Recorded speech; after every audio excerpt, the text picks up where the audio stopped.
Hello, if you want to watch exclusive lemon content on What If Naruto, then go to my Boosty. The first link in the description here contains such hot stories for adults, such as What If Naruto was a daddy for Sarada, or Kushina and Mikoto vulgar Naruto mommies. Follow the link and enjoy. I'm waiting for you. During this time that Naruto had to himself, he spent one last time reading over the book that he had picked up the previous day about wind manipulation. He read that you were able to channel the chakra through all shinobi weapons, though the general kunai and shuriken made you get much less bang for your chakra as they were not made out of the tougher metals. Using his time before the exam, Naruto gave himself a crash course in channeling his element through the kunai before the exam started. Eventually, after 10 minutes of waiting, everyone came, so it was now time for Anko Mitarashi to start the second round of the Chunin exams. Now before we start the test, there is something that I need to pass out before we start the test. As the purple-haired Jonin said this, she held up in her left hand a group of papers, one enough for each genin to fill out. You must sign these agreement forms, Anko said with a cheerily false smile on her face as she tried to intimidate the genin. For some, this was working quite well. Some random Chunin hopeful from Takigakure asked what the forms were for. This brought Anko's weird sense of humor as she laughed at her own joke, one which none of the other people in the immediate area did. You see, there will be deaths in this exam, and if I don't have you sign these, it will be all my fault, the purple-haired girl said with a grin on her face. I am going to explain the second test soon. After that you can go and sign the forms and check back at the booth behind me for the final rules that you will need to know, Anko stated in a professional tone of voice, to which the genin nodded and listened intently to see what the rules of the test were. I'll now explain the second test. Simply put, you will attempt the ultimate survival test, Anko stated with a pause as she allowed the genin in front of her the chance to take in the information before continuing on from where she left off. First, I will explain the area in which the test will take place, Anko said, regaining the attention of the Chunin hopeful. Around Training Ground 44 there are 44 gates. Inside the Forest of Death there is a tower in the center, which is the place where you will be meeting up. The quickest way to the center is to take the river in, which goes directly from one end of the training ground to the other side via the center tower. Since the training ground is set up in a circle fashion, the radius from wherever you start your test is 10 kilometers. During the survival part of the test, you will be asked to complete a certain task. Using your many skills as a ninja, you will compete in a no-holds-barred scroll battle, Anko stated as she was now getting to the fun part of the pre-test warm-up. When someone from the crowd of genin asked what a scroll battle consisted of, Anko obliged to tell the kid what the answer was. You will fight over these two scrolls. One is labeled as heaven while the other is labeled as earth. There are 63 people here, so that means there are 21 teams. Half of you will be getting the heaven scroll, whilst the other half plus the additional team will be getting an earth scroll, Anko stated, to which the genin nodded, wondering what the importance of the scrolls were. To complete this test, you will need to make your way through the forest, navigating past all of the friendly wildlife, and get to the tower with a set of both scrolls, Anko said, to which the gears inside the Chunin hopefuls' minds realized that they would have to fight one another. As if the fact that no matter what, at least half of the teams were destined to fail at this point, Anko decided to make things even worse for the genin wanting to attain the rank of Chunin. There is a time limit, 120 hours, exactly 5 days. Oh, and if you think that you will be allowed to pack whatever food you have previously prepared, you are sadly mistaken, as we will be confiscating all of it, as you need to be ready for the unexpected, the purple-haired Tokubetsu Jonin said as she had a rather malicious grin on her face when she looked towards the genin. This statement alone elicited a major response from the Akimichi clan heir alone, as he had packed practically his whole bag with food. What? What about dinner? The boy shouted as he looked as if he had never gone a day without gorging on food. Uncaring to what the fat boy was going through, Anko spoke up, amusing herself when she used Anko methods when it came to cheering the boy up. You're on your own. The forest is full of all kinds of food, just watch out for the man-eating beasts, the venomous insects, and the poisonous plants, Anko said in an offhand manner which only deflated the boy's spirits even more. Continuing on from where she left off before she was interrupted, Anko spoke more about the test that the genin in front of her would be taking. And it's not even likely that 10 of you will pass. As the days go on, the distance to the tower will become longer, the time will become shorter, and the forest is crawling with enemies, so you will not get much sleep. So not only will some people fail from losing the scrolls, but some will also die from the severity of the conditions you guys will be going in, Anko declared to the genin, who a few of them gulped as they were quite nervous. Starting on a semi-new subject, Anko talked to the genin about what could get them to fail. Now I'll talk about what will disqualify. First, those that don't make it to the tower by the end of the 5 days holding both of the scrolls will be disqualified automatically. Second, those who lose a teammate in the forest or have a team member killed by an enemy will be automatically disqualified. As a rule, There is no quitting in the middle of the test, as you will be stuck in the forest for the remaining however many days. And the final rule is this: you must not look in the scroll until you make it to the tower. Anko said with a tone of finality that just dared someone stupid enough to ask the question. For her happiness, there was someone that was arrogant enough to ask the lady wearing nothing at all what would happen if they opened the scroll. That person was Kiba Inuzuka. Oh yeah? What would happen if you did open the scroll? The boy with the dog on top of his head asked to the crazy snake lady. Anko giggled, creeping everyone out. That'll be a surprise for whoever does it. A Chunin will be asked to handle sensitive and important information. This is a test to test your trustworthiness. Anko stated to the canine-based ninja, who nodded and backtracked a little bit as the lady was scary in his own mind. Now, that's it for the explanations. Exchange your 3 forms for your scroll, then choose a gate to start from and wait for the signal to start. Anko said, to which all of the teams got ready for the exam. Everyone follow an instructor and go to your gates. The test will begin in 30 minutes. Anko shouted out so that the genin knew what they had to do and got down to it. 30 minutes later, and the chakra-enhanced voice of the sultry woman was loud enough so that everyone at a gate would be able to hear what she had to say. The second test of the Chunin exams begins now. Anko shouted as the gates that were operated by a seal opened and allowed the competitors to go and compete in the survival test that pitted them all against each other. Not even 2 minutes after the announcement that the test was underway, there was already a battle between genin going on, and the Konoha team had the advantage thanks to the fact that they had a member of the HAREM clan on their team who had an innate knowledge of the forest's wildlife. A ninja from the hidden sand village spotted Team 8 standing out in the open, and he chuckled to himself, thinking that it couldn't get any easier when it came to getting an opponent's scroll. He was wrong though, dead wrong, as the HAREM clan member had set up a trap and was reaping the benefits of it. What that plan was to have Shino use his ability to communicate with the wildlife that made up the Forest of Death, and use them to fight for him, and use them as a distraction for Hinata and Kiba to attack them.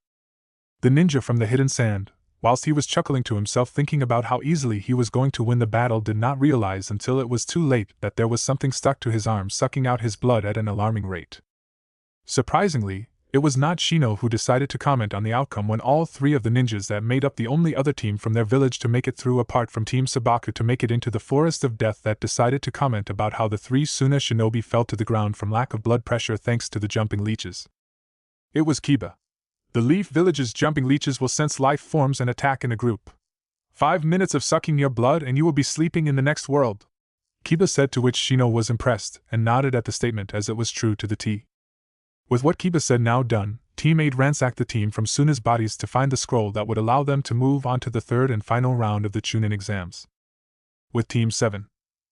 Hearing the screams of the team that got defeated by a bunch of leeches, Sakura spoke to her team as she was having second thoughts about entering the Forest of Death a moment ago.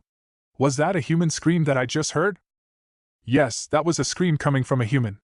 Don't worry though, as long as we work together and keep our guards up all the time, we will be safe, Naruto stated in a softer voice than what people like Iruka would expect him to use. Thanks to the words coming from Naruto, Sakura's confidence in coming out with not only her life but also the 2 scrolls that were needed to move on to the next part of the exam went up quite high. Feeling an urge to go to the toilet, Naruto signaled his team to a halt as he spoke to them. Sorry guys, but I need to go to the toilet, Naruto said to his team, to which they nodded as they knew that Naruto went to the toilet more often than what normal people did. Going behind a tree because he didn't want to get separated too far from his team, and yet be far enough away so that he didn't invoke the unnecessary wrath of his pink-haired female teammate. With Sasuke. While Naruto was busily releasing his bodily fluid, a person in disguise as Naruto came out from where Naruto left, and started talking about how he now felt more relieved compared to before. When Sakura said for Naruto to stop it, as she, as a lady, did not deserve to hear it, Sasuke decided that it was time to step and take decisive action. As soon as Sakura suggested starting their journey again, the Uchiha clan heir lunged at Naruto and gave a vicious punch to the cheek of Naruto, to which Sakura spoke to Sasuke about it being too much. What was that for? The fake Naruto said, annoyed at what his supposed teammate had just done to him. Uncaring about what he, the Naruto, felt, Sasuke spoke up. Where is the real Naruto? Sasuke demanded with a sense of finality in his words when he looked at the fake Naruto. Nervous that he had been found out by the Uchiha heir, the person in disguise tried one last final attempt to fool them that he was the real Naruto. What are you saying all of a sudden? The boy questioned as he rubbed the blood off of his face from where Sasuke had just hit him. Annoyed at the pathetic attempt to try and save face, Sasuke spoke, giving no room for a counter-argument. You're a loser who is worse than Naruto at transforming. Your shuriken pouch is on your right side when he is left-handed, and the main difference is that you only have 2 whisker marks on your cheeks compared to the 3 that he has," Sasuke stated blandly, to which the disguised ninja cursed and let loose his hold over the transformation. Once his hold on the Academy standard jutsu was undone, the man who had an Ame headband across his forehead charged at Sasuke. "Fire release, mythical fire flower jutsu!" the Sharingan warrior shouted as his jutsu came to life. While this was happening, the Uchiha clan heir activated his clan's famous bloodline as he wanted to test it out more against better opponents. "Another test of my strength," Sasuke excitedly thought to himself with a smile on his face. The way how he did this was via using his Sharingan's slowing down of movement to practically a standstill, and used his chakra so that his foot struck to the thrown kunai and caught it on the sole of his ninja sandal. All in the same movement, the raven-haired boy flung the kunai from his foot and made the kunai sail through the air at the rain ninja. Oboro, seeing this, was able to dodge the flying kunai barely as he was in midair. Sasuke jumped into the air with quite a lot of speed with a kunai in hand and used it to pierce through the lungs of the rain ninja, which made blood spurt all over the face of the Uchiha clan heir. With a confident smirk on his face, Uchiha Sasuke said the final words that ninja from Ame no Kuni would ever hear, and they were, "Just relax for a moment, and you will be dead," the Uchiha said with a smirk of pure confidence with a touch of arrogance on his face. With Naruto. Whilst Naruto was preparing himself to go to the toilet, the 2 other members of Team Oboro were preparing themselves for their ambush on Naruto, and to get it done quickly so that they could meet up with their teammate and take down the 2 remaining members of Team 7. This did not happen, however, as they were severely underestimating the skills of one Naruto Uzumaki. With his pants half down his legs, Naruto pulled out a couple of kunai, threw them in the air, and brought his hands to doing hand seals in front of his body and called out his jutsu. "Wind release, violet wind palm jutsu." If it wasn't hard enough trying to dodge the blades of metal that were flying fast towards them before they were augmented by Naruto's wind ninjutsu, then they were surely impossible to dodge now that their speed had been boosted up immensely. The sound of the piercing flesh that was the rain means taking a body hit that went through one side of their body and out the back with little resistance as it cut through the internal organs of the genin, and they dropped to the ground like concrete. Seeing that he had managed to get the job done with so little effort, Naruto sighed as he was hoping for something a little more challenging. With a sigh marring his face, Naruto spoke in a dejected tone of voice as he wished that there was more combat involved. "Well, that was an anticlimactic ending," Naruto said before he went to where his teammates were so that he could meet up with them. Seeing that Naruto was alive, Sakura started speaking. "Naruto, you're alive," Sakura said with relief obvious in her voice as she did not want to lose a teammate so early on. "How did you manage to beat your opponents?" Sakura questioned as she wanted to know if the other people were defeated just as easily as what the person Sasuke-kun defeated was. "They were overconfident. They did not know my abilities. They are now dead," Naruto stated, to which Sasuke nodded as that was practically the way how his fight went with Oboro. Only the raven-haired Uchiha wished he was in Naruto's position so that he could face a 2-on-1 situation. Once everything was sorted out and Naruto had ransacked the body of the rain ninjas, in which he picked up a heaven scroll. It was too bad for Team 7 as they had already gotten one of them from the start of the exam, which meant that they would have to go and find a new team to do battle with. Once that was done, Team 7 made their way further into the forest to find a new enemy to beat and take their scroll. An hour of careful and cautious jumping on top of the tree line at a slow pace, Team 7 came into a small clearing that they would have to pass to get back into the tree line on the other side. When they dropped down into the clearing, though, the trap that a person wearing what looked to be a Kusugakure headband on his forehead used a majorly overpowered version of the Wind Release, Great Breakthrough Jutsu. The jutsu was overpowered so much that it, instead of being classified as a C-rank jutsu, it would instead be classified as a high B, borderline A-rank jutsu.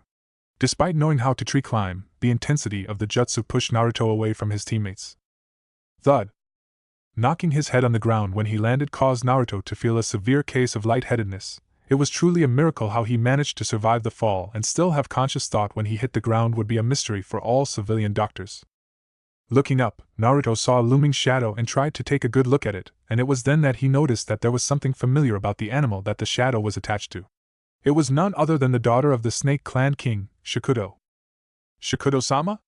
Naruto hesitantly questioned as he wondered what it meant that he was seeing her right now when he thought that he was going to get eaten by a huge animal thanks to the blast of wind that nearly knocked him out.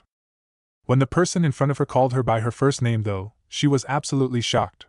How could some pathetic genin have the knowledge of who she actually was? The purple snake fumed as she thought that someone was giving out private information. Like turning her attention to her meal, she realized something. Seeing a giant blonde mop of hair on her meal made Shikuto reminisce about that Uzumaki boy that her father had told her to go and see, as he was going to be the future of the clan. Seeing that this kid had bright golden blonde hair along with a Konoha headband around his forehead made the purple rattlesnake used all of her senses this time around to see who it was that was in front of her. When she used her highly developed sense of smell on the boy, she was shocked. It was Naruto, the boy that she had come to like from their first meeting when she terrified the crap out of him. It was not as if Naruto had an easy time recognizing the snake, because the reptilian creature had recently gone through quite a large growth spurt since the last time she had met with Naruto. While previously she was about 5 times the size of one of the regular anacondas that you could find outside of empty Mayabushi, she was now double that size she was when Naruto and Shikuto first met.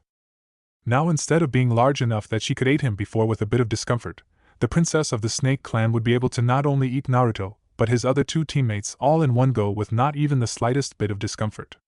Naruto-kun, well, I certainly was not expecting you to be the one that I was tasked to kill. When the large purple rattlesnake stated this, Naruto tensed, as he did not know what to do since he wanted to so badly to get into the Snake Clan. They were the catalysts for all of the positive changes he had made in the past 5 months.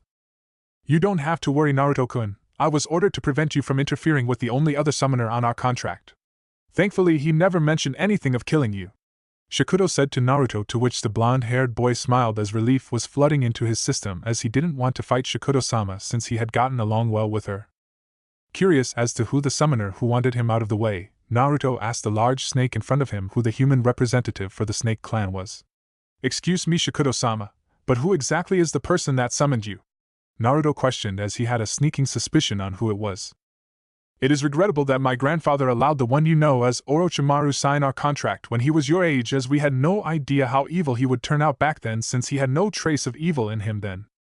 When we found out just how corrupted he was, we weren't able to kill him, as not only is he very powerful, but with our clan values, we will not kill other members of the clan no matter what the circumstances, the princess of the Snake Clan said in a reserved tone, to which Naruto nodded to them, as he knew exactly what it felt like to have someone else tarnishing the way people looked at you felt. It was then that Shikuto spoke again, getting the attention of Naruto, who was reminded some slightly unpleasant thoughts. Despite this, 2 humans on our summoning contract are allowed to kill one another, as they do not fall under the same jurisdiction as snakes. They are a different kind of member of the clan, as they represent us to the outside world. If you join the clan, you will be expected to kill Orochimaru. Naruto gulped. As much as he knew he had gotten stronger, that was a big task. Shikuto-sama, do you personally know anything else that I could to ensure that I am in the best position possible to gain entrance into renowned Snake Clan? Naruto politely stated, as he wanted to know whether or not he was close to getting in, or whether there were other things that he needed to do to get into the clan. While Naruto was asking this question, he was hoping that he was not being too nosy, that he was seen as someone who was impatient. Thankfully for the female snake didn't see it that way and allowed Naruto the answer to that question. Looking at Naruto, and noting that he looked much better in his choice of clothing, and noticed that olive and black combination in clothing was a much better choice and one that her father would approve until they could get him fitted into some Snake Clan clothing to represent them. Sensing the vibe coming from Naruto, she could easily tell that he had changed tremendously in the past 4 months since their first meeting. There was no doubt in her mind that Naruto was going to become the next summoner of the Snake Clan. She could just feel his raw potential. If you put on a good showing during this round and make it to the final round, well, we will have to train extensively to make sure that you fly the Hibi banner proudly, Shikuto said, to which Naruto got a massive grin, as the only thing that was standing in the way of him getting the closest thing to a family was making it through these exams. Thank you, Shikuto Onisama, Naruto called out with obvious happiness radiating off of the boy, as the blonde-haired genin from the Hidden Leaf village jumped forward and wrapped as much of his arms as he could around the princess of the Snake Clan. Shocked and touched that Naruto was giving her this much emotion through the hug, as she had certainly not expected, it made her reevaluate her opinion on the boy. As she remembered that her father had told her that he was an orphan who had practically no forms of love in a familial sense throughout his whole childhood, and was someone who clung to the bonds of family tightly, made her feel sympathy for the boy. Wrapping part of her body around Naruto, Shikuto gave a comforting hug, to which the boy could not feel any happier at the moment, and it was this that made him forget entirely about his 2 teammates getting attacked by one of the Densetsu no Sannin. Well, I believe that we should get going, or otherwise you will not be able to complete your test, as no doubt your teammates will need you after what Orochimaru does to them, because he seems to have a specific interest in that Uchiha boy. No doubt, I guess that it has to do with his major desire to learn all ninjutsu, and the Sharingan would help with that immensely, the princess of all snakes said to Naruto, to which the blonde-haired boy realized that he had forgotten all about his team. knowing that he couldn't do anything until Shikuda left the place or otherwise she would be forced to attack him with the intent to kill. Naruto hoped that whatever it was that the Snake Sannin was doing to his team was something that they would be able to live through and get to the tower so that he could get into the final round of the Chunin exams, as that would allow him to be inducted into the Snake Clan, something that he really wanted to happen. After the two saying goodbye to each other, Naruto heard a loud scream enter his eardrums, and it was coming from somewhere fairly close to where he was, and with the thought that it could have been Sakura, Naruto rushed towards where sound came from so that he could help his teammate who was in some form of distress. It was then that Naruto saw someone that he hadn't seen in over 3 months, but someone that he was very glad to see, as it was truly his first friend that liked him for who he was.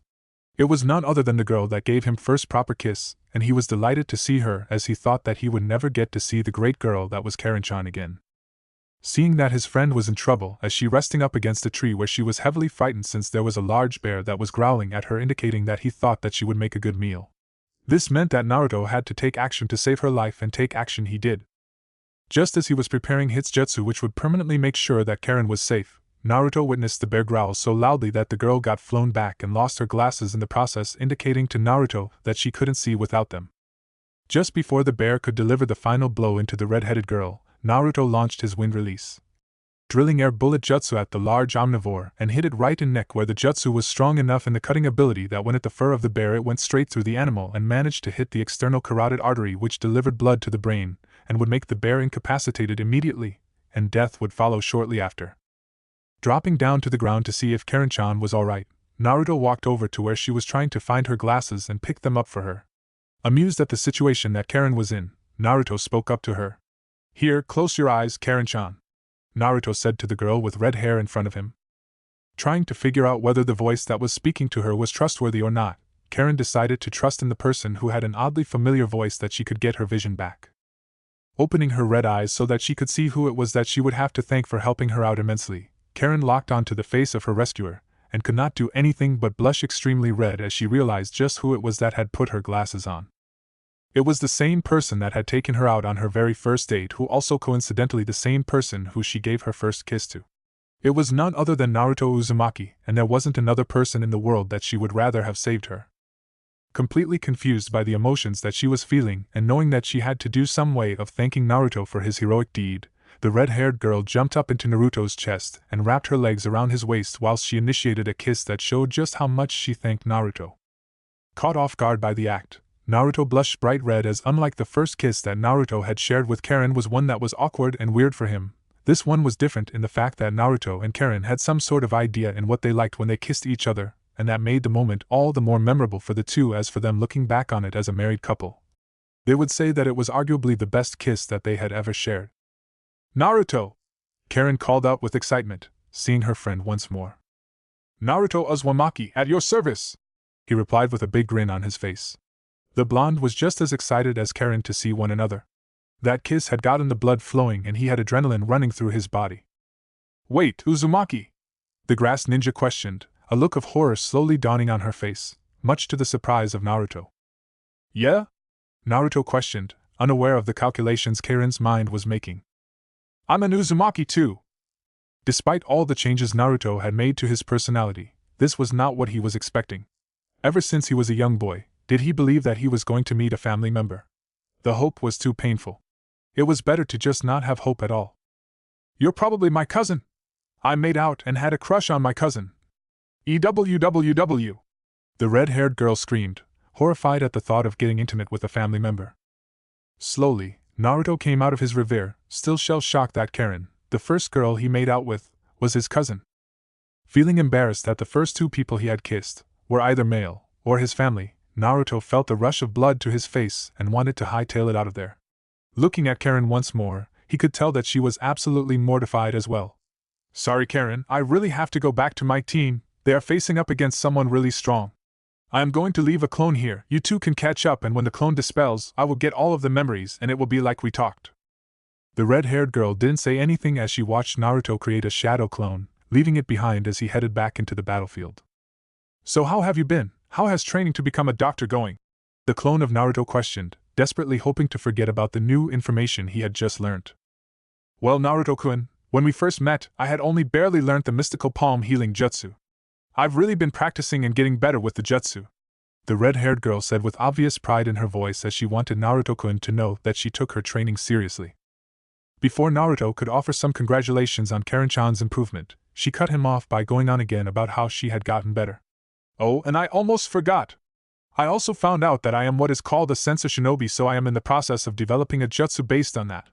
At the moment I can sense where a chakra signature is within a 5 kilometers radius if I really try hard.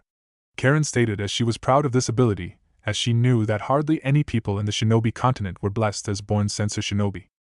Congratulations, Karen-chan. I know you must have worked hard on the medical jutsu, as I know it not only takes a lot of knowledge but a ton of chakra control to even get the basics down. Blushing at the praise, Karen shifted the conversation over to her newfound relative. So Naruto-kun, how has your training paid off from when we went on our date, since we first met? Karen asked as she wondered just how good Naruto was now. Having a feel for his chakra, she assumed he was good enough to be a chunin. Well, I followed your diet plan and did ask Kakashi-sensei for an increase in training. I've gotten stronger, faster, and I also have gotten much better in my wind ninjutsu, Naruto stated with pride. It was moments like this that made him look back and remember how far he had come. As the duo conversed and caught up regarding their lives since their meeting, Karen opened up that she questioned whether or not if she wanted to be a ninja. She questioned whether or not she had the desire to keep up with all of the physical requirements and mental conditioning to become a genin. Ever since she had started healing people, the girl realized that she enjoyed helping, far more than killing. The fact that she had never been on a mission before she got sent in here was something infuriated Naruto. Hearing that she was basically a pawn for the village to get more missions made Naruto rage. There was a soft spot for finding out that others had no control over their circumstances. What was even worse was that both of her supposed teammates thought that they were the leader of the team and went their own way, expecting the others to follow. When the other teammate went in a different direction, it left Karen in the middle with no one. Thankfully for the red-haired girl's sake, she was a sensor-type ninja, which allowed her to evade all of the people inside the forest. Eventually the conversation died down, and Naruto knew that he had to go, but not before escorting Karen to one of the gates. The forest of death was far too dangerous for her. Karen knew this as well and hoped that she could somehow meet up with Naruto again. Walking over to the blonde, she gave him the biggest hug she could muster and wrapped her arms around him. I'll miss you, Naruto-kun. I wish that either you were a Kusugakure ninja or that I was a ninja from Konoha. Opening her heart, still coming to terms with finding out she had another family member. Whereas the conversation between two Uzumakis were taking place, the real Naruto rushed back to his two teammates. Spotting his two teammates, he was horrified to see the sight of Sakura holding Sasuke over her shoulder, struggling to stand. Immediately, he made a clone to take the Uchiha off her hands. Noticing Naruto, all of the emotions that she had just experienced at the hands of Orochimaru came to the surface. Where the hell were you, Naruto? When we needed you the most, you didn't show up. The main thing that Kakashi-sensei taught us was that those who abandon the mission are scum, but those that abandon their comrades are worse than scum. Sakura hissed to her blonde-haired teammate, who visibly flinched. She's right. I took my time to learn about Karen and her being family over my team. I'm incredibly sorry, Sakura. I was blown away by that huge gust of wind, and when I woke up from being knocked unconscious, I was eaten by this huge snake. So then I had to try and not being dissolved by the acid in the snake's stomach. I got to you guys as fast as I could. He felt bad for lying, he truly did. Naruto was also surprised at how fast was able to come up with the lie. Too fatigued to really care at this point, Sakura was merely grateful that Naruto had arrived and she could have someone else to rely on. With the sky getting darker and darker, Naruto set out to create clones, laying down traps, find food and then cooking it for Sakura and himself. The second Sakura ate the food and lied down, all the adrenaline left her body, quickly falling asleep. I'm sorry, I'll do better next time. Naruto thought to himself, guilty that he let his selfish desires take priority over Team 7. With a little plan sorted out, Kin, the only female on the sound team, placed an exploding tag on a squirrel and sent it over to where the blonde-haired boy was, guessing he was the only one left remaining. This was not the case, however, since Naruto saw that there was an explosive seal stuck onto the back of the squirrel and threw a kunai at the animal to get it frightened enough to run away. Lifting his head from where the small animal was, Naruto spotted 3 ninjas sitting on a combination of rocks and a tree branch looking at him with the intent to kill. With guilt in his mind regarding his actions the day before, Naruto took it upon himself to fight this alone. He would put the weight on his shoulders. Kin spoke up. Wake up, Sasuke-kun, we want to kill him. Kin stated as forcefully as she could to Naruto, who just looked disinterested, as a part of his ploy to get them to be overconfident in the fact that they would come closer to him, in which he could activate his traps. A cold, menacing look appeared on the blonde's face. What is the weird mark that Orochimaru placed on Sasuke's neck? As much as it was a question, it was a demand. Sakura had filled him in on all of the details yesterday, and Naruto was not here to play niceties. Said three-sound ninja looked shocked that the kid in front of them knew who their master was and was not afraid to say his name. Regaining their composure, it was the trigger-happy Zaku that spoke up next. Hearing that, it means that we can't let you go and we'll have to kill not only Sasuke but you and the chick over there next to him. The boy spoke with a confident air surrounding him. Wait, Zaku, stop right there. Dosa said before any serious damage could be done to the black-eyed boy as he noticed that there was something wrong with the area in front of them. It looked as if it was specifically made for a trap. Huh, why? The now curious genin from the Hidden Sound village questioned, wondering what was so important that he wasn't able to battle the blonde-haired boy. You're not very good, Dosu commented as he picked up a rock from the ground and tossed it up and down in his hand as he spoke to Naruto. A recently overturned stone that's colored different. Grass doesn't grow here. A booby trap is pointless unless it goes unnoticed. Dosa lectured to Naruto, who pretended to look shocked although they did not know something that he did. So that kunai was to not allow the squirrel to trigger the trap. The boy mused to himself although everyone could hear him. The next person to speak up was Dosu, as he wanted to get the battle over and done with so that he could get to the tower. Since we have no need for them all, let's kill the three of them. Dosu commanded, to which both Saku and Kin nodded dutifully, and the three ninjas from the Hidden Sound village jumped from their positions and attacked Naruto with the intent to kill. Naruto cut the cord to his trap, watching the log fall down towards the enemy ninja. He assumed that they would use the tree climbing technique to dodge it. Instead, Dosa placed his hand and used his melody gauntlet device on his arm to generate sound waves, blowing it up with ease, leaving Kin and Zaku to freely attack. Surprised that they had managed to get through so easily, Naruto quickly thought of a new tactic. Seeing the look on Naruto's face, Dosa commented as he hated how kids from the Leaf Village got everything for free. Frankly speaking, you have no talent. People like you have to work harder. A weakling like you shouldn't mess with guys like us. Dosa stated to Naruto, who just had a smirk on his face as he noticed something that they didn't. Let it be known that Dosu had an inferiority complex with those from pampered villages such as the village hidden in the leaves. Wind release, drilling air bullet jutsu. Naruto called out with emphasis, fired the air bullet at Kin. She was in mid-air and had less leverage to dodge. Shadow clone jutsu. Naruto called out as multiple versions of himself came out and filled the open path. Ah! Kin screamed, having tried her best to avoid the attack Naruto sent at her. Her arm hung loosely by her side, barely holding on. Blood rushed out, and you could see the threads of the muscles where Naruto cut her bicep, almost completely off the bone. It was a wake-up call for Team 10, who were watching from afar, hoping to pick up the scraps. Whilst it was a shady tactic, everything was fair game. Ino Yamanaka, who watched on holding her breath, widened her eyes at the sheer damage Naruto was capable of.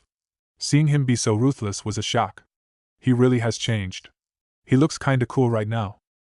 Watching the follow-up wind ninjutsu Naruto used, Team 10 barely dodged out of the way, with Choji copping a tree branch to the abdomen.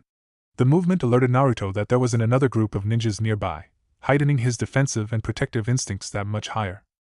As Zaki used the holes in his arms to clear the clones of Naruto, they attacked as a sphere, coming from all sides. Zaka got smashed in the back of his head, causing him to stumble slightly.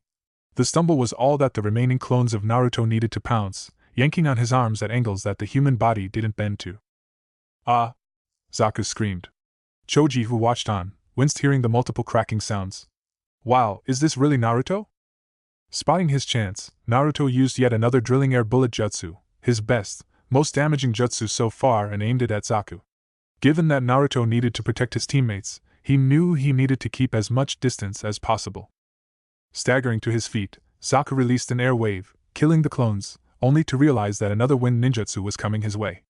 Attempting to dodge as best as he could, he moved to the side and fell in a lifeless heap.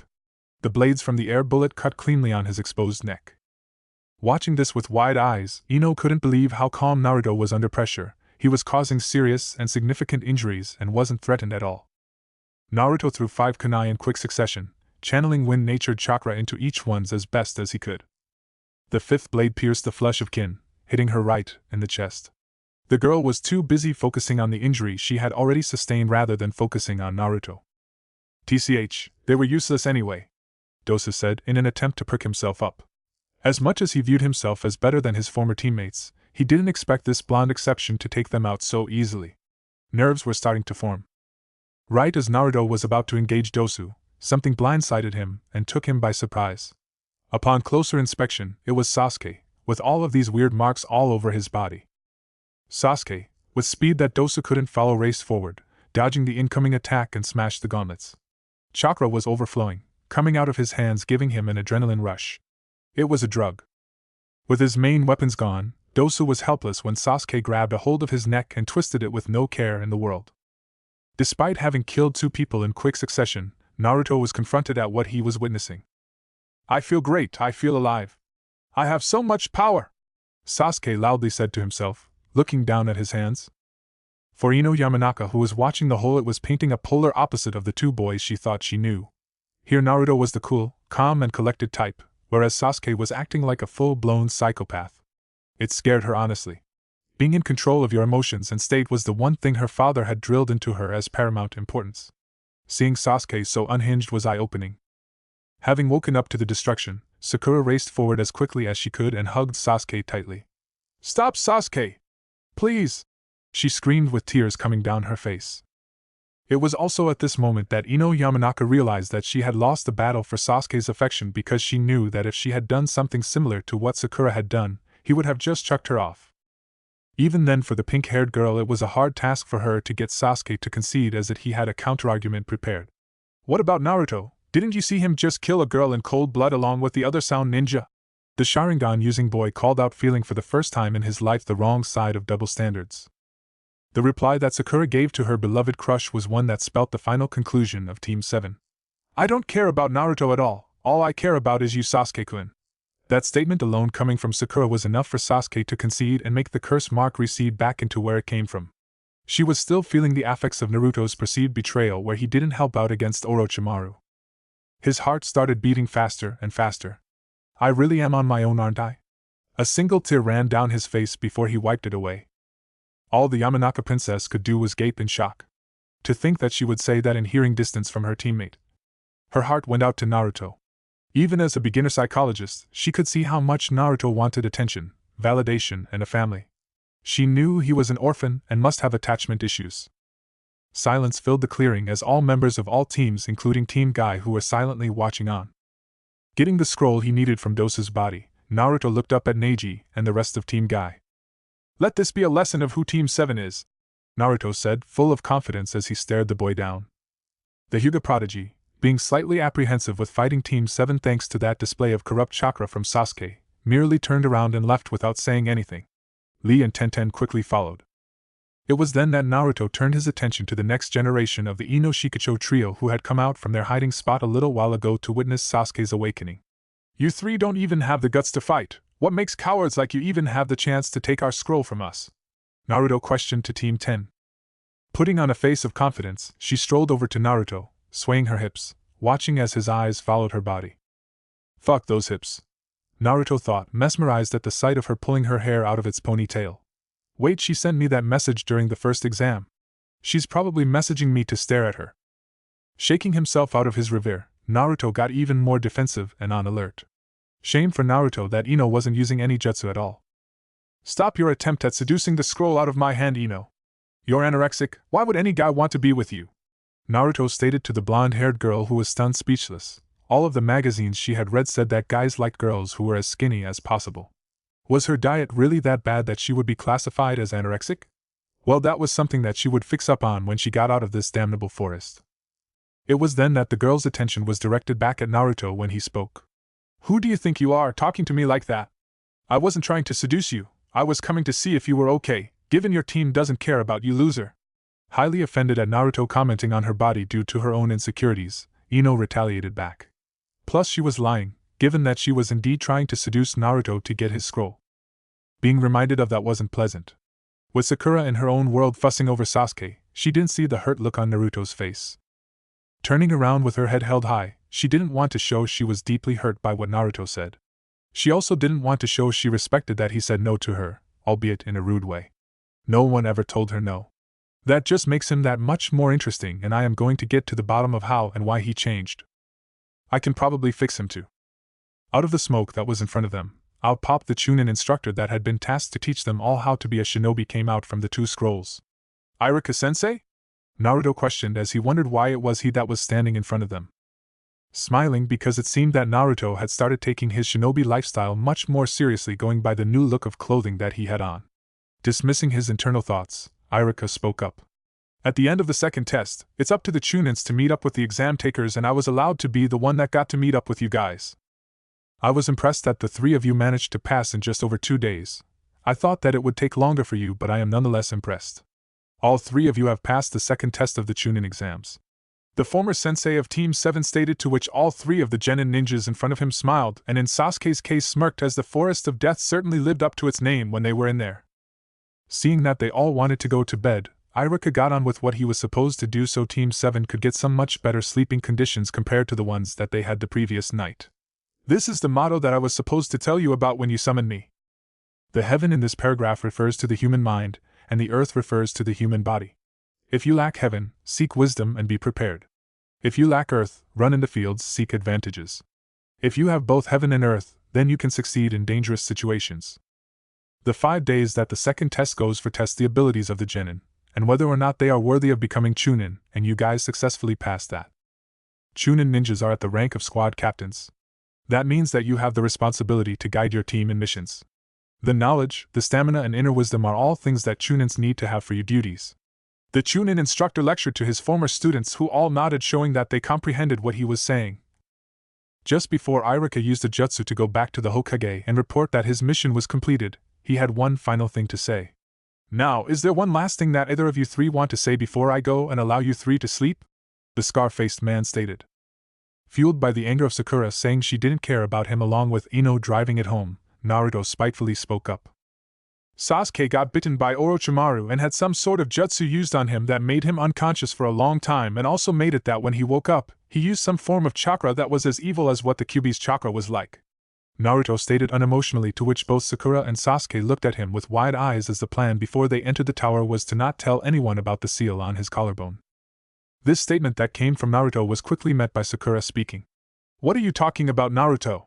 We all agreed that we wouldn't tell anyone about what happened. The pink-haired girl hissed at Naruto as she wanted to do this to impress Sasuke even if it made her concerned. That statement that Sakura made was quickly and swiftly replied back to by the blonde-haired boy. In the forest, you made it abundantly clear when you wanted to stop Sasuke from going psycho that I wasn't a part of the team and that you only cared about Sasuke, Naruto said with a touch of venom lacing his words. This reply was one that the pink-haired girl was certainly not expecting, because Naruto had never replied back at her with so much anger before. What she didn't know was that Naruto was holding a lot of it in, which meant that Sakura wasn't getting the full force of his anger. Iruka for his part was shocked that Naruto was showing signs of anger directed to Sakura. The Naruto that he knew was always happy and someone that would do anything and everything for Sakura. Seeing this new version of Naruto, who was much colder compared to his previous self, made Iruka wish that was more like his previous personality compared to this new one. Dismissing that, Iruka knew that he had to take this new piece of information to Hokage-sama straight away. Very well then, all 3 of you are dismissed so you can get back to sleep, but Sasuke, we will be talking to you tomorrow morning about the seal on your neck. The scar-faced Chunin stated, to which Naruto sighed in relief, as he wanted some sleep since he had stayed up for the better part of 19 hours in a row. Talking with his former sensei for Naruto was a weird experience, as he realized that the man, if he wanted to, could have trained him much better as a ninja, considering all the amount of progress that he made by himself, and with the slight bit of help from Kakashi compared to the 5 years that he spent in the academy.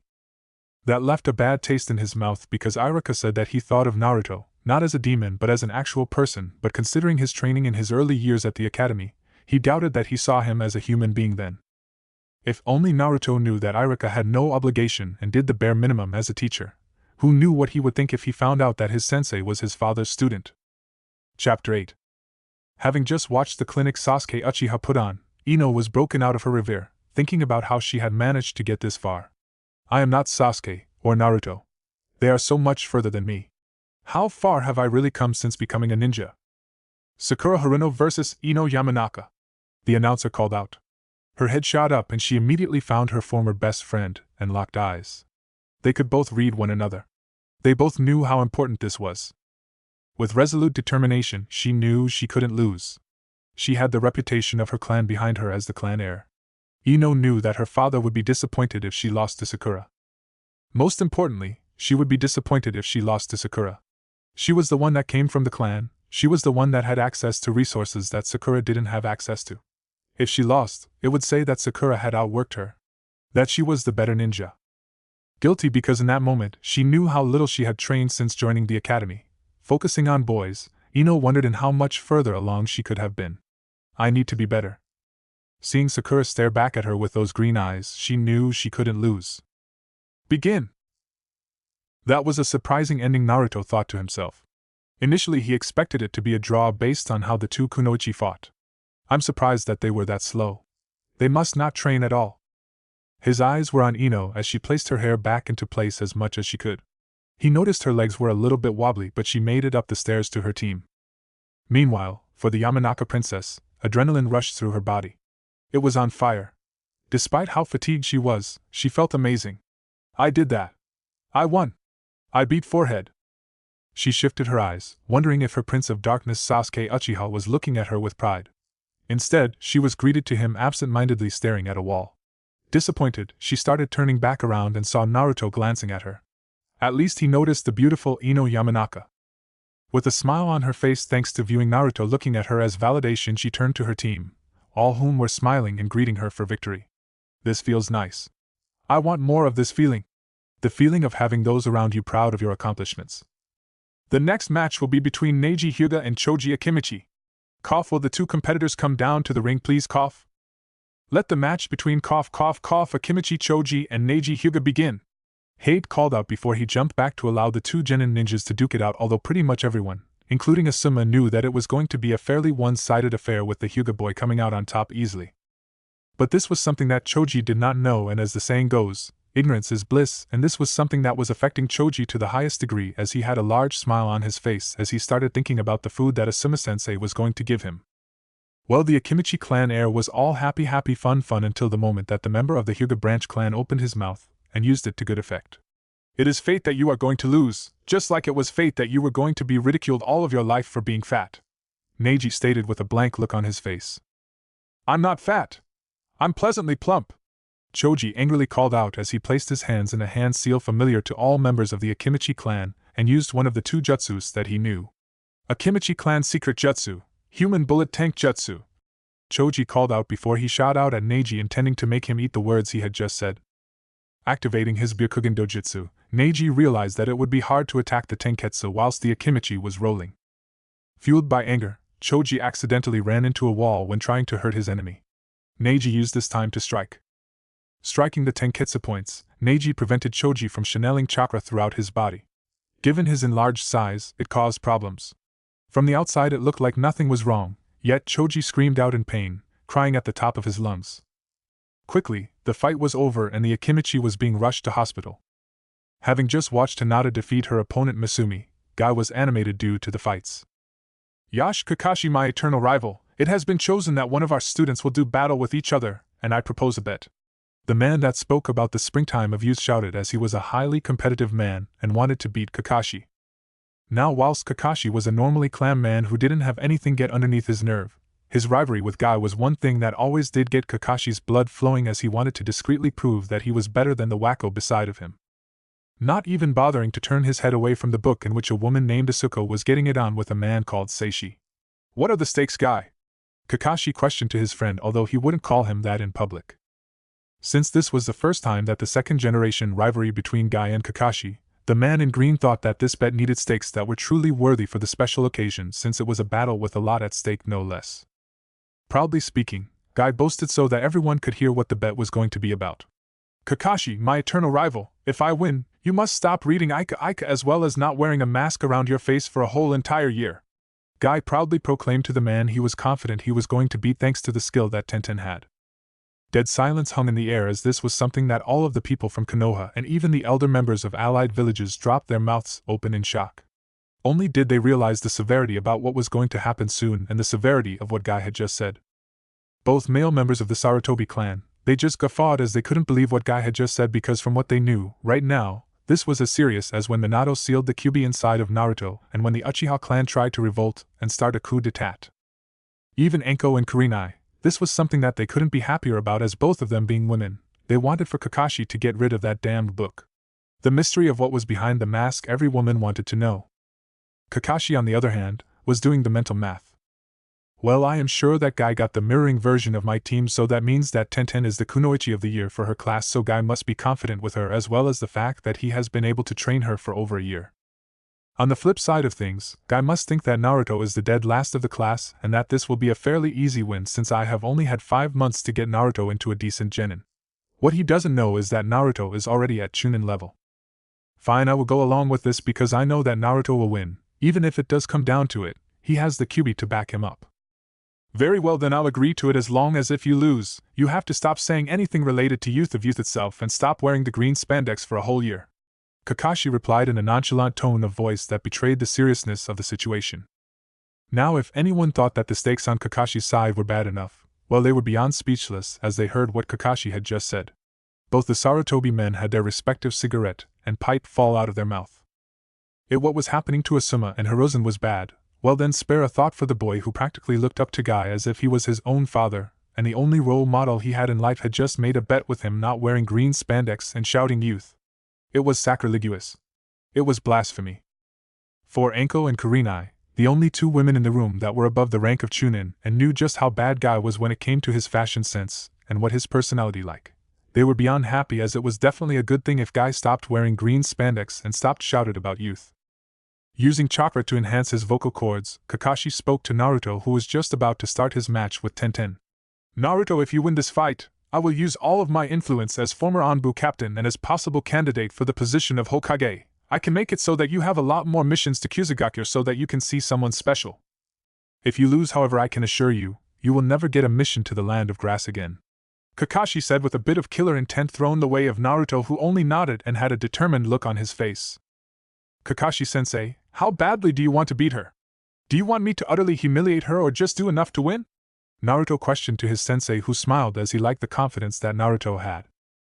Tenten, for her part, was furious that she was just immediately cast aside in the conversation that Naruto was having with his sensei. That little runt thinks he will beat me. He's a dead last. He doesn't have a chance in hell. Just do enough so that it's clear that I'm a better sensei than what Guy is, okay? Kakashi questioned, to which Naruto nodded and turned his attention back to his opponent Tenten. Right, let the match between Naruto Uzumaki and Tenten Higurashi begin. Hade called out, not because he wanted to see the match and who it would be who won, but because of the fact that who would subsequently lose the bet. Still annoyed at Naruto thinking that he had a chance of winning, despite being younger, Tenten threw some shuriken his way. Progressively, she started throwing more and more instruments of death. Yet Naruto would merely dodge with the smallest of margins. He was doing push-ups, jumping jacks, all with an impassive look on his face. He's not taking me seriously. Holding on to the summoning scrolls in her hands, Tenten launched herself into the air so that she could use her best move against Naruto, one which wouldn't allow him to dodge. Opening the scrolls, Tenten shouted out the name of her technique. Twin Rising Dragons! As she picked out every weapon that she could get her hand on as soon as possible and threw it as fast as possible towards the blonde-haired boy. With Guy being the type of man that he was, it was paramount for Guy to start trash-talking in the polite yet smug tone. Despite Naruto-kun's impressive speed, there is no way that he can dodge the youthful attack of Tenten-chan. Her youthfulness will beat the hip and cool attitude of Naruto. Guy proclaimed, as like everyone else, including Orochimaru and Hiruzen, thought that Naruto was going to lose, as there was no way that he would be able to dodge all of the incoming weapons. But for Kakashi Hatake, who knew what element Naruto had, he knew that Naruto didn't have to dodge the weapons coming at him. Deciding to be quiet now, as it would make Guy more confident, which would, in the end, make the victory all the more sweeter, Kakashi for once took his eyes out of his book as he wanted to use his Sharingan and remember for life the look of slow realization and horror on Guy's face as he watched Naruto beat his student. With Naruto seeing that his opponent was in just as much of a predicament as he was because of the fact that she couldn't move and was a sitting duck up in the air, Naruto quickly decided on how he was going to finish this and made the appropriate actions to do that. Going through some hand seals, Naruto thrusted his hands together whilst calling out the name of his jutsu. Futon de Tapa, wind release, great breakthrough. Sending a powerful gust of wind right at Tenten, one so powerful that it sent all of the weapons that she had thrown at Naruto right back at her. With Kakashi right now at the moment, the infamous Mirror Ninja was having the time of his life as his Sharingan was recording the slowly changing facial expressions on the face of his eternal rival, as the man realized that Naruto knew a jutsu that was the perfect countermeasure for all of the techniques that his student knew. The look of pure horror and realization that he was going to have to give up his pride and joy green spandex training suit as well as stop shouting about how youthful everything was something that, to Kakashi, nobody could have paid enough money to make this happen, and he was thankful for Naruto's change in personality. With Tenten, seeing that all of the weapons that she had thrown at the boy were coming right back at her with an even faster pace than what she threw them at, the pink blouse wearing Kunoichi had little time to react as she protected the vital parts to her body and hoped for the best. Sadly for her, that was not going to end well for her, as she received multiple cuts along her legs, with one being enough to rip her left leg's pants from the knee down completely off. The other weapons hit her in the arms and her thighs as she did her best to protect herself against her own attack. If she thought things couldn't get any worse, well then she was wrong, because Naruto had seen the predicament that she was in and decided that right now was the moment that he was going to go in for the kill. The way how the Uzumaki boy did that was to jump up into the air thanks to some chakra sent to his legs and go through the hand seals of his most powerful and trump card jutsu. When Naruto was only a meter or so away from Tenten, the boy called out the name of the jutsu, inhaled the appropriate amount of air and let loose the jutsu. Futon Rankuden, wind release, drilling air bullet jutsu. Everyone in the room watched with mixed emotions at how the ball of compressed bladed air was sent directly at Tenten, who took the full brunt of the attack, getting a nasty scrape along her ankle, to which she promptly screamed out in pain and got carried away into the wall, where she hit her head and went into the land of unconsciousness. Even Hate smirked, knowing what this meant for Guy. The winner of this match is Naruto Uzumaki. Hate called out to the crowd, which received a round of applause as all the Jonin barring Orochimaru in disguise and Mato Guy were impressed with what Naruto had just displayed. Despite having watched his student lose, Guy was more concerned with the fact that he had lost the bet, so much so that he was ramrod still, and the only way how he made a movement of his body was when Kakashi called out to him. "So Guy, that was the springtime of youth, wasn't it?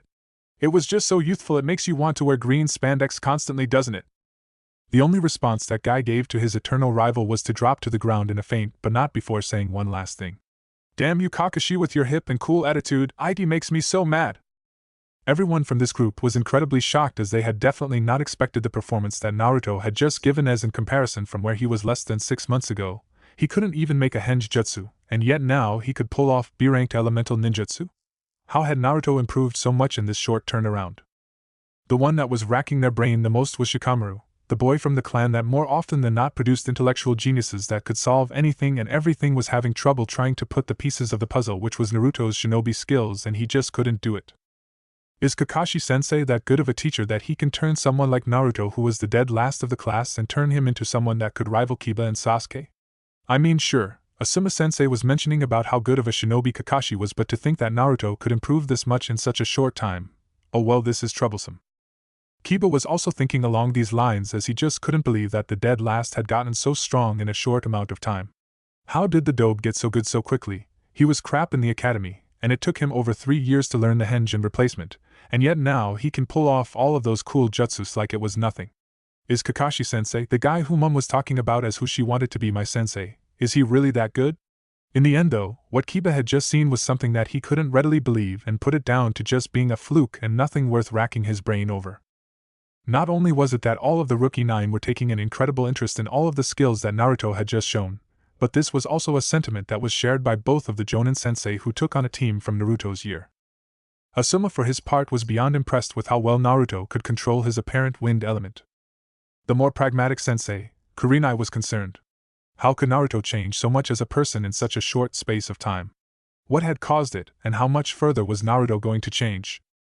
Within minutes, the fight between Kankuro Sabaku and Kiba Inuzuka took place. Throwing a smoke bomb on the ground right in front of Kankuro, Kiba, the heir of the Inuzuka clan, and his trusty partner by his side as the duo double-teamed the ninja with the weird wrappings on his back. He jumped out of the smoke, with it obscuring his vision. The one thing that Kankuro noticed when he came out of the smoke was that there was a white dog that was latched hard onto his arm.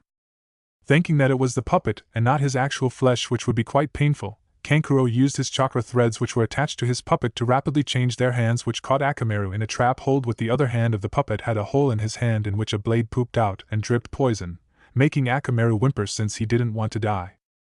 "You might want to give up, kid, or otherwise your friend here will die," Kankuro stated to the canine-based ninja, who could only growl as he tried to think of a way to get out of this dicey situation, and it was then that the member of the Inuzuka clan realized that he did have a way to get Akamaru out of the situation he was in, and what that involved was a soldier pill. Pulling one out of his pocket, Kiba flicked the soldier pill in the direction of Akamaru, to which the puppy obliged his master with a thankful yelp, and swallowed the pill, which made the fur on the dog turn from white to vibrant red in a matter of seconds. The thing was, though, had this been some kind of clone which weren't as tough, the dog would have been able to break through all of restraints holding Akamaru back, but because it was a puppet which was made of much stronger materials meant that the dog couldn't break out of his hold. What he did do, though, was force Kankuro out of the bandages that he wrapped himself in, which made everyone realize that the real Kankuro was a ninja who was a puppet jutsu user, and that the thing holding Akamaru was actually a puppet. This was proven true as the puppet's paint and design, which made the thing look like Kankuro himself, started to chip away and reveal the wooden doll underneath. Seeing that he had just dodged a bullet there, from there on Kankuro made the split-second decision in that he wouldn't take any more chances with this match and decided to go in for the kill on the puppy, which would make the match much easier since it would then be one-on-one. Panic set in, all possible scenarios filtering through his mind in that moment. "Akamaru!" Kiba quickly called out, as he didn't want his best friend to die. "Wait, I'll forfeit as long as you promise to let Akamaru go." Kiba called out to his enemy, who stopped the poison blade that was aimed directly at the red dog, and turned his head to Kiba to see whether or not he would actually go through with it and forfeit. Giving a nod of the head, Kiba sighed in relief, as he didn't know what he would have done without Akamaru right by his side. Kiba spoke up to Hate. "All right then, Proctor, I give up," Kiba said with a reluctant sigh as he spoke to Hate before then changing to Kankuro so that he could get Akamaru back. "Now, hand over Akamaru," Kiba said in a not-so-nice tone, as he hated having to forfeit, but in the end decided that it was for the best and that if he had this chance another time, he would do exactly what he had just done time and time again. Having had his sister humiliated by that Konoha genin, Kankuro decided that he wanted to get back some pride for Sunagakure, and replied in a fashion that broadcasted his thoughts. "Nah, I don't think I will. Little boy, didn't they ever teach you that lying is a core part of being a shinobi?" The middle child of the current Kazekage questioned in a rhetorical tone of voice before turning his head back down to the dog in his puppet's arms that was struggling trying to get free.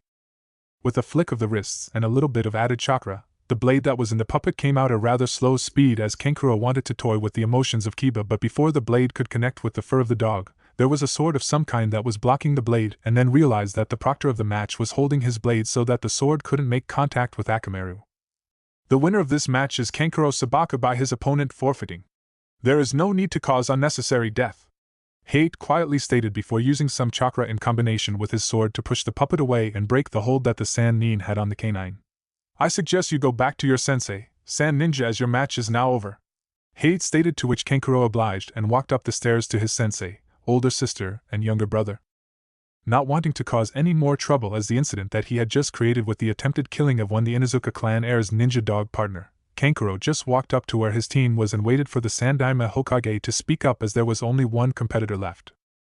Before that could happen, though, both Baki and Temari congratulated the middle child of the current Kazekage on his good performance in the match, although Baki was saying that it would have been great if he had not given away that he was a puppeteer. Naruto Uzumaki vs Shikamaru Nara. Shino Aburame vs Kankuro Sabaku. Neji Hyuga vs Hinata Hyuga.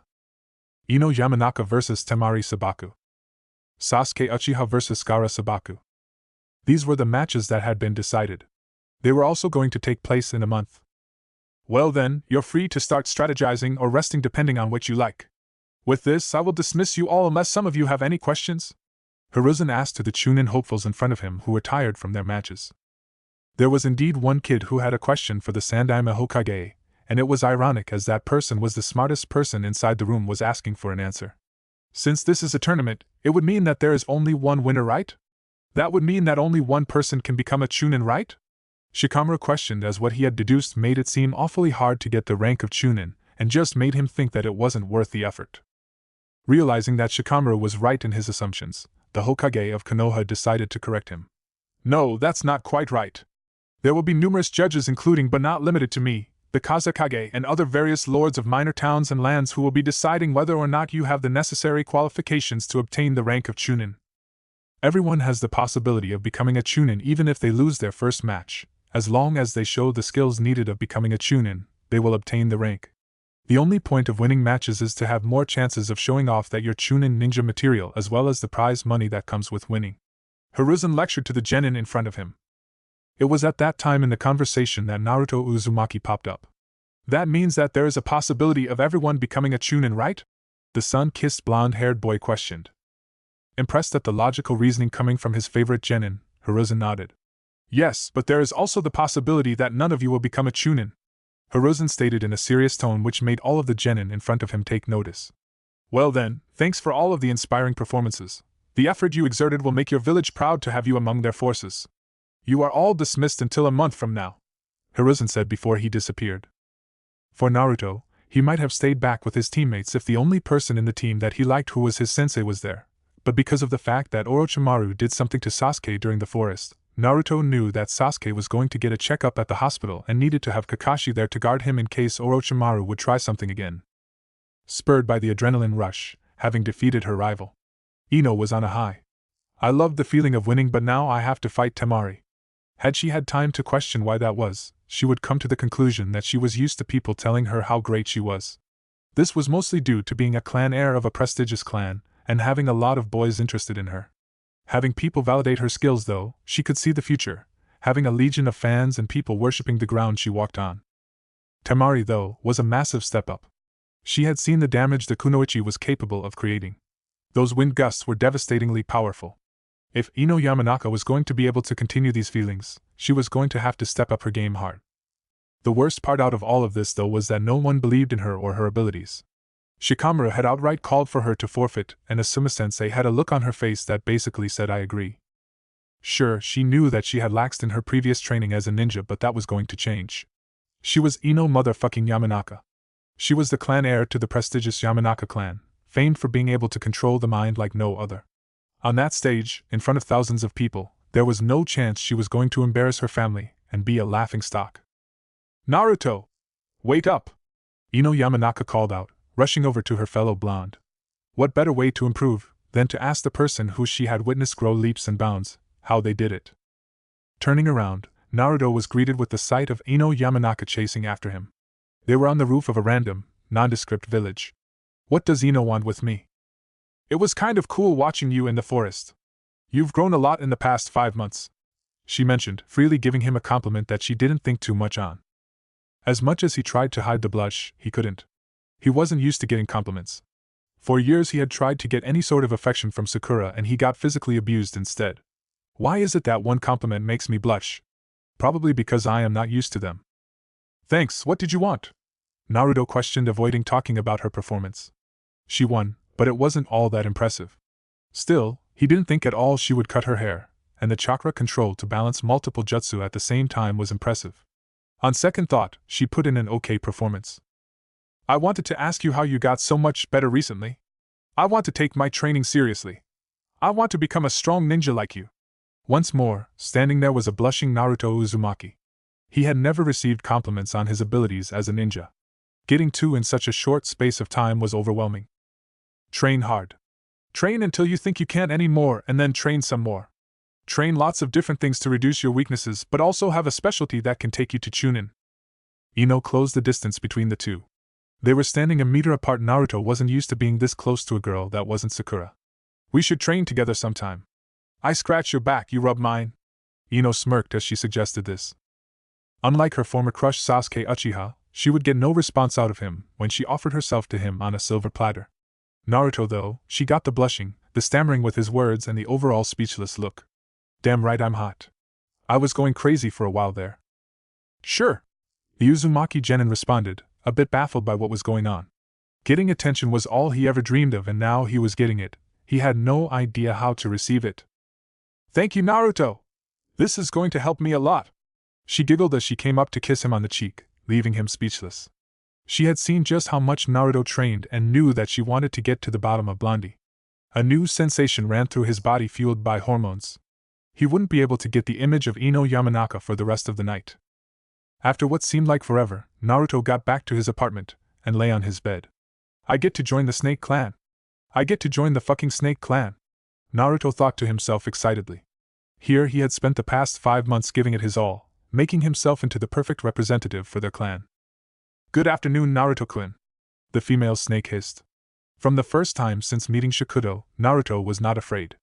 Instead, he was giddy. She was the chance he finally had to get a family. They weren't human, but that didn't matter. They were his and he was going to make them proud. Good afternoon, Shikudo. Slithering her way over to Naruto's body, Shikudo wrapped her form around Naruto and told him to close his eyes as she was doing something that would allow him to train in complete privacy for the month. The last thing that was said in the room of Naruto was, "Sealing Arts, Reverse Summoning Jutsu." Chapter 9. Opening his eyes right after he got the all clear from Shikudo, Naruto looked around in awe. He didn't exactly know what to expect, but this place was cool. "Naruto, this place is called Empty Mayobushi, which is the place that all members of the Snake Clan live. This place will be your new home for the next month." Shikudo lectured as she knew that Naruto was new to this place and would not know a thing about it. As they made their way around the place, Shikudo started speaking. As they went through the mountainous region, Shikudo listed off various different areas of the Snake Kingdom, what their specialties were. "For now though, what we will be doing is going to see the leader of the clan, my father, who wants to meet the newest member of the Snake Clan." The princess of the Snake Clan stated, to which Naruto could only nod as he didn't know what to expect. The only thing he was sure about was that he was highly nervous. "Daddy, I need you to train me, and I don't want the same old bullshit training to be an interrogator. I'm a boss lady and I want to be a frontline fighter," she called out from her room, putting the final touches to her outfit. She was wearing a matching pair of dark purple yoga pants and a yoga crop top. It was two-tone with lilac accents. Look good, feel good, perform good. It was the motto she had lived by, and it had gotten her this far already. The real reason was that she didn't have a choice. She was going up against the eldest of the Kazekage's children, and if she managed to win that, she would be going up against the youngest. The odds were definitely not in her favor. She was not going to be able to cut her hair again for the element of surprise, and she doubted Temari would stand still and cop her jutsu to the face. She was going to have to drastically increase her fighting capabilities if she was going to have a chance of surviving, let alone winning any of her fights. "Okay, princess, I'll be in the backyard in a second." Making her way down the stairs from her room, she tidied up the last remaining things on the table from breakfast. "Right, let's get started. We don't have much time, so we're going to have to take some shortcuts." Ino didn't mind hearing the word shortcuts, as long as they worked. "First thing first, we're going to be fighting on top of the water," Inoichi stated, pulling out 2 kunai and loosely chucking it towards his daughter. She grimaced whilst catching it, having only just heard about water walking, yet having not done it yet. "Guess I better learn quick." After having been taken to a bed which was of higher class than anything else that he had slept in before, Naruto relished the fact that the Snake Clan was a civil and high society clan. He got to experience the finer things in life, such as an already made bed with a duvet and a comfortable mattress. He almost didn't want to get up. The excitement of his first day of training though was enough to get him out of bed. Before he could officially start the training though, Naruto needed to sign the contract in blood. Whilst looking over the contract, he noticed that he was going to be only the 8th person to sign the contract. Damn, they don't let just anyone sign the contract. It filled him with yet another burst of pride, that they chose him. "Now before you can begin your training, you are going to have to visit Nagini, deep in the inner sanctum of the Hibi clan, and get a medical done." As much as Naruto wanted to protest against the words of Manda, he knew that he had no right to come in here disobeying orders. Trudging along, he kicked off the process, which would take 4 hours. In front of Manda, the trio listed over all the benefits, which basically amounted to having a stronger immune system due to having the Kyuubi's chakra running through him, having a more efficient body. The part that Naruto was most concerned about though, was when Nagini started going into how to augment his skills as a ninja and get the most out of him. For Naruto Uzumaki, he was quite nervous having all of his shinobi skills laid out there in the open, as he wasn't sure whether he was good enough to be a member of the clan. He could obviously become a great swordsman with the combination of his wind affinity with a single-bladed shikudo, considering his size and flexibility, with a cylindrical grip which would promote major flexibility in the attacks that he would be able to pull off without a guard, which would decrease the weight of the sword so that it would decrease weight, allowing him to move faster during combat. I can see Naruto here becoming a shinobi who favors speed rather than power, as he can use his elemental affinity to create a great attacking base for him to launch his future kenjutsu and our other snake arts. Nagini stated, as not only was she the head of the White Snake branch, but she was also Manda's advisor on decisions and was telling him how to prepare the things that Naruto needed for his training. Judging by the amount of information in his nervous system about muscle memory, it shows me that the only taijutsu style that Naruto has is the Academy taijutsu style. At this point, Nagini saw the nervous look on the face of Naruto and decided that it would be good to ease his worries. "Don't worry, Naruto-kun. The Academy style is a taijutsu style which is a necessary evil for students without an alternative style, and it is a style that is meant for branching out and learning better styles later on, which means that you should learn our kenjutsu fairly quickly," the elder snake stated in a kind tone which she hoped eased Naruto's conscience. Despite his recent improvements, Naruto still needs to bulk up a bit more, being a bit underweight for his age. It's no doubt that having the fox inside of him requires much higher amounts of food to fuel his body. It was a little while later as Manda was busily writing down the finer points of Naruto's training. When he was done, he asked for Nagini to take Naruto down to the Rattlesnake branch as to get him started on the initiation process of becoming a member of the Snake Clan. Obliging to her boss, Nagini took the blonde-haired boy with her as she went down to where the daughter of the clan king lived so that they could get Naruto officially a part of the Snake Clan. The way that they were going to do this was by getting Naruto to get the customary tattoo on the inside of his right arm embedded with his blood, chakra and chakra from the princess of all snakes to make a truly binding contract. She has phenomenal chakra control. I had to work so hard for the control that she just naturally has, Inoichi said in a mental link to his wife. She could hear the pride evident in his voice. In the space of a 10-minute fight, she had managed to pick up walking on water. All it took was 5 steps to get the hang of balancing on the water without any distractions. Then she fell. Inoichi was right on her with speed which was slightly above what the average Chunin had, and he punched her right in the stomach. There was no chance of avoiding it. Face down in the water, Ino coughed up some water before getting up with her hands on the surface of the lake in their backyard. Wet hair fell over her face. With frustration, she flicked it back up in the air and behind her. Inoichi lowered the speed and attacked her at the top speed in which Ino could move. This time she managed to take 2 steps back to dodge the attack, although she stumbled and fell into the water again. Ugh! She screamed. Normally I get everything I want without having to work. Is this what the others are doing day in and day out? She questioned to herself. If this is what the Gaaras, the Neijis and the Narutos of the world were doing, then she was going to do it too. Each time her father went to punch or kick Ino, she leapt out of the way to avoid the attack. 4 times. That's all it took before she managed to keep standing. She stumbled but remained upright. She unleashed a smirk at her father, showing him that she wasn't going to take this lightly. Keep up the great work, honey. You're doing a fantastic job, Inoichi called out with pride. Maybe my daughter is going well in the exams? The first day had passed. Once they got down to training, Naruto fondly remembered that he completed his first training session to the best of his abilities. He was sure that the familiarity of holding a wooden sword would come shortly. At the moment, it was the main thing he was practicing.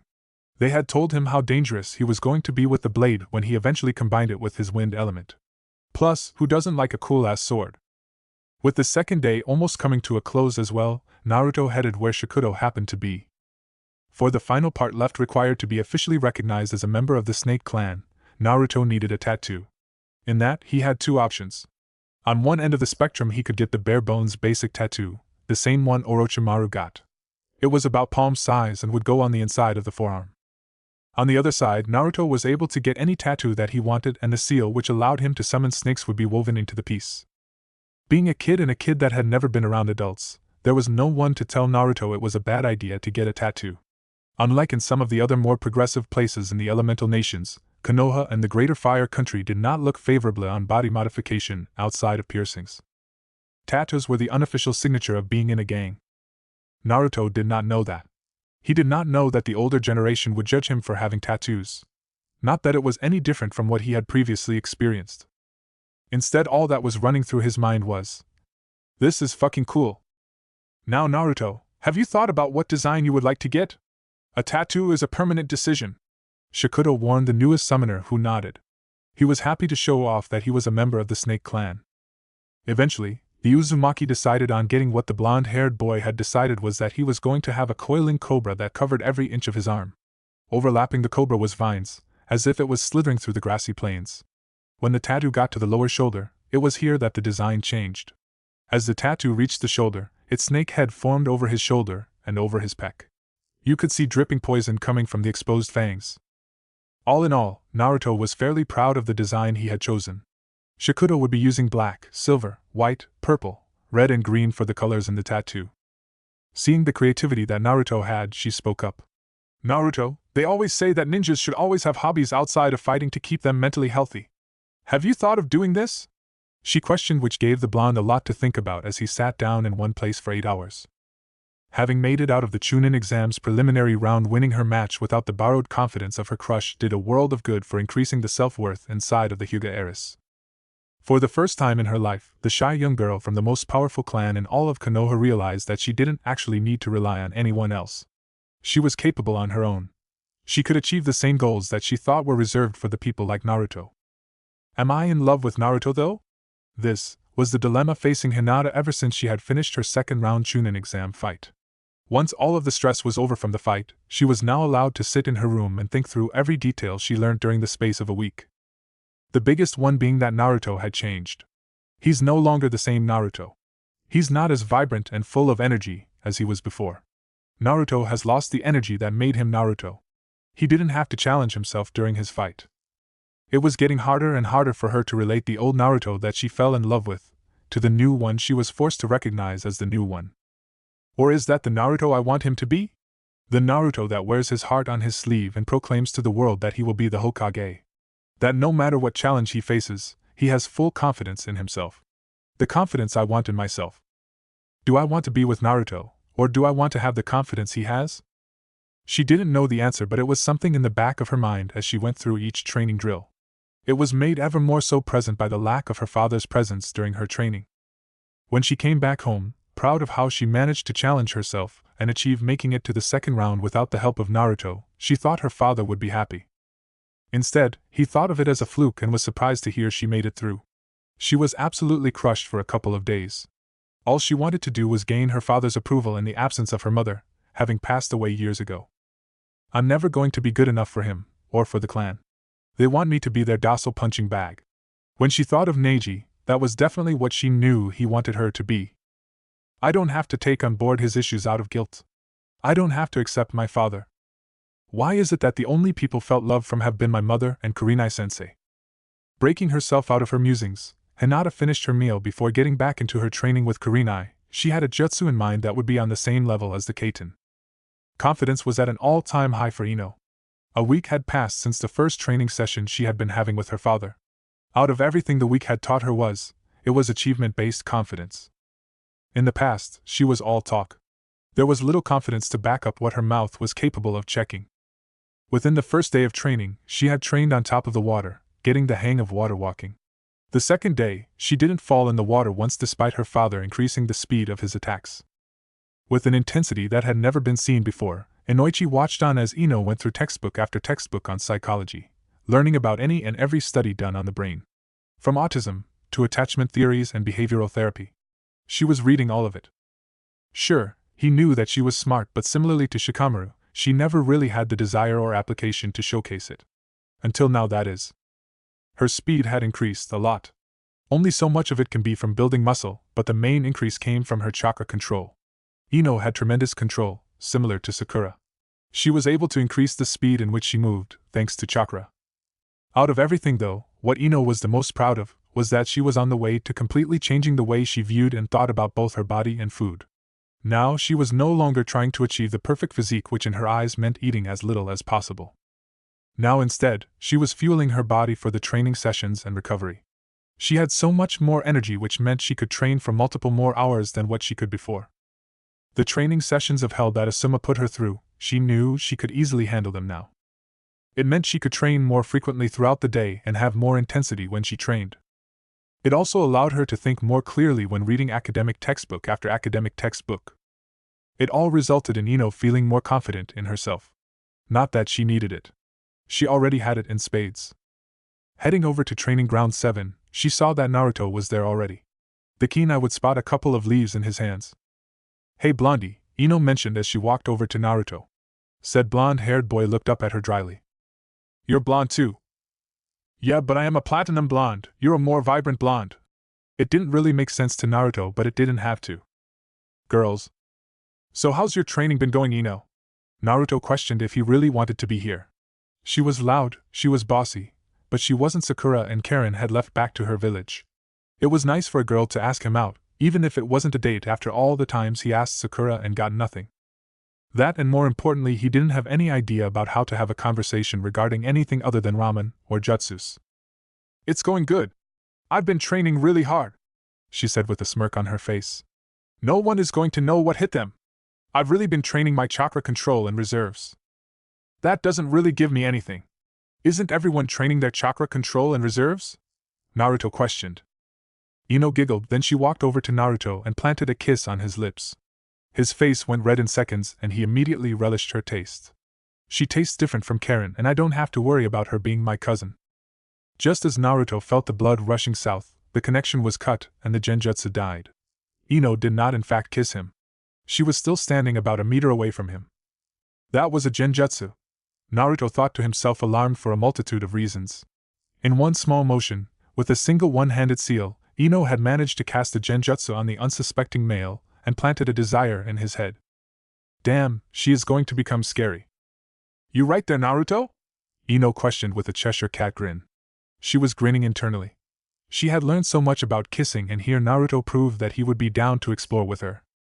It also showed how limited Naruto was when it came to recognizing and dispelling genjutsu, something both of them realized. When he looked at her this time round, there was something different about how he was looking at her.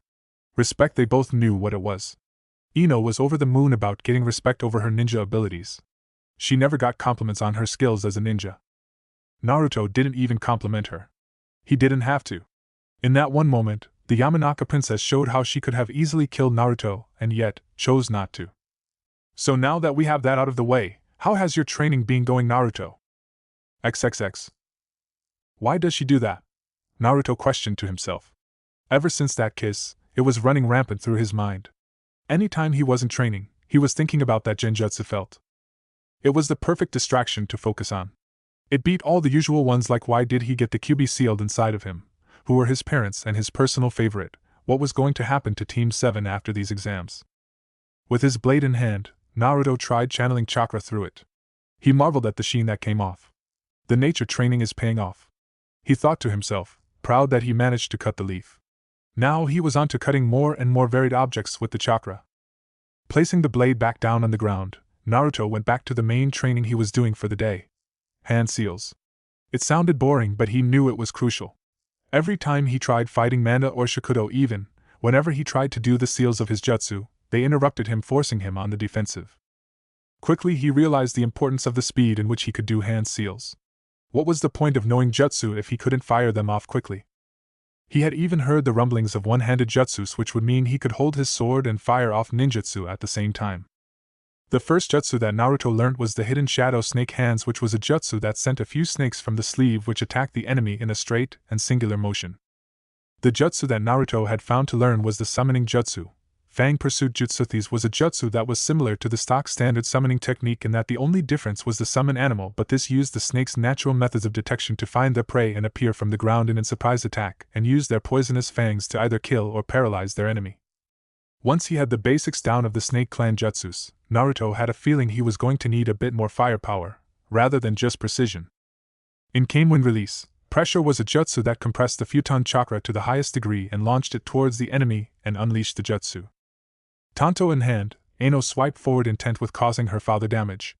They were fighting on top of the water's surface, developing her chakra reserves, katas, and even trying to increase Ino's speed when attacking. When she wasn't doing this, she was training her body, building the muscles to carry her in her ninja career. And when she was done with all the physical, there she was, sitting on the edge of the water, deep in focus, practicing her jutsu, ever intent on mastering the famed skill of one-handed ninjutsu. Watching on, Inoichi couldn't be prouder of his girl. She has come a tremendous amount in such a small space of time. It was 2 weeks into the training, and admittedly, he had reservations about his daughter competing in the final round of the Chunin exams. Whilst she was very intelligent, she didn't really have the drive or abilities to compete on the grandest stage. Yet right there in front of him, it was as if he was looking at a changed girl. She was spending 6 hours a day training. He really hoped that she got to showcase all of the hard work that she had been putting in. "Daddy, I'm off!" Ino called out, breaking Inoichi out of his reverie. She had packed up everything around her and placed it on the table under the awning. Within seconds, she was running off towards where Naruto was. Making her way from the clan compound towards the training ground, she found herself excited. All it had taken to make her excited was seeing one training session that Naruto put on. There she was, watching the effort he put into his wind ninjutsu and katas with the sword for her to realize just how much she herself was capable of putting into her training. The first time they sparred with swords, Ino was thrown at just how much of a difference there was in the skill they both started learning at the same time. He was faster, stronger, and more elegant with his strikes than she was. Just how much time is he putting into his training? Even when she arrived at the training ground, she found Naruto working through his katas yet again. Oh boy, Naruto's gotten hot. I could run my hands through that shaggy blonde hair. What's that? Ino questioned to herself as her gaze quickly narrowed when she saw the color seeping out of the shirt. Does Naruto have a tattoo? Rushing forward on impulse, Ino yelled out. Naruto, since when did you have a tattoo? Aren't you afraid people are going to judge you? Unlike the Uzumaki, Ino was very much aware of how a tattoo can change someone's standing in society. They were viewed negatively for a reason. How's that different from normal? He replied back, throwing Ino for a moment. Nah, this is a tattoo to symbolize the new clan I signed with. As much as Naruto wanted to keep it under wraps for the final, he was very excited to talk about it. Plus, it's been nice to hang out with Ino. Hopefully, she accepts this. If she didn't, well, it told him that he shouldn't tell her anything else. What do you mean your new clan? I thought you were already a part of the Uzumaki clan, she questioned with a frown, wondering what Naruto was talking about. What do you mean about the Uzumaki clan? Naruto asked with barely restrained urgency. Admittedly, when he spoke to Karen, she had mentioned that she also had the same last name, but then he got sidetracked with everything regarding the Chunin exams to look into it. Long repressed feelings were threatening to bubble over the surface. Whenever he had asked the Sandaime Hokage about his family, all the man had said was that they had passed away the night of the attack and there were no more family members left. He would have given everything to find out something about his family. Yeah, there's a clan called the Uzumaki clan. They were kind of related to the Senju clan, I think, she mentioned, unaware of the turmoil Naruto was going through. Didn't he pay attention in school when they taught this? In addition to it being taught in the academy, Ino also had a responsibility to know, due to her status as a clan heir. Immediately, Naruto created 3 clones and informed them to go to the library, under the orders of picking up every bit of information he could on his potential family. No, I didn't know anything. The anger was seeping out, although it was not directed at Ino. It was directed at himself. Not liking the thoughts running through his mind regarding the old man and feeling betrayed, even if he technically didn't lie, Naruto diverted the conversation. The reason why I got the tattoo is because I signed the contract with the Snake Summoning Clan. They are the people that have been helping me train whilst Kakashi has been off training Sasuke. Apprehensive, Ino knew all too well that the last person affiliated with the Snake Clan was none other than Orochimaru. There's no way Naruto would end up like him though, right? As her initial thoughts of hesitation came over her face, Naruto noticed it and frowned. What made you sign the contract? A small smile started to appear on the face of Naruto. I expected her to run away when I told her. I wasn't happy with my training.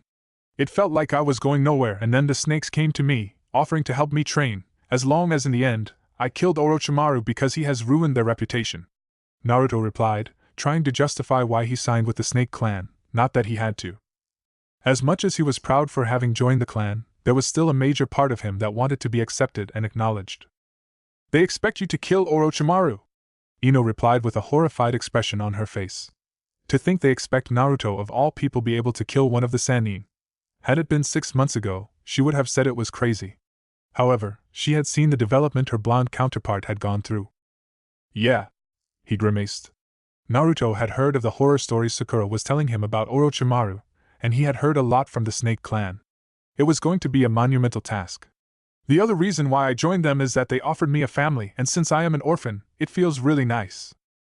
Immediately, her heart went out to Naruto. He must have been through so much. That's probably why he did all those pranks when we were younger. Why he always was so loud during class. A look of understanding filtered across her face. Whilst she hadn't walked through his shoes, she could only imagine how difficult that must be. Right, and how happy does it make you feel to be a part of the clan? She questioned with a small smile on her face. You should have seen the smile that Naruto gave her. It truly warmed her heart and melted her insides. It's been great, Databeo! Naruto exclaimed, then proceeded to get red in the face due to the resurgence of his verbal tic. He was trying to cut it out but got so excited. That's the Naruto I remember. I don't remember his smile being so infectious. They said I can either get a regular tattoo that had the seal inscribed on it, or you could get one which you designed, Naruto said excitedly, taking off his shirt to show Ino the full piece. Shocked at having a boy take their clothes off in front of her, a small blush littered over her face. Her hand quickly went up to mouth to cover the smile forming. Awe filled the Yamanaka girl's eyes as she looked with focus at the detail in the tattoo. I've never seen anything like this. With no words spoken, Ino reached out to Naruto's tattooed arm and lightly traced over the design of the purple cobra tail wrapped around his arm. It sent shivers down his body, forcing a minor gasp from Naruto. As her hand absent-mindedly traced over the design, she had no idea the effect this had on Naruto, especially as she ran her fingers over the peck. It was her first time touching a boy like this, and she was entranced. Hold on a second. What am I doing, groping Naruto of all people's peck? Ino internally screamed, horrified at the thought. Ahem. Ino called out to herself. Blushing as it felt nice, she took a step back. You mentioned that you were an orphan before. Do you think that is why you pulled all those pranks when you were younger? To get people to look at you? Ino questioned, getting the conversation back to things other than how she was tracing Naruto's body with her hands. Still feeling the effects of Ino's incredibly soft fingers on his body, he was in a bit of a daze when he spoke. Yeah, that, and with the QB sealed inside of me, everyone hated me for when all I wanted was to be loved like the other kids at the academy. Right as the moment the words came out of the Uzumaki's mouth, his eyes widened comically. Fuck, I didn't mean to say that. What do you mean the QB's sealed inside of you? Ino questioned with shock, not really knowing how to process the new information. Oh what, I didn't say anything. Naruto, embarrassed, brought his hand back to his head and rubbed it nervously. Frowning, Ino could see the nerves and anxiety running all through his body. No, you said something about the QB. You can tell me anything, promise. She stated, feeling like she was on the verge of finding out something juicy. The sheer panic that was radiating off of Naruto was concerning. She had never seen him frightened like this before. It didn't fit the image she had of him. He was confident, regardless of the situation. Well, she didn't judge me for the Snake Clan. The 13-year-old Naruto, devoid of affection and socialization, justified to himself. The past 2 weeks with Ino here giving me compliments has been nice. If she leaves after finding this out, it's not like I lost anything. That was what Naruto was telling himself, trying to rationalize it in his mind. The truth was that he was incredibly scared. Never when interacting with Sasuke or Sakura did Naruto feel like it was a safe space to share this sensitive information. So you can't actually kill a tailed beast, despite what they said during the academy. The only way you can defeat one is to seal it away. He paused to see her reaction. Seeing it slowly dawn on her, it felt prudent to keep talking. I don't know why, but for whatever reason, the 4th Hokage chose to seal the QB inside of me. With clenched fists and looking at the ground, Naruto didn't want to show his newfound friend his innermost secrets. Anguish marred his face, and in that moment, before Ino spoke up, he felt completely naked. So you're like a giant storage scroll for the QB? Ino responded after thinking about it for a moment. Just by looking at him, she saw a completely different Naruto, one she was confident that neither Sasuke or Sakura had seen. Her intuition was that Naruto hadn't told anyone this yet. So that's why all the adults told us to stay away from him. Daddy never told me to stay away from Naruto, he was just annoying. But that was just because he was a kid who wanted to be a part of the group, he wanted to have friends and family, and he didn't have any role models to tell him right from wrong. Naruto nodded. And all of the older people know, but none of the other people we went to the academy with know, right? She questioned, piecing the puzzle together. Seeing Naruto nod again, she only had question. Why? When I spoke to Gramps, he said it was because he wanted for me to have a normal life. Naruto replied, although he was unconvinced with the answer. That's fucking bullshit. Ino swore loudly, not caring about the profanities coming out of her mouth. As if you had a fucking normal childhood. Getting another opinion to validate his thoughts reassured Naruto that his feelings were valid. That's the Sandaime Hokage Ino. Naruto dryly replied with a small smirk on his face. Oops. She blushed for a moment before the confidence came back. So what? I stand by what I said. Nothing I said was wrong. He wanted you to have a normal life, but everyone found ways to go around it. Naruto smiled, seeing she was willing to stand up for what she believed in to be right. Remembering where she was, Ino asked Naruto a question. And how do you feel about it all? Naruto was stumped on how to answer that. He didn't know how he felt about it. Whenever he tried thinking about his childhood, the memories were vague at best, as if he was trying to subconsciously forget about it. I don't like it at all, Naruto said with spite lacing his voice. I didn't ask for this. Why did they force me to be the host? I didn't have parents anyway. Why didn't they give it to someone who had a mom and dad to help them? It was a multi-layered comment from Naruto. There were many comments to unpack there. She had to think about her answer for a moment. I don't know why they picked you, but it really sucks and is unfair. Feelings of guilt filled Ino for how she treated her blonde friend when she was younger. She never knew how hard he had it. Even though we have really only been friends for the past 2 weeks, I want to say that we're going to be friends forever. It wasn't exactly what she said that spoke to Naruto, it was how she said it. Looking up, he saw her green eyes full of the utmost confidence. Whatever you're going through, I want you to know that you can come to me and talk about it. I'm not going to tell anyone your secrets. Promise. You mean that? Naruto questioned. There was hesitation in his voice, lower lip almost quivering. Yep. From now on, you're not going to go through this alone. You're going to have the sexy Ino by your side whether you like it or not. The smirk filtered through from her eyes to the lips and Naruto couldn't help but return her positivity. You're not afraid? Naruto questioned with a bit of hesitation. She scoffed whilst flicking her hair. Not at all. She lied, having a bit of nerves but not wanting Naruto hate himself. It wasn't that she was shit scared of it, she just wanted to learn more about the situation first. Thank you, Ino. I promise I'll always have your back. That's my ninja way. Seeing the look of sheer determination in her friend's eyes made Ino grin. Then when he came over, wrapped his arms around her and held her tightly, she swooned. A girl could get used to this. After breaking the hug, Ino softly spoke, still flushed from the hug. Let's go get Ichiraku's.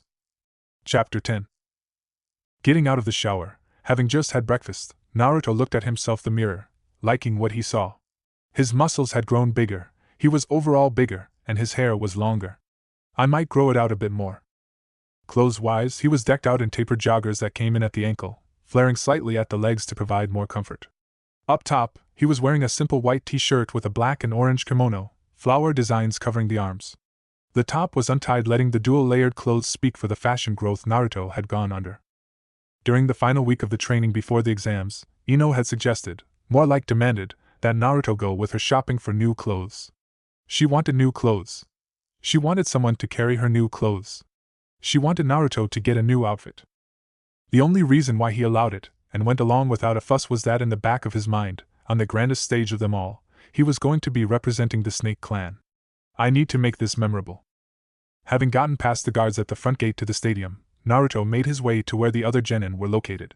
There he saw a new proctor for the final exam. 5 minutes later and all of the genin that were going to be competing were there. That is, apart from Sasuke. Come on Sasuke, what the hell are you doing? You're not going to make Chunin if you follow in the footsteps of Kakashi-sensei. You forgot to mention Sasuke, where is he? Naruto questioned, wondering where his teammate was, as he wanted to fight him and prove once and for all that he was the better of the two and that he no longer looked up to him, and that they were equals. Annoyed at the boy in front of him, Genma spoke up to Naruto in a fairly grouchy tone, indicating to Naruto that he didn't want the conversation to last any longer.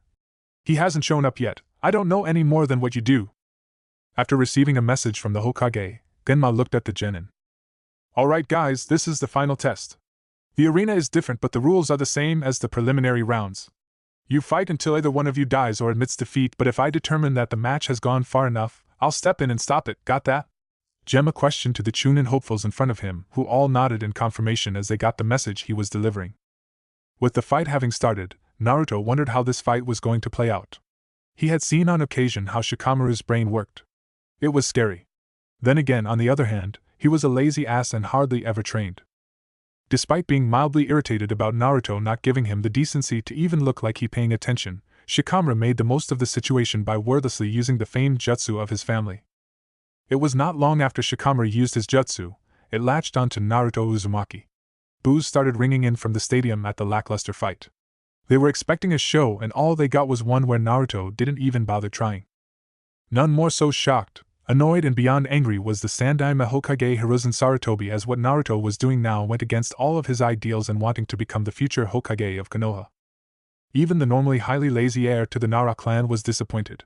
To him, it felt like that Naruto didn't even want to try. That was normally his role. This all changed though when his head was forcibly dragged down facing the ground, and there was only one person who was able to do it since he didn't choose to do it himself. Broken out of his musings on the time they spent together at the academy when the shadow connected, Naruto started channeling his chakra. Flexing his control over the Kyuubi's chakra, Naruto merely pulsed the Nine Tails chakra, causing it to run through his body, dispelling the hold that Shikamaru had on him. Shock filled the visage of the Nara clan heir. Whatever that was, it wasn't human chakra. Shikamaru thought to himself with a frown on his face.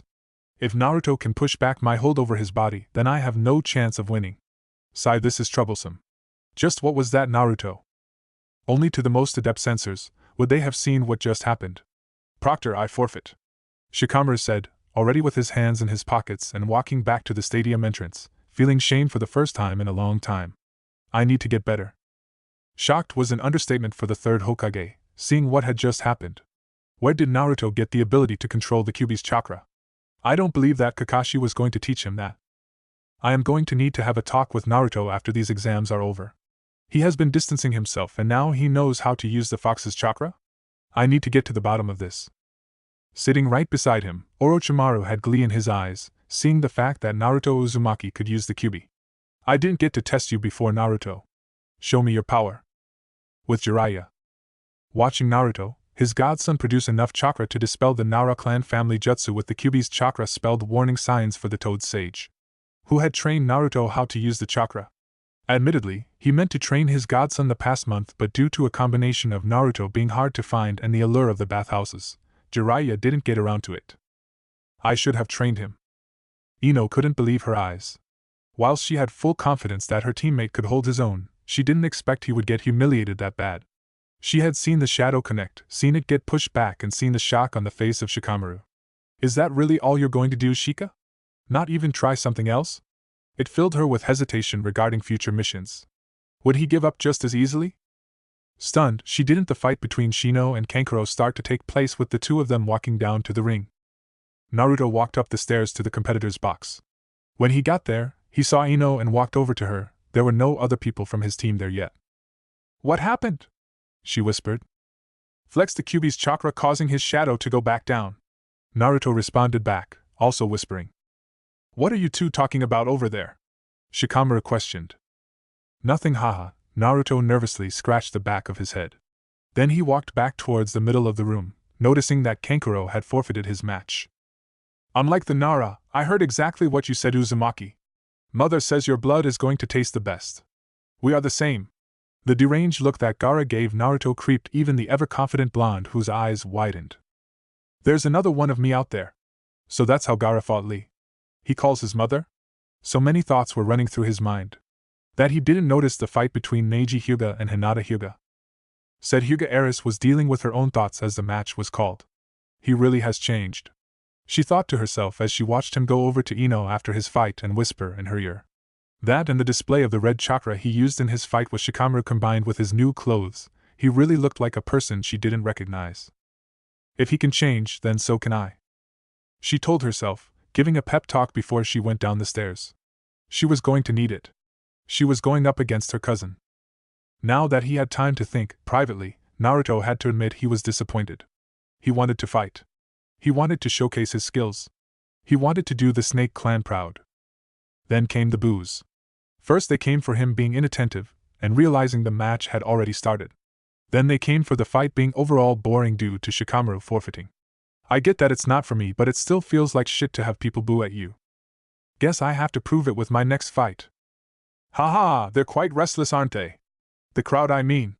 They paid good money and all they got to see was a gen in the Kyuubi's chakra and the rest have been forfeits. I assume that they are feeling hard done by. The Kazekage in disguise mused as he wanted to get a reaction out of his sensei. Unfortunately that did not happen though, as Hiruzen was too busy with pressing matters that were of more importance. That was the fact that the star attraction for the exams, one Sasuke Uchiha, was not here. He was the person that a lot of the paying customers had come to see, and they would be very disappointed if they did not get to see the kid in action. That's just it. Rado whispered into his dictator's ear as he thought that what they were going through was something embarrassing and that it should not be heard by the other villages. We are still unable to find him, Hokage-sama, and we also have Orochimaru to deal with, so before everyone starts to make a big fuss, how about we disqualify the boy for not having arrived on time? Rado questioned as he wanted to know what was going on and prevent an incident from occurring. It was then that the smooth negotiating voice of his former student reared its ugly head and forced itself into the conversation. Hokage-dano, please wait a little longer before making this decision. It was Rado's turn to speak up. Well, it wasn't really his turn, but he chose that moment to speak up anyway. I beg your pardon, but anyone who takes punctuality lightly is someone who does not deserve to become a chunin, no matter how skilled they are. Unless there is a good enough reason to convince the high society people, then we should go on without him. The moment that Orochimaru found the gap so that he could retort, he did just that. I seem to recall one of your elite jonin named Kakashi Hatake being someone who was always late. If he is allowed that leeway, then surely someone who is a descendant from one of the founding fathers of Konohagakure should be allowed the same right? Orochimaru stated, to which the special jonin just started spluttering, trying to dig himself out of the mess he had put himself into. Unconcerned about what was happening to Rado Namishi, the snake Sennin continued on speaking. Even so, I still see a reason which would be satisfactory for the daimyos and the other various lords in attendance. The majority of the shinobi leaders and every other high-ranking person here are mainly here so that we can see the match between the Uchiha heir and my youngest son Gaara. The Kazekage in disguise stated, to which the special Jonin didn't know what to say in response. In the end he didn't need to think of what to say though, as it was Hiruzen Sarutobi who spoke up. Very well then, let's postpone his match and allow the other matches to go on ahead. If he is still not here by the time his match comes up, then we will have to disqualify him. The Sandaime Hokage stated, to which the snake Sannin smirked behind his veil as he knew that his sensei was still as easily manipulable as always. Without needing to be told what his next task was, Rado Namishi went to where his friend Ginma was standing and told him what he was going to have to recite to the crowd, which was getting slowly agitated more and more as time went on. Unconcerned with what was happening with his two special Jonin, Hiruzen turned his attention back to the fourth Kazekage. It seems though that you are pushing for this match to go ahead, Kazekage Dano. With the smirk not having waned off of his face, Orochimaru turned his attention back to his sensei and started talking to him. Not at all, there's no better opponent for Gaara than the Uchiha so that he can show off the skill of Tsunegakure to all of these possible clients. It's a great opportunity for us to show just how strong we are. Watching the fight between Hinata and Neji told him a lot of things. First was that Neji was good. Very good. Second was that Hinata was also good. From what he could see, she would have been the best kunoichi out of the trio that graduated. Ino has probably caught up in her own way, but Hinata was not bad. Next up is Ino Yamanaka versus Temari Sabaku, Ginma called out. With a look of determination on her face, Ino pulled down the sleeves of her purple yoga crop top. Hey, this is going to be so easy, Temari called out full of confidence. She had seen the fight that Ino was in 1 month ago. There is no way that she could improve enough to be a challenge. Annoyed at the comment, no doubt directed at her, Ino adjusted the holster over her back for her sword. Then she followed Temari down the stairs. Good luck, Ino! Naruto called out in the background, putting a smile on her face. Temari, being as confident as she was in her fight against the Yamanaka, didn't even look over her shoulder, fully assured that her opponent was going to be no threat at all. She didn't notice the hand signs taking shape. Using her immaculate chakra control, Ino Yamanaka fired off her new favorite jutsu. It was the first ever one that she had created himself. Entering the arena, she found herself looking up and noticing that everyone was watching. Her whole family would be watching. I can't let Daddy and the rest of the clan down. In addition to seeing her family, she also saw Temari's family. I can use that. Begin, Ginma called out. With the match taking place, Ino sprinted, at a speed which had not been seen from the Yamanaka before. The use of chakra allowing her to develop her quickness far greater than what she would have been able to without chakra. Damn, she's moving as fast as Lee with his weights on. Temari thought to herself. The green kid was no doubt a prominent memory over the past month with how far he had managed to push Gaara. Jumping backwards, Temari pulled out her fan, right as Ino pulled out her tanto. Racing close, Ino prepared to swing her sword with her right hand. Temari, as she was about to swing her fan, unleashing a powerful wind ninjutsu, she saw the free hand of Ino going through hand seals. You can do one-handed ninjutsu! She screamed, alarmed. Just who is this girl? She was nothing a month ago. Nothing. Something like that. Still think this is going to be easy? Ino questioned with a smirk on her face. This bitch needs to be taken down a peg or two. No one says I'm easy. If you embarrass me, I'll kill you. The voice of Gaara rang through his older sister's head. Not ninjutsu but jinjutsu.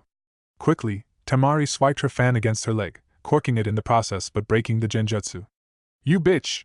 You have no right to use Gaara against me! You don't know what we've been through! As she said this, a violent gust of wind shot out from the fan, terrorizing the arena. It caught Ino, who was so close, yet unable to deliver a blow with the blade. At the last minute, she tried to dodge but got hit in the stomach, pushing her back into a tree. There was a solid thud as smashed into the tree.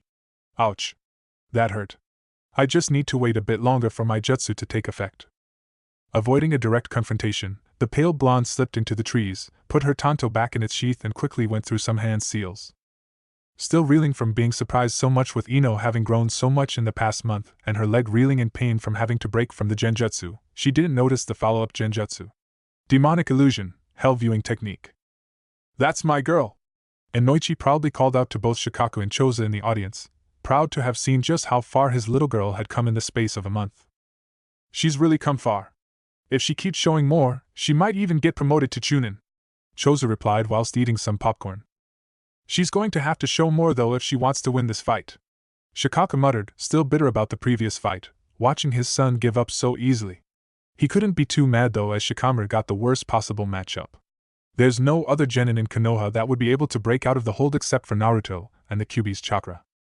Don't be so pessimistic, Shikaku, Inoichi said with pride still evident in his voice. There in front of her was a young Gaara, screaming out for support and assistance. No one was around him. Not even herself. She saw the raw pain and unbridled emotion in the eyes of her younger brother. She saw the desperate look for reassurance, and there was no one to support him.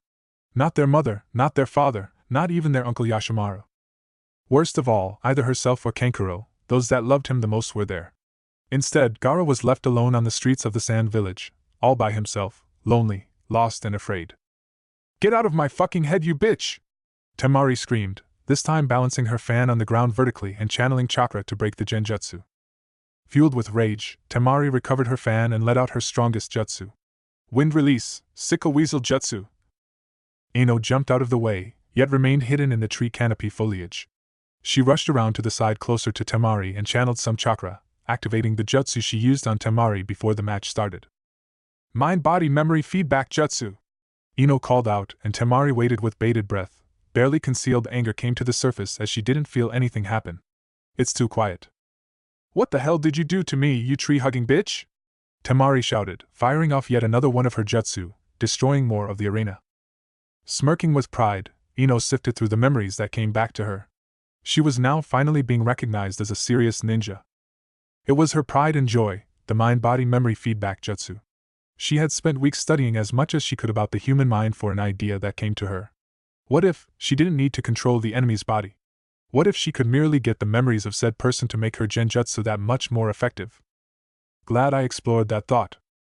Going through yet more hand signs, although she was feeling the strain as a bead of sweat dripped down from her forehead, Ino channeled her strongest genjutsu. Genjutsu, memories of the mind. In front of Temari, she saw a scared Gaara, being stared down by Yashimaru, kunai in hand. No, this is what Gaara told me about. She's recreating information that she got from my brain.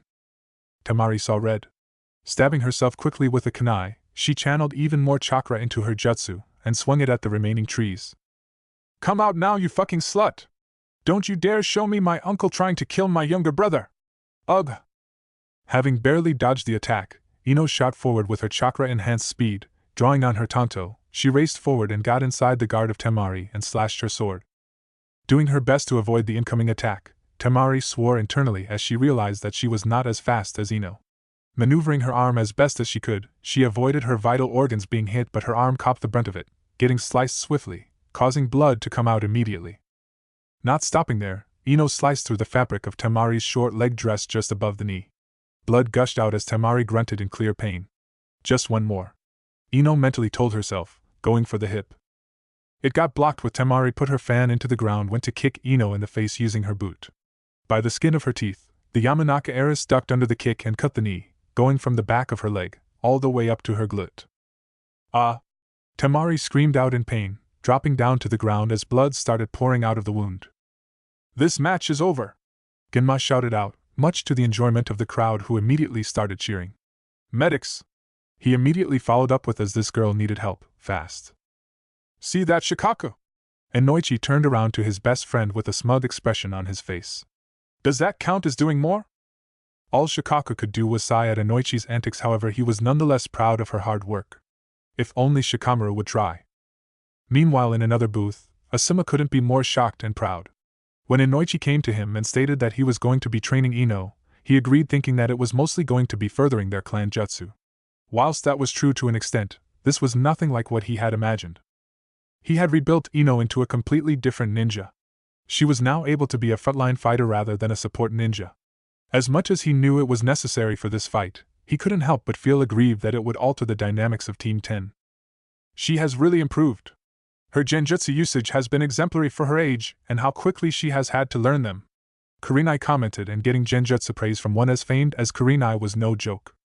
Yeah, she has always had high potential. She has had very good chakra control. It's just that she has never had the desire to improve, rather chasing Sasuke all around the village. Asuma replied, thinking multiple things at once. Until now, Kurinai murmured, wondering what this meant going forward. I wonder how far she can take it. All Sakura could do beside the two Jonin ninjas was gape in silence at how far Ino had come. Has she really been this strong? No, that can't be it. Rising feelings of inadequacy crept up to the surface, confronted with yet another rival completely surpassing her and leaving her in the dust. First Sasuke, then Naruto, and now Ino of all people. Wow, that was really impressive. You should be proud, Naruto called out as he watched Ino come up the stairs with pride evident on her face. It was one thing to hear about it in training, but it was another to see the fruits of her training in real life. She's so much stronger than before. I need to be wary of all that genjutsu. Thanks, Naruto, and damn straight I am, she mentioned, coming over to greet her fellow blonde with a hug. Seeing the interaction between Naruto and Ino, it lit a spark in the eyes of Gaara. More people to kill. With Sasuke Uchiha having not arrived, we will proceed with the matches in the top half of the second round first. Only when we have no more matches left remaining will we disqualify Sasuke Uchiha. The announcement broke the hug. Ino wasn't sure what to feel until she saw the look of disgust on the face of Naruto. Why does he always get the special treatment? Now that she was further removed from the Sasuke bubble and was also competing in the exams, Ino could empathize easily with the frustration coming from her fellow blonde. Before Naruto could start to complain even further, the next match was called. Naruto Uzumaki vs. Neji Hyuga. With frustration evident, Naruto jumped down and started walking down the sides of the arena wall. There was a tense silence in the stadium as right now the crowd didn't know what to think about the new Uzumaki Naruto. This was an Uzumaki Naruto that defied all preconceived conceptions on how the blonde-haired boy used to behave. Originally they thought that the boy would struggle through trying to find a way to break through the defenses of the shadow-wielding ninja with the use of maybe one or two traps that he had gained unconventional experience using them through the pranks that he did on the village. In the end they thought that he would get caught in the shadow of the Nara clan heir where he would force the demon container to give up. They certainly did not expect for Naruto to manage to beat the son of the Jonin commander of Konoha through the simple use of the Kyuubi's chakra. For those who had reservations about Naruto and were traumatized with what happened 12 plus years ago, it made all those feelings of inadequacy and fear resurface with a vengeance. What was even more surprising was the fact that the boy didn't even have to show a single jutsu to suggest what he was capable of. It was clear to the shinobi in the audience that the boy that left the academy as the dead last had changed. The question was just by how much? Would it allow him to fight the Hyuga prodigy? It was even confronting to no longer see him wearing that infamous orange jumpsuit. It was the bane of many Chunin's existence when they had to chase him around the village and after one of his many pranks. Now they couldn't identify with the happy-go-lucky blonde and it concerned them. What had caused him to change and what was he changing into?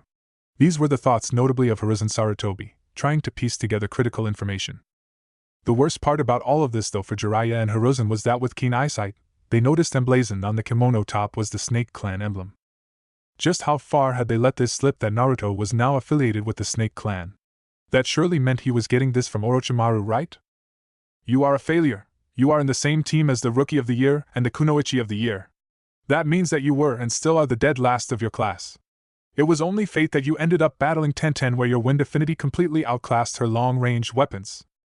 Since I don't rely on the weapons as heavily as Tenten does, it will be me who will just prove the fact that whilst you got dealt a good hand by fate, your luck has run out as you will lose against me. The prodigy of the Hyuga clan stated in an overconfident fashion that just oozed out of him. Is that it? Naruto questioned with a bored look on his face. Is that really it? The whole you're going to lose to me and there's nothing you can do about it spiel. If that's the best you can do, then we might as well get this match started. Affronted that Naruto gave him the same amount of attention that he normally gave to others, Neji was raring to go. Proctor, please start the match. Neji stated to Genma, who could only nod as if he was honest with himself. He thought that this fight that was going to take place right now was going to be the best fight of the tournament. Analyzing Neji as he tried to find any weaknesses in his ninja abilities, Naruto noticed that Neji was nowhere as calm and collected when people spoke to him about. There was an underlying stream of bitterness and anger to him. In preparation for what was about to come, Naruto did what any sane shinobi who didn't have great taijutsu that was going against a member of the Hyuga clan. He pulled his sword out. Neji stumbled for a second, surprised to see Naruto with a sword but regained confidence, and then raced forward, confident in the ability of the gentle fist. Not to be outdone, Naruto started running at Neji as well. Naruto had his sword in his right hand behind his back as he tried to conceal which move he was going to make. With his free hand, Naruto slipped his fingers into the shuriken part of his weapon's pouch and pulled out a shuriken that was made from high-quality metal which allowed elemental chakra to be channeled into it.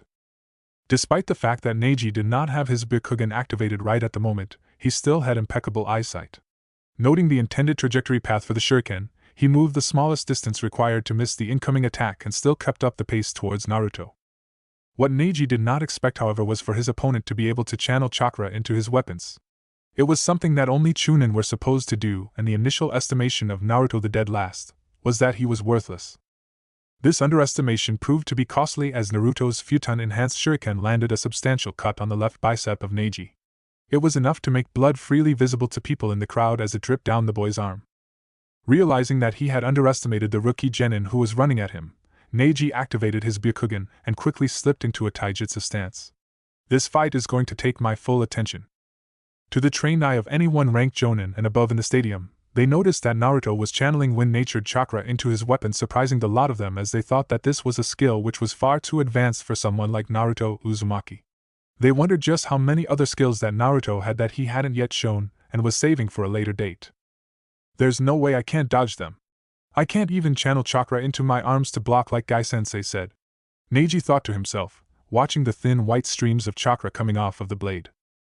I need to end this sooner rather than later. Neji thought to himself as looked back down at bleeding from his arm. As much as he wanted to use straight taijutsu, Neji pulled out a kunai. He couldn't take the same luxuries that he did last time. Not wanting Neji the time to come up with any plan, Naruto continued on his assault using his sword and swung a horizontal strike aimed directly at the hips of Neji. Quickly calculating that he wouldn't be able to dodge it, the Hyuga prodigy used the kunai in his hand and blocked the swipe from Naruto. It did not last for long though, as Neji quickly realized that his weapon was not going to last long up against cutting power of Naruto's sword. He used the slowed momentum of the sword to jump back and try and find a way to disarm Naruto of his sword, as it was becoming increasingly frustrating.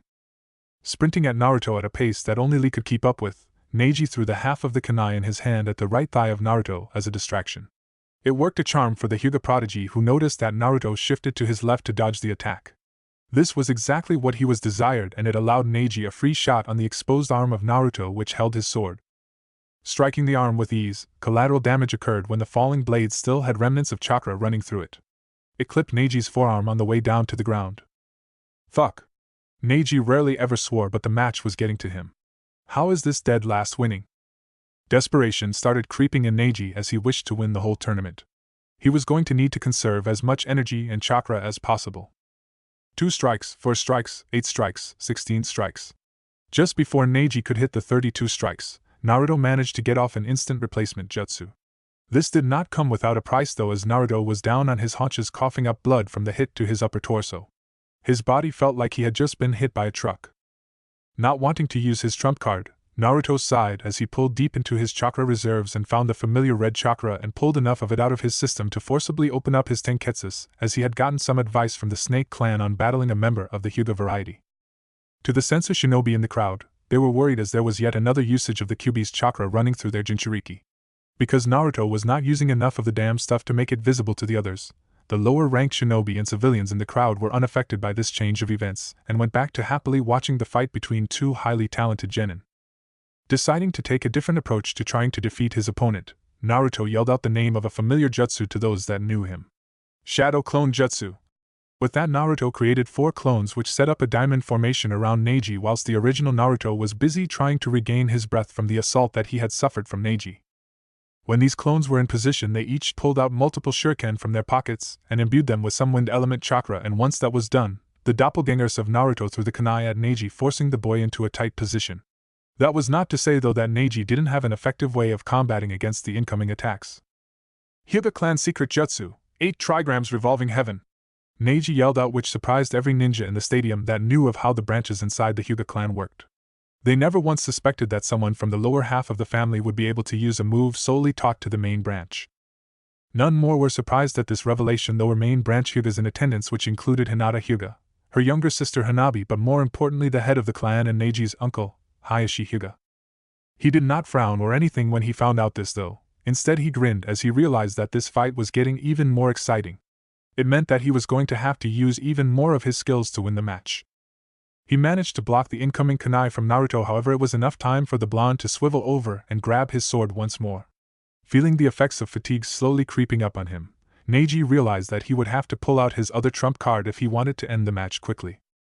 Once more, the crowd bore witness to both Naruto and Neji ran straight towards each other. A meter behind Naruto and to his right, there was a large tree branch that was out of place thanks to the wind element enhanced shuriken that he had thrown, which cut up part of the tree. All in all, the mind of Neji Hyuga raced through a plan, and just as he got within striking distance of Naruto's sword, Neji pulled off an incredibly quick hand seal sequence and used one of the Academy's standard ninjutsus. Naruto didn't see Neji replacing himself with a tree. He thought he would consider himself above that. Using his impressive speed, which was able to rival Lee without his weights tied, Neji got in position with a direct line of sight to Naruto's kidneys and stated what would be the final jutsu. Hyuga Clan Secret Jutsu, 8 trigrams 64 palms. Neji shouted out with a hint of fatigue. Naruto's body position was compromised. He wasn't in a position to dodge or block the attacks. All 64 strikes connected. It hurt. It hurt a lot. This time when the sword dropped to the ground, Neji made sure to stay out of the way.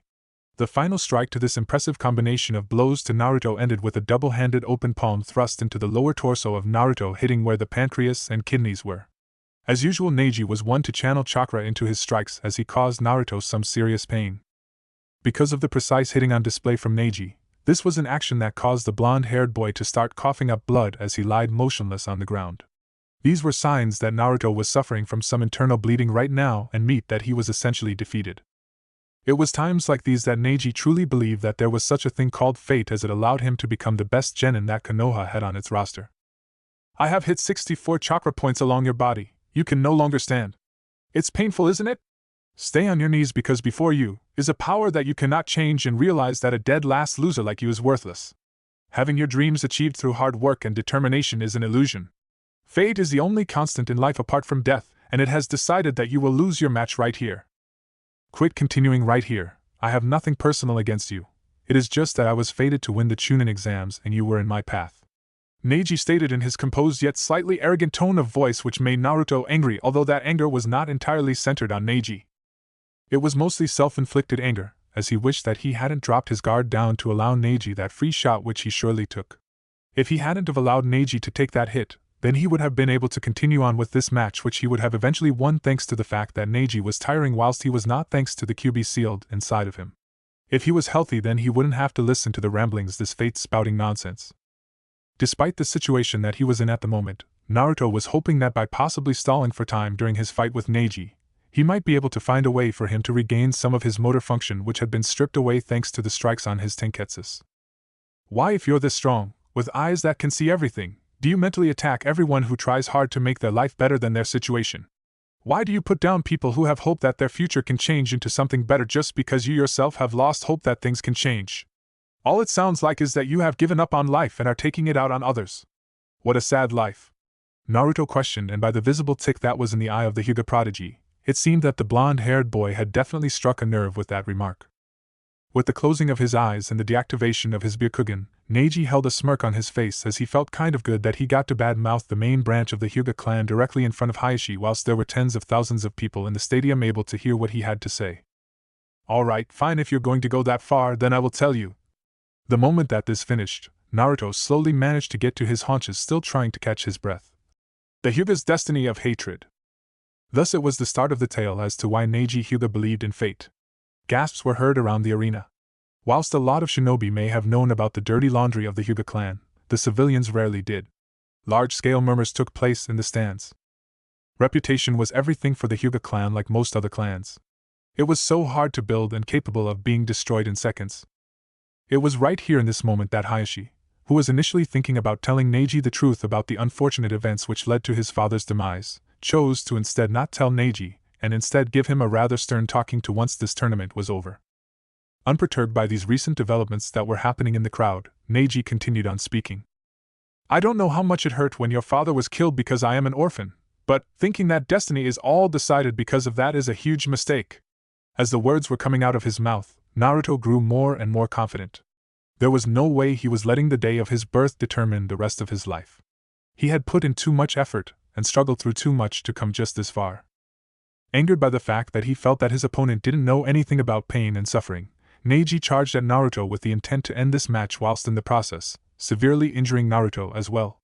As he was charging in, the black-haired boy had one thing to say to Naruto.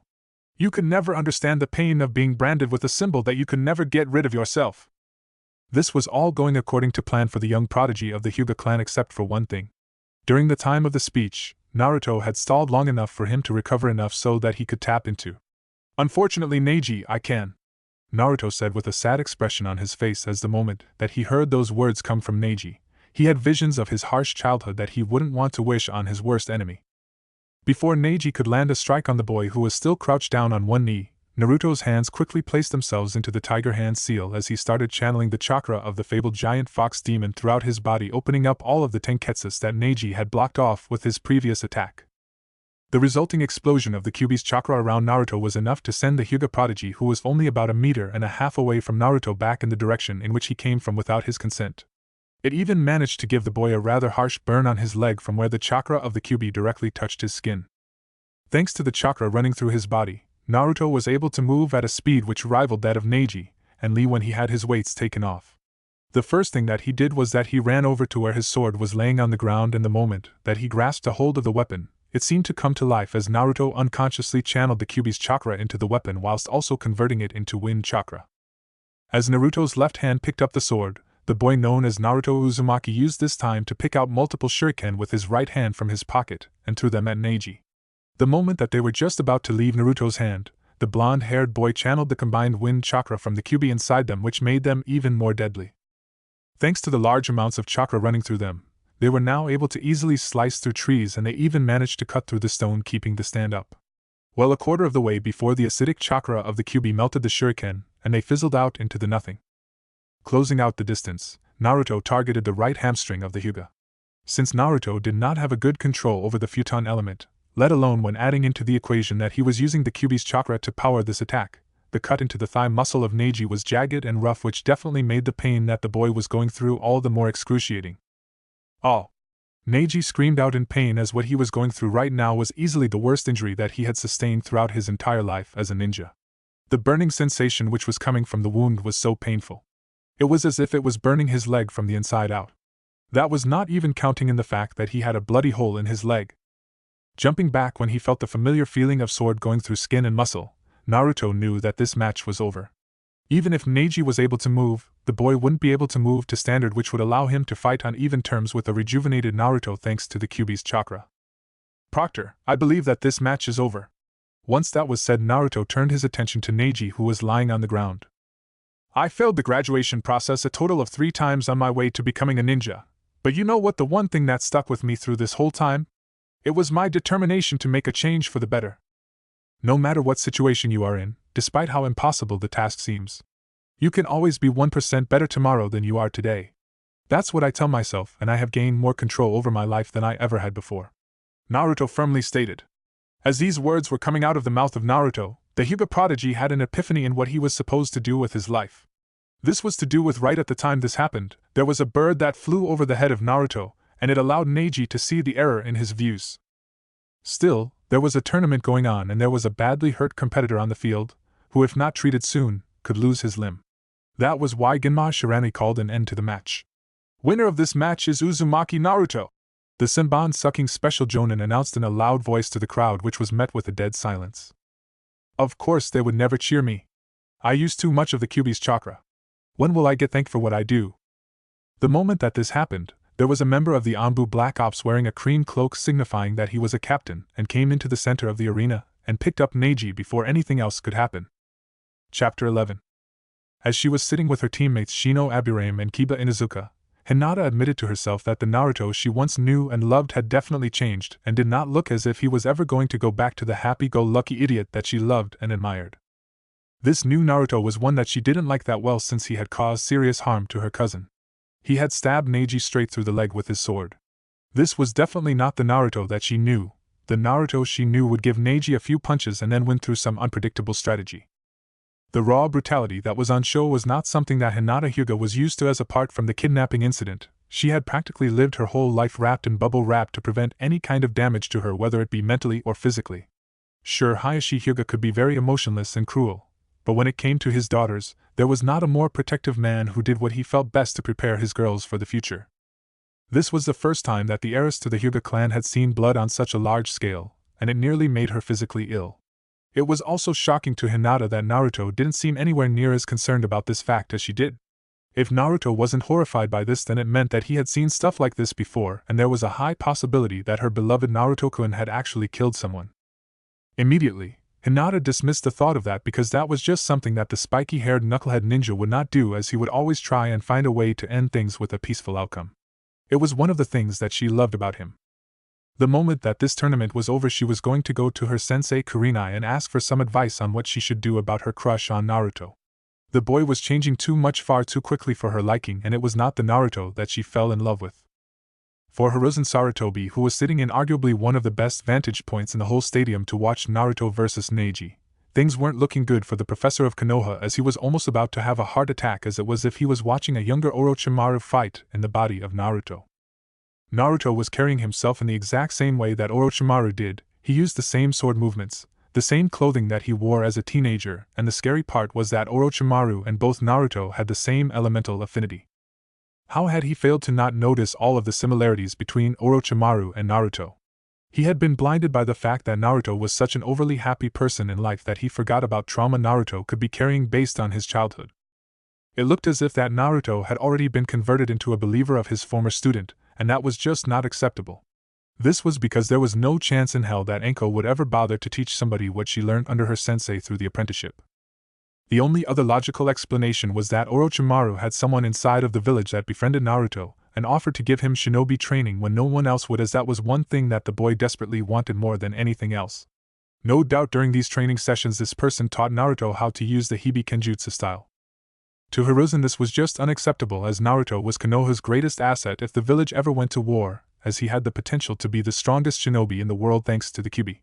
If Naruto could control it to the same level in which the younger brother of the current Raikage, then he would instantly become the strongest shinobi that Konoha had at its disposal. Though the worst thing about this situation was not the fact that Orochimaru had gotten his fangs into Naruto, it was the fact that Hiruzen had allowed for Naruto to become that easily manipulable. Konoha had failed Naruto.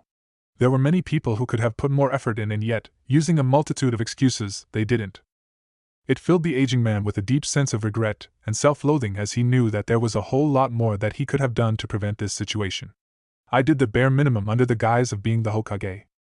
As these thoughts were running through the mind of Hiruzen Sarutobi, the person who was sitting right beside of him, who was impersonating the Kazekage, had a completely different set of thoughts running through his mind. How does that Kyubigaki know my Kenjutsu style? I made sure not to teach it to Enko. This is something that I certainly have not taught anyone, not even Kabuto, so that must mean that there is only one available conclusion. That is that the Hibi clan must have taught him.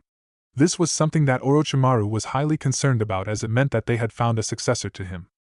He knew that he had always been treading on this ice ever since he started conducting his experiments on humans. They had told him that they wouldn't support him if anyone found out about it. From there on, the relationship between himself and the clan that had trained him in how to use Kenjutsu were slowly drifting apart, as he was becoming more and more determined to unlock the secrets of immortality. To anyone else looking on, this was the descent of Orochimaru into madness. Then it came to the point where Orochimaru decided that what he needed was to have the same powers of the Sharingan, so that he could copy every single jutsu to help him in his quest for immortality, and knowing every single jutsu. All in all, what this boiled down to was that the snake Sannin had come to the conclusion that they had chosen the boy who had the nine-tailed fox sealed inside of him as the one who would succeed him. It came without a shadow of a doubt in the mind of Orochimaru that there would come a time where they would order dear little Naruto to come and kill him so that they could get their hands back in the possession of the legendary Kusanagi blade.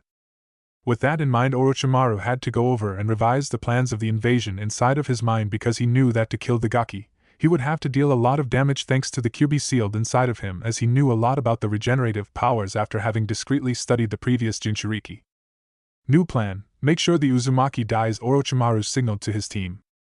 Having just arrived for the tail end of the fight, Sasuke was blessed with the privilege of seeing Naruto use the red chakra. He knew it had a name, he just didn't know what it was. What he was able to see though was the fact that Naruto himself had some hidden power that made him special. Not as special as himself now that he had the power which Orochimaru gave him. To think that the kid who graduated with the lowest marks in recent history was able to improve this much in such a short amount of time, well, it both scared and motivated Sasuke to train that much harder so that the gap at least stayed the same. If it kept closing, how was he ever going to be able to go up against his brother? This was a question that put a lot of doubts inside the mind of Sasuke, as Naruto was his testing block, and if it was taking him longer and longer to defeat Naruto, then he wasn't improving as fast as he could be. If that was the case, then there had to be something for the Uchiha boy that he could, in which he would get much stronger quicker. It was times like these that offer from Orochimaru to get proper training from one of the Densetsu no Sannin didn't sound that bad at all. He was an S-ranked shinobi on the same level of his brother. If there was someone who could train him better, then he did not know that they even existed. The walk up the stairs to the competitor's arena was one that allowed the blonde Uzumaki time to reflect back on all of the changes that he had made to himself in the past 6 months from his graduation of the Konoha Academy into a fully fledged shinobi. Paramount to his thoughts was that he could see the fear in their eyes. Regardless of if he was using the chakra to fight for them, all they associated was the fox's chakra. Had he been his old self, he was sure he would have either gotten boos or cheers. The fact that he got silence was even worse. Taking a look up into the competitor's box, Naruto saw a slightly insane look on the face of the only other Jinchuriki in the nearby vicinity. It was at that instant that Naruto knew that what happened to Rock Lee was only a small taste of what was to come for Sasuke. Oh well, that's not my problem. Sasuke's attitude needs a serious kick in the nuts. On his way up the stairs, he noticed that there was 2 people in front of him with their backs turned against him, wondering what the hell this was all about, as there was a rule that only shinobi competing were allowed in the halls.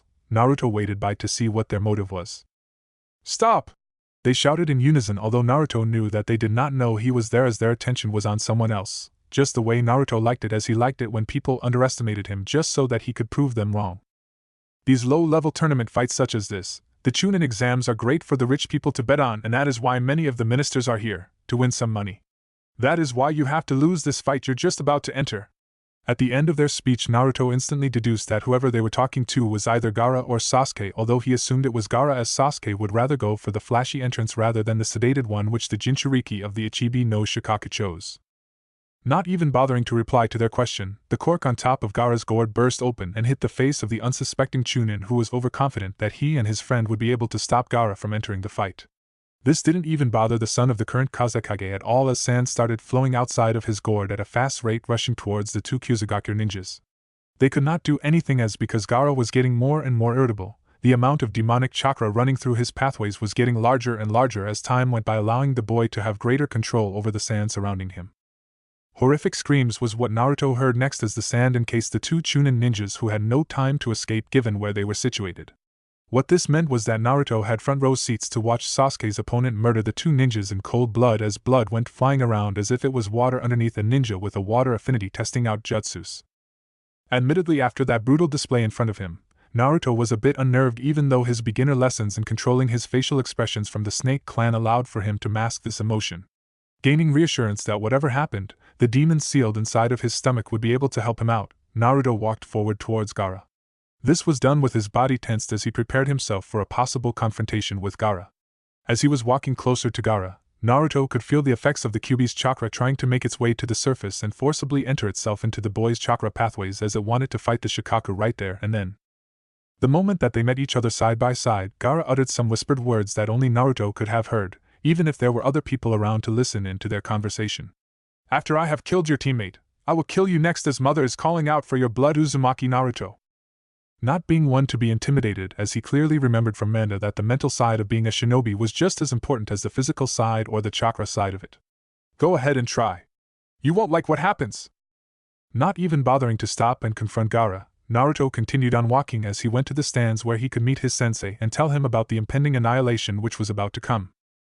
As Naruto was taking his time walking up the stairs to where his sensei and teammate were, the blonde-haired boy heard the crowd go wild, which Naruto deduced as them not wasting any time at all when it came to getting the match between 2 genin who had a lot of potential. From what he could hear, it was fairly clear to Naruto that Sasuke was the shinobi who had the upper hand right at that moment. What did surprise Naruto though was that his sensei was not the only sensei standing with some of his genin comrades. There was the sensei of his most recent enemy, Might Guy. The thing that made Naruto smirk and let out a small chuckle though was the fact that Guy was not wearing his trademark green shinobi spandex suit. This filled Naruto with pride as he remembered the bet that his sensei had with the guy, where Kakashi had a lot of pride in his skills as a shinobi. This was what reminded Naruto of the fact that since he won the bet, his sensei promised him that he could allow Naruto more chances to see Karen once again. Instead of the green spandex which constantly made women make judgments concerning the sexuality of the elite jonin, Guy was now wearing only his Chunin flak jacket, which was not zipped up. All those girls are looking at him. I want muscles like that. There was a spot inside of Naruto that didn't want to see Sasuke get so seriously damaged, mainly because of the fact that the boy had lived an incredibly hard life already through the death of his parents at the hands of his brother. If something like what happened to Lee happened to Sasuke, the last Uchiha would probably just become a walking husk of a person. If you want Sasuke to have to live, then you are going to have to end this match right now, Kakashi-sensei, the blonde-haired boy stated as he made his presence known. To say the least, Rock Lee did not know what to think, as he knew the person who he had been striving so hard to beat for as long as he had been in the academy had been beaten by someone else. It was a severe blow to the boy's pride. As far as Lee was concerned, Neji was the measuring stick. Was it now Naruto? Kakashi-sensei, if you want Sasuke to reach his 14th birthday, then you will want to end this match right now, Naruto stated to his sensei, who was surprised that Naruto was here. Admittedly, he thought that Naruto would be recovering from his fight with the Hyuga prodigy. Naruto-kun, it seems that whatever it was that you did during the 1 month certainly paid off, as you have definitely improved as a shinobi. I am sure that since you improved so much in such a short space of time, then you must be easily able to realize that other people could improve just as much, just as quickly. Just keep watching and you will find out why we were so late, Kakashi stated with a lot of confidence and pride in his teaching ability, as the amount of improvement that Sasuke had done was outstanding for a genin. This was a statement that made the blonde-haired boy scoff, because he knew that no matter how much his former teammate had improved, Naruto knew that Sasuke would not be able to defeat Gaara. That was why Naruto let out a small scoff. The memories of Kakashi telling him that he had to train Sasuke and that he would leave a teacher behind for Naruto was fresh in his mind. If there was one thing that Naruto Uzumaki did well, it was hold a grudge. Unfortunately for Naruto, he did not know that Kakashi had near impeccable hearing what his blonde-haired student. What was that, Naruto? Kakashi stated with a questioning eyebrow directed at Naruto, as he was now not staring at his Aika book in his hand. Gaara's different from every other person here, he stated with full confidence. Taking offense and full of confidence in Sasuke, Sakura spoke up. While Gaara is strong, so is Sasuke. There is no way he is going to lose to that sand freak, so sit down and watch, dumbass. The moment that Kakashi had heard the statement from Sakura, he immediately came to the conclusion that Team 7 was never meant to be a cohesive unit for the village of Konoha. Despite first glances at Team 7, which heavily linked them with the team that the Yondaime Hokage taught along with the team that turned into the Densetsu no Sannin, there was a difference between the two. That was the fact that the dead last was actually catching up to the kid who had been hailed as a prodigy so fast that it drove the team dynamics apart. This was in conjunction with the fact that the knucklehead was not afraid to voice his opinion, and since he was getting stronger really fast, they had to value his opinion. Not really knowing how exactly the blonde-haired son of his sensei would handle that comment, as it was one that affected Naruto much more than what it would had it been directed at someone else, Kakashi hoped nothing bad happened. He was wrong though. Why should Sasuke forfeit Naruto? Kakashi questioned, indulging his student. Because Gaara has had a really tough childhood. Similar to mine, Naruto mentioned, hoping that Kakashi would get the message without having to disclose just how similar he and Gaara were. Flashing images from textbooks came through his mind regarding the Sand Village. That was that the Ichibi no Shikaku had implanted the ability to control sand bestowed upon his Jinchuriki so that it could protect itself from any danger. The comparison to these abilities was uncanny with what the boy fighting Sasuke had to offer, and it made Kakashi realize that Gaara was a Jinchuriki. This startling realization was one that the silver-haired man did not like at all. He certainly did not want Sasuke to suffer the same fate as Rock Lee, as he knew that the end result would be even more disastrous. At least Mini Guy had his naive optimism and exuberance to keep him going through this tough ordeal. If Sasuke was in the same situation, after having suffered everything at the hands of his elder brother, well, here was a very high chance that Sasuke might kill himself. It was at this point where Ino Yamanaka came up to the group. What's going on? She questioned. A frown was evident on her face due to her previous match against Kankuro ending prematurely. He forfeited. Ino looked over at Sakura, noting that she still seemed as invested in Sasuke as ever without paying any attention to Naruto. What's that move that Sasuke-kun is using? You can even see the raw chakra coming off of his hand. Hearing Guy explain how the Chidori was the only ever technique Kakashi had made himself, despite having over 1,000 jutsus in his arsenal, annoyed Naruto. I guess Sasuke really is his favorite. Inside the sphere of sand, Gaara felt a warm sensation running down his left shoulder. This was a feeling that he did not like at all. That was why he asked the only source of information that did not lie to him about what it was. What's this warm stuff? Oh. Blood! My blood! Gaara shouted out as he had never had felt the feeling of being in pain before. The sight of his own blood only compounded onto the emotional stress that he was going through right at that very moment. For Sasuke, who still had his hand in the sphere, he felt something pulling on his arm and he had no idea what it was. Knowing that it was better to be safe rather than sorry, he pulled his arm out. What he did not expect though was for there to be something on the inside that gave a resistance in trying to rip his arm clean off his shoulder.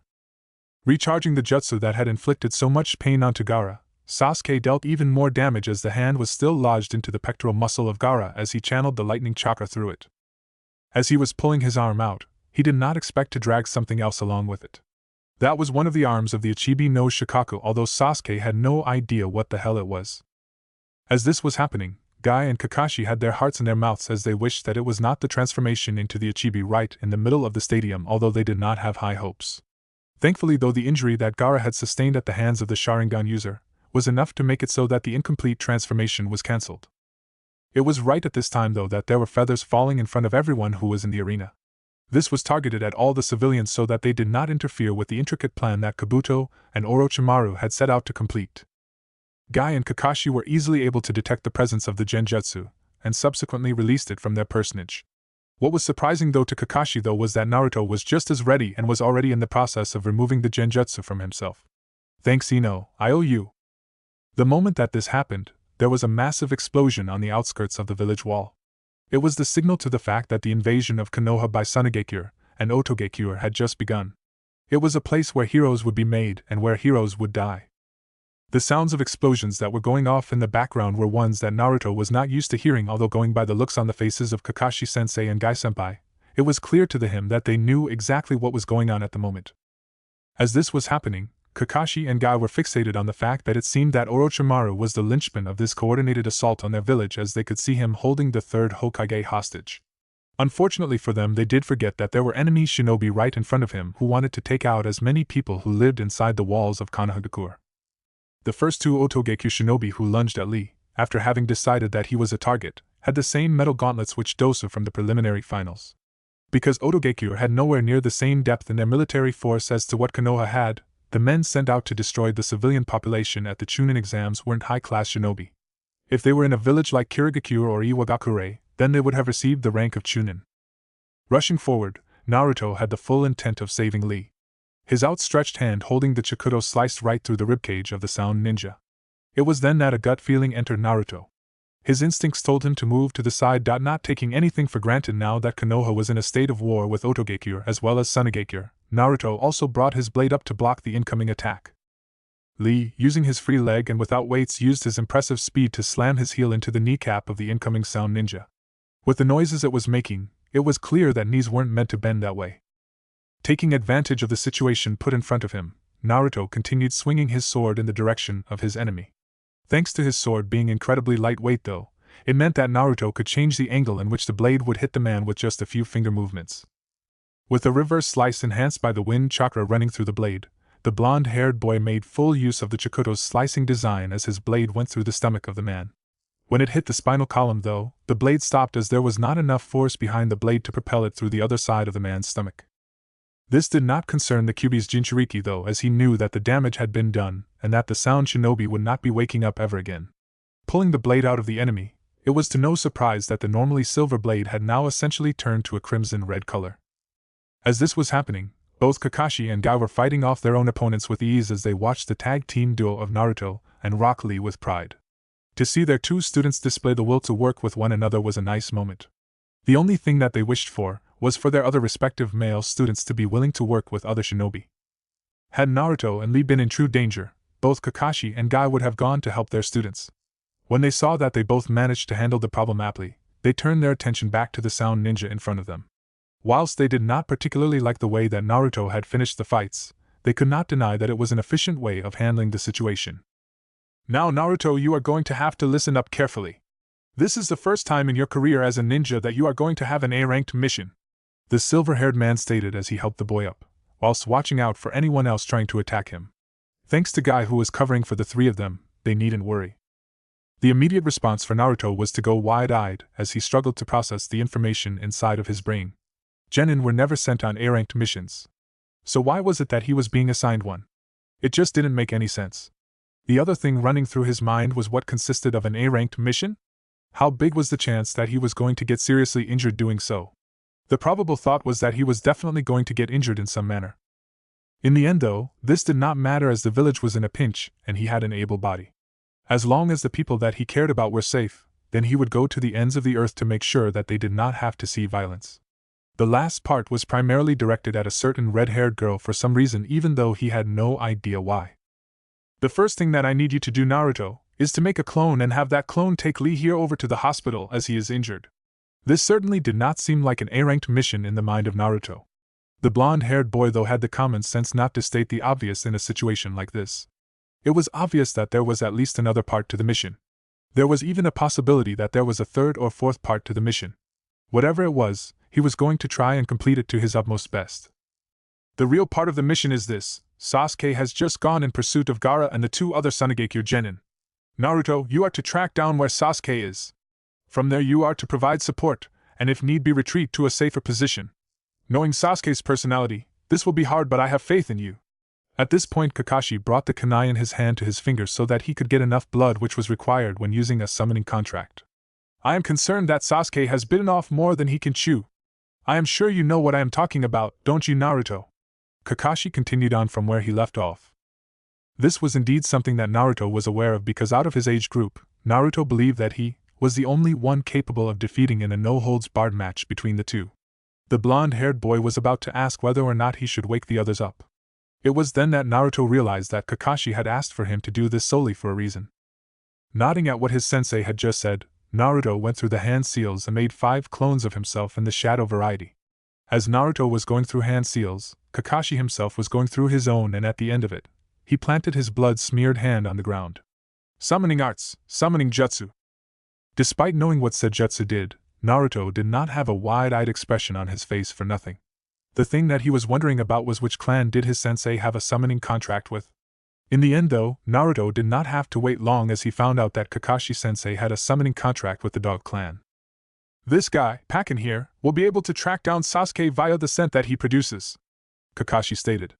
As he was doing this, the silver-haired Jonin was indirectly giving the brown-haired dog the mission. This subsequently achieved a nod from Pakken. Just before anything could happen, though, in terms of getting on with the mission, there was a man in racing up behind Kakashi with the intent to kill the Sharingan warrior. Before he could warn his sensei about the impending danger, there was an insanely fast green blur that not even Naruto could track as he watched it decimate the Otogekure ninja attacking Kakashi from behind. Only was it a second later that Naruto discovered that said green blur was his sensei's eternal rival Might Guy. With the force that only Guy could create without the use of chakra, the elite Jonin punched hard enough so that the sound ninja went directly through the stadium's outer wall, giving Naruto, Lee and Pakken a path out. The first to go were the 5 Narutos and the injured Lee. The moment that had happened, the real Naruto sent a look to the dog beside him. Nodding at the questioning look that the blonde-haired boy had sent him, Pakken jumped out the hole. This was an action which was quickly followed by Naruto. "Come on, Ino!" Naruto called out right as he was leaving. The blonde-haired girl didn't waste any time in joining Naruto on this mission. Kakashi didn't have the time to reply, and all it left was Sakura standing around holding a kunai, wishing it was her that went with Naruto. Running onto the scene where Gaara was fighting his teammate Sasuke, Naruto noticed that he was on a tree branch face first into the ground. The same could not be said about Gaara, though, as he was in the process of getting up from whatever attack that Sasuke had used on him.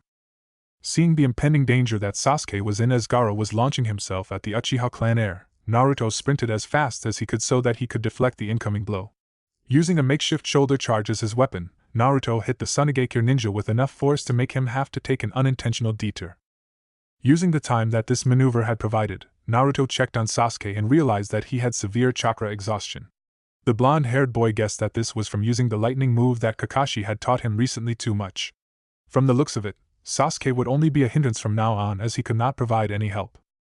This coincided perfectly with his mission to retrieve Sasuke Uchiha and retreat to a safer distance. As he did with Lee, Naruto created clones to take the struggling to stay conscious Sasuke back to the Konohagakure hospital. The moment that he turned around, Naruto was greeted with a snarling Sabaku no Gaara. Not liking the fact that his prey had been taken away from him just before he was about to finish him off, it was safe to say that the red-haired boy was not a happy camper. Not wanting for this prey to escape him like the last one did during the preliminaries, Gaara made a dash to the Naruto clones. Going through hand seals as quick as he could, Naruto let off a powerful wind ninjutsu in the hopes of preventing Gaara to get his hands on Sasuke Uchiha. It would definitely be a shame if Konoha lost its most precious bloodline today. Wind release, great breakthrough. Excessive winds came into contact with Gaara and there was damage. Snapping a tree trunk as he careened into it with a lot of force was just the beginning of the fight between Naruto and Gaara. I need to fight this alone. This a fight between two Jinchurikis, make sure that no one else gets near us. As much as she hated the idea of Naruto fighting alone, she chose to respect his decision. This is more than just a fight. I am sure Naruto is trying to prove something to himself. In his haze-clouded mind, the Sand Ninja eventually realized that for him to be able to kill Sasuke, he was going to have to go through Naruto first. It was obvious that there was no other way. That was just fine in the mind of the red-headed boy. On his list of people to kill, right behind Sasuke Uchiha was Naruto Uzumaki because of that all-too-familiar chakra. Thanks to the time that he had created for himself, Naruto pulled out his sword and prepared for what was about to come. If he could weather the initial onslaught of Gaara in his Jinchuriki form, then Naruto was confident in that he could slowly start to turn the favor with him coming out on top. With the thrill of an upcoming fight with Naruto Uzumaki, Gaara was psyching himself up. Not that he really needed it though, as he was someone who was always looking forward to fighting quality opponents. "Show me that chakra from the exams!" Gaara manically shouted from across the forest. Because of his unstable mind and the type of personality that the Shikaku had, Gaara increased the amount of Shikaku's chakra running through his body. This caused the redhead to go mini Ichibi mode, tail and all. Not even using any hand seals, the red-headed boy initiated the start to the fight by launching a jutsu at Naruto.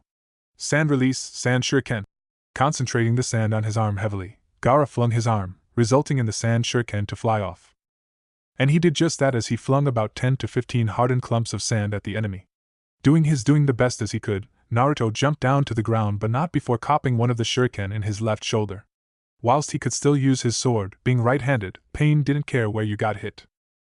It was at this point that Naruto cursed, having not put as much effort into learning defensive jutsus, rather than offensive. Normally, when he fought, Gaara had the shield of Shikaku to rely on for assistance. This time round though, he had to rely on just himself. When a clone of Naruto came up in front of him, then he thought it was the real Naruto. Hence, when he phased right through the clone, Gaara realized that it was just a normal clone, not even a shadow clone. It was a testament to his training over the past 6 months that he was able to create a normal clone. Feels like I finally graduated since learning the clone. Another clone, this time shadow clone, popped out of the bushes and jammed a kunai, tag hanging off of it, right into the chest of Gaara. It did no damage due to the sand armor, and that was okay. The resulting explosion, however, did a lot of damage. It dispelled the clone of Naruto and in the process, softened up the underbelly of Gaara's armor. Knowing that he had a weakness exposed, Gaara made a move to cover his sensitive stomach. Only hearing the noise slightly too late, Naruto jumped up in the air, alongside one of his clones, both of them channeling the same jutsu. Wind release, drilling air bullet jutsu. Gaara did not hear the call out until it was far too late for him to get moving and dodge the incoming attack. Smoke and dust littered the area from the previous explosion, and the blonde was using it to his full advantage. Howling ensued as the pressurized bullet of air took away all sand around the neck of Gaara, although did no damage to his skin. The combination of the whisperings from the Ichibi and the attack from Naruto made Gaara's head hurt really badly. This was just what the blonde-haired boy was counting on as the real Naruto finally made his move. Having come to the conclusion of where the only weak spot on Gaara's new form was thanks to the lack of sand, the snake summoner made the most of the opportunity in front of him. Jumping up from the shrub from which he had situated himself in, Naruto lunged at the back of Gaara whilst taking his sword out of its sheath. Using the sword for the specific reason it was made, which was to slice rather than jab, Naruto prepared the blade for what he was about to do next. That was to cut the Achilles heels of his Sunigakure opponent. What this would do was that it would severely decrease the amount of mobility that Gaara had. He did just that as he sliced through the tendons of Gaara, effectively reducing him to that of a cripple in terms of movement. What the opportunistic genin had spotted was that the weakest point in Gaara's newest form was that there was little to no sand covering the lower half of his body. "Oh!" The red-headed boy screamed out in pain as he had never felt this before. Blood was one thing, but having your Achilles sliced clean with wind chakra, that was another thing altogether. Collapsing onto his knees, Gaara clutched at his ankles as he didn't know what else to do in terms of defeating this Naruto Uzumaki. Mother! Never before had the red-haired boy needed to fight, to give it his all. This can't be good, Naruto murmured to himself. Whilst he may not have been a sensor, he could see the literal yellow chakra coming from Gaara. That has to be his demon's chakra. Wind release, infinite sand cloud great breakthrough. After inhaling a considerable amount of air, Gaara unleashed the jutsu to its full potential. The coarse sand was sprayed all over the nearby vicinity.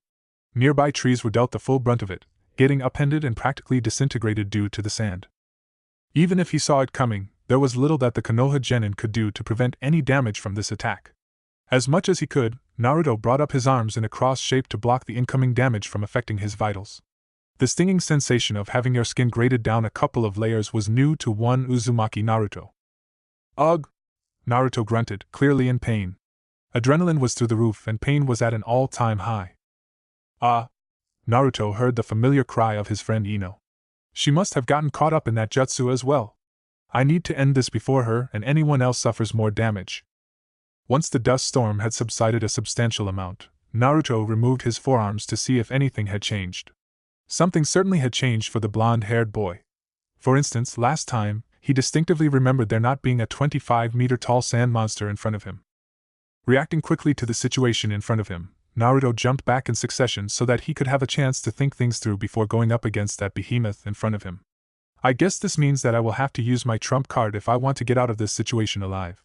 Initially this was something that Naruto did not want to have to resort to, but beggars couldn't be choosers. The fact that if people saw what he was about to do, all of the recent hard work that he had placed in trying to gain their positive attention would be for naught. With an audible sigh permeating the air, Naruto closed his eyes and felt for a familiar chakra source deep inside of his veins. Bringing the orange/red/crimson chakra to the surface, the blonde-haired boy felt an influx of power that only the Kyuubi could provide. Luckily Naruto did this, or otherwise he would not have had the speed to dodge the incoming attack of Gaara, who was in full Shikaka mode at that moment. The change was evident to Temari, who was the only person in the nearby area, as she noticed that the hair of Naruto seemed to get a bit wilder, the whisker marks that were situated on top of his cheeks were more pronounced, and his teeth seemed to have grown. The biggest change in her eyes though was that Naruto's eyes had taken a drastic turn. Instead of the blue which had tiny black circular pupils, they had now changed into those of a crimson-red color. His irises had changed from their circular form into a slit running vertically. Ino and Temari had stopped their fight and Temari was hobbling on her good leg, resting up against the tree. He must be a Jinchuriki too. There is no way that's a normal genin. So this is the Kyuubi that Naruto was telling me about. She could see the skin on his arms healing itself awfully quickly, however she could also see the grimacing on his face. That healing can't come free. A clear and evident worried expression filtered across her face. Whilst he knew that it was very easy for him to dodge the incoming attacks at the moment, the Ichibi-infused Gaara would eventually start upping the ante. What this would do was that it would put Konoha, which was behind him, into danger. I need to be in control of this fight. I can't have Gaara dictating the tempo of the match. Naruto had to go on the offensive, tapping even more into the large chakra source situated in his stomach. Despite not having full control over the form, Naruto didn't really have many other options. A tail of raw chakra started to form at the base of Naruto's spine. Watching on, with the Hokage monument in the background from where they were standing, the Yamanaka heiress bore witness to her blonde counterpart staring down a tailed demon. It reminded her of all those stories where the fourth stood between the nine-tailed fox and Konoha. You know, now that I think about it, Naruto looks like the spitting image of the Yondaime Hokage. Nah. Surely. Hang on. Hold the fuck up. Looking back once more between the two, she remembered how Naruto mentioned that he was told his parents died on his birthday.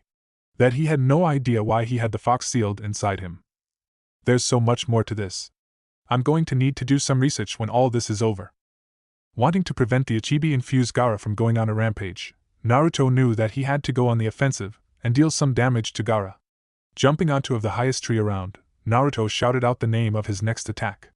This coincided with him going through the hand seals required to make the attack work. Wind release, pressure damage! Creating a large gust of wind was not an easy feat. In fact, Naruto would not have been able to make it potent enough to face Shikaku without having the Kyuubi's chakra behind it. Since Naruto had not yet refined the jutsu properly concerning his wind chakra, the jutsu was, by a technicality, ranked as a B-ranked jutsu. That was not to say though that with the help of the Kyuubi backing the attack, Naruto easily increased it to that of an A-ranked wind ninjutsu. When the attack collided with the giant structure made out of sand, shit went down. Taking the hit because there was no way in hell that he was going to be able to move the whole body quick enough to dodge the attack, Gaara prepared himself as best as he could. This was via sinking back into the sand so that his upper torso was not in the air. Rough cuts went along the sand trying to make a passage, and they halfway succeeded. Naruto's jutsu had even managed to destroy one of the arms of the Ichibi. Shattering a whole entire arm of a Bijou was definitely not an easy feat that anyone could brag about. Surprised at how much damage his jutsu could do, holy fuck. Didn't expect it to be so good. Similar yet different thoughts were going through the mind of Gaara Sabaka as he wondered what the fuck would he have to do so that he could defeat Naruto. Anything that he threw at the blonde-haired boy was thrown back with double the force. Granted yet that he had not used any of his jutsus whilst in full Shikaku mode, but never had he faced such an annoying opponent like Naruto before. As these thoughts were running through the mind of the red-haired ninja of Sunagakure, he was channeling his chakra into where the amputation of the arm had occurred. Thanks to all of the sand that was around him, it did not take much chakra at all for Gaara to recreate an entire limb that was solely made out of sand. Watching this occur, Naruto had one thought running through his mind. Oh, for fuck's sake! He can grow limbs back in that form. These were the raging thoughts inside the mind of the son of the fourth Hokage. What this brought about to Naruto's mind was what was he going to have to do to win against Gaara. He had even used his trump card jutsu, which had no effect at all. The blonde-haired boy was starting to lose hope on what he was supposed to next when he noticed that Gaara was returning to the surface and had a very angry look on his face. That certainly meant that things were not going to get easier from here on out. It was then that Gaara decided on using a jutsu that he had already used on Naruto before. This time though he would be using it with much more of the Ichibi's chakra running through his veins. What this had just done was that he made the attack just that much more powerful. Inhaling a large gust of wind through the mouth of the tanuki, Gaara then combined all of that air with the sand that surrounded it. With this combined mixture of sand and air, Gaara, for the final touch, added chakra which would make the attack work properly. This was all done in less than 5 seconds. Not bothering to call out the name of the jutsu, Gaara released a genuinely massive sandstorm which would rain down hell on Naruto Uzumaki. The power behind this one compared to the previous one that he had only used moments ago was the sheer widespread destruction. Completely destroying a forest in a matter of seconds was no easy feat for the Ichibi-powered Gaara though. It seemed as if it was child's play. Naruto was not someone who was able to find some sort of cover and not get hit by the jutsu for a second time. The tree that he had been behind had snapped and one of the larger branches. Even with the Kyuubi cloak protecting him, the force of the impact was enough to cause a slight dislocation in his shoulder. The great thing about having the ever-present chakra of the nine-tailed fox inside of him was that, within 2 seconds of the damage been done, it was already fixed once more. It was a battle of Gaara's sand and Naruto's cloak. The sand could have made mincemeat out of his skin and bones. It stripped Naruto of his cloak, bringing him back down to his tailless state. Watching on in gaping awe/horror, Ino could only look on with wide-eyed amazement. She had never seen anything on this level before, and she doubted that Naruto had either. I hope you're okay out there, Naruto, she thought to herself. This did not fully stop the attack, as it was also powered by the chakra from Gaara's own reserves. Much like the last time, Naruto faced a barrage of sand which destroyed most of his clothes, leaving his kimono top and undershirt in tatters. His upper half was bare. Bad Ino stopped staring. Since he still had the Kyuubi's chakra running through him, the cloak came back near instantly after the attack of Gaara had ended.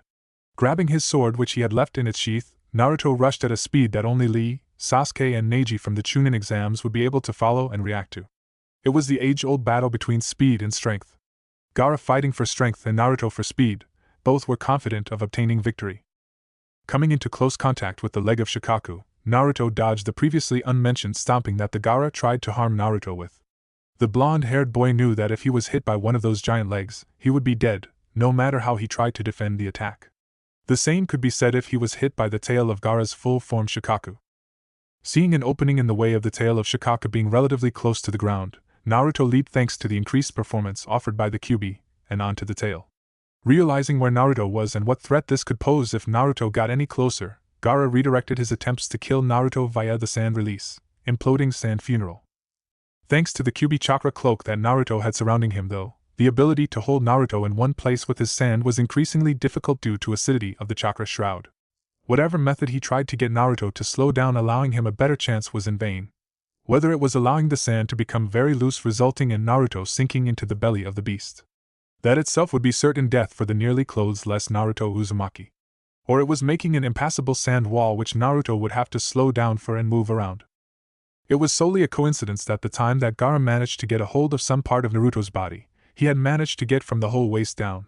As this was happening, Naruto had managed to get within striking distance of Gaara. He had even managed to slip underneath his guard and had a direct shot on his ribs. What this all boiled down to was that right at the same time, Naruto and Gaara unleashed what they thought was going to be the final attack on the match. It was only a matter of seeing who would be able to pull off their attack first. Swinging his sword in an arching motion, Naruto managed to get all the way to the second line of defense of Gaara before he felt immense pain in lower body. Despite this pain, Naruto was someone who was determined to continue on with what he had initially set out to do.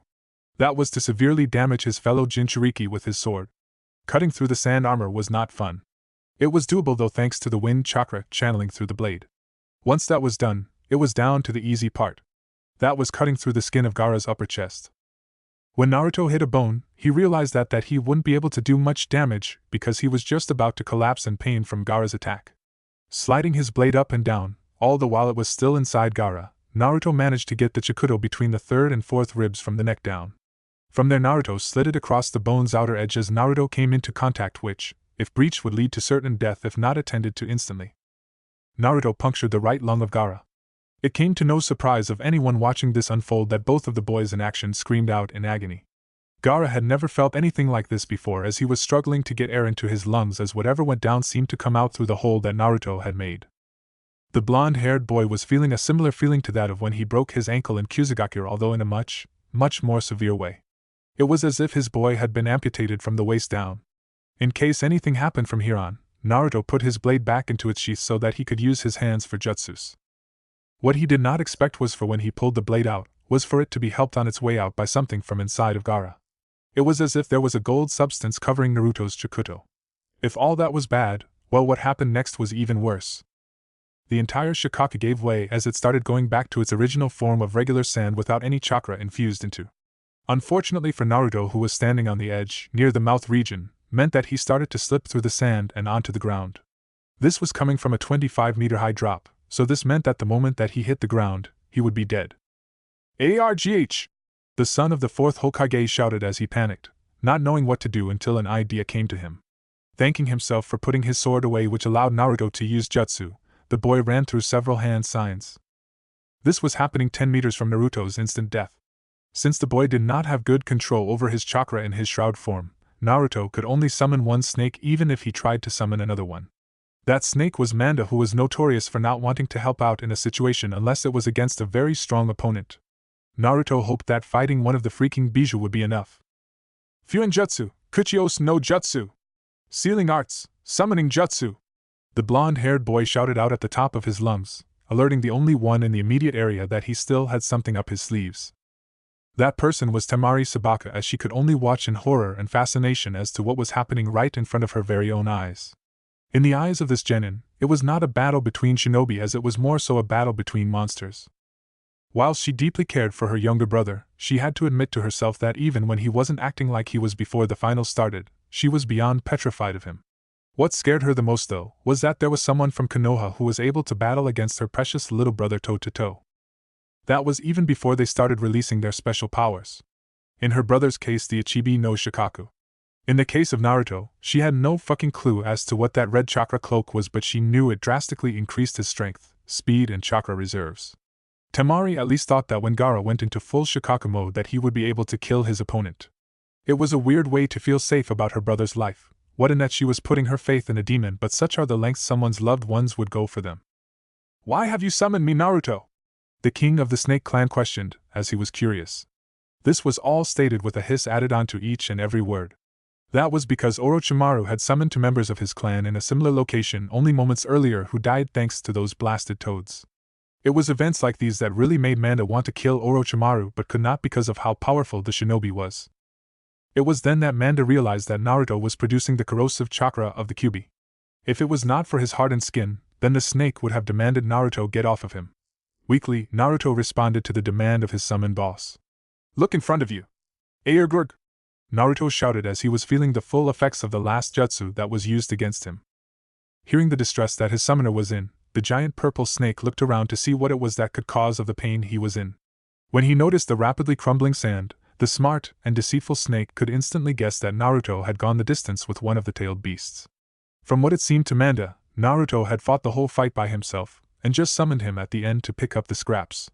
Little did the giant snake know that that was definitely not true. Thanks to the great healing powers of the Kyuubi, Naruto was recovering from the damage that he had suffered from the Ichibi moments ago.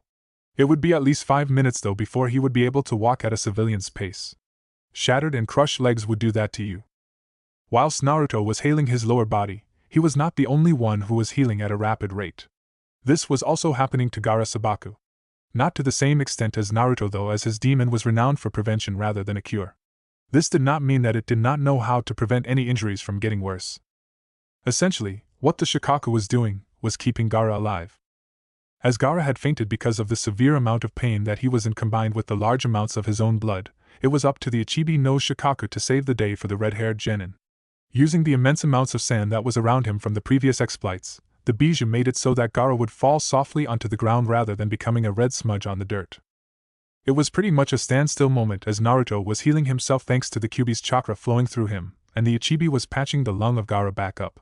The moment that Gaara was patched up enough so that he could still breathe properly, the Sand Bijou decided that it was time for me to have some fun. Ha ha ha, I'm finally out! The Shikaku shouted as it was about to go destroy a whole lot of the surrounding area, especially that place which had all of those ninjas in it. For Naruto, who could only lift himself up via a push-up method, he was shocked with what he had just witnessed. Gaara was getting back up. It was as if all of the work that he had done previously to subdue the one-tailed Jinchuriki was all in vain. The first thing that happened right in Naruto's viewpoint was that Gaara turned into his miniature Shikaku form. The difference though this time around was that this miniature Shikaku was much more energetic than the previous one. If that wasn't bad enough, all of the sand that was around him from the previous transformation started to build up around the base where his feet were. From there, all of the sand had the one goal in mind. That was to return to the omnipotent full form of the one-tailed Bijou. Not only was Naruto a witness to this transformation, but Manda was as well. If he was going to get the chance to go up against one of the 9 demons of legend, then he wouldn't hold it against Naruto much. He could have nipped everything in the bud then, and thereby eating Gaara before he could turn into his full form and let him rot in his stomach acids. Yet he had to factor in that Naruto was still healing, and if he dove for Gaara, it could result in Naruto falling off and dying. That, and he wanted a fight. This was of course in conjunction with his summoned partner Naruto Uzumaki, as the boy had started fighting the beast. He wasn't about to ninja the fight away from the boy. He had some sense of morals. In the end though, it was clear to Manda that he would just have to wait. Naruto was quickly healing the injuries that he had suffered judging by the movements that he made. The contrasting factor to this though was that the miniature Shikaku was getting bigger and bigger as time went on. It was having a hard time putting itself back together. This was what Naruto managed to notice as he was getting up from his injury-induced haze. Seeing the rising Gaara, Naruto only had one thing on his mind. It was clear to the Jinchuriki that this fight had only just begun. Chapter 12. The two giants stared one another down. Giant snake against giant sand dog/raccoon. One of these behemoths was going to lose, and each one was confident that it was going to be the other that lost. They both had a respective human nearby for the cause. Manda had Naruto, who was riding atop of him full in his Jinchuriki cloak, whilst Gaara was inside of the protective sand healing the injuries that he had suffered at the hands of the blonde-haired boy. It was a single genin soldier, and a summon to go up against one of the Bijou. On paper this was a high mismatch. Like a lot of things though, plans and judgment go out the window once the first kunai is thrown. Use one of your futon techniques, Naruto. Manda called out in an authoritative tone of voice as he prepared his own technique. Producing a substance different from saliva in his mouth, Manda waited a second so that Naruto could go through the hand seals before spitting out poison. Ninja arts, poison mist jutsu. Wind release, violent wind palm. Naruto called out as it made using the technique easier in his mind. The combination of the wind and the poison made the attack impossible to dodge as it was so widespread. It would have been almost impossible anyway due to the size of Shikaku and its immobile nature. Angry at having to take the hit, Shikaku launched out with his own technique. That was the wind release, drilling air bullet jutsu. Having the same jutsu in his bag of tricks as well as the backing of the Kyuubi in this fight, it meant that Naruto was able to go toe-to-toe with the attack and prevent it from hitting either himself or Manda. Naruto was really thanking his training in making his hand seals combinations that much faster. Getting angrier and angrier as time went by, the Ichibi launched its tail towards the two in the hopes of wrapping them up and performing such a large-scale sand release. Sand waterfall funeral. Thanks to the agile nature of his body type, Manda was able to dodge the incoming attack. Not only was he able to do that, he was also able to dodge it in a way that allowed him to wrap his grand size around the tail in a constricting fashion most pythons. Jumping off of the head of Manda, Naruto launched himself as he ran along the tail that was wrapped by the king of the jungle. Going through the hand seals, Naruto launched the most powerful jutsu that he had in his arsenal at the Ichibi. With the backing of the Kyuubi behind him, it allowed Naruto to fully realize the jutsu's potential as it was now classified as a high A-ranked wind ninjutsu. Wind release, pressure damage!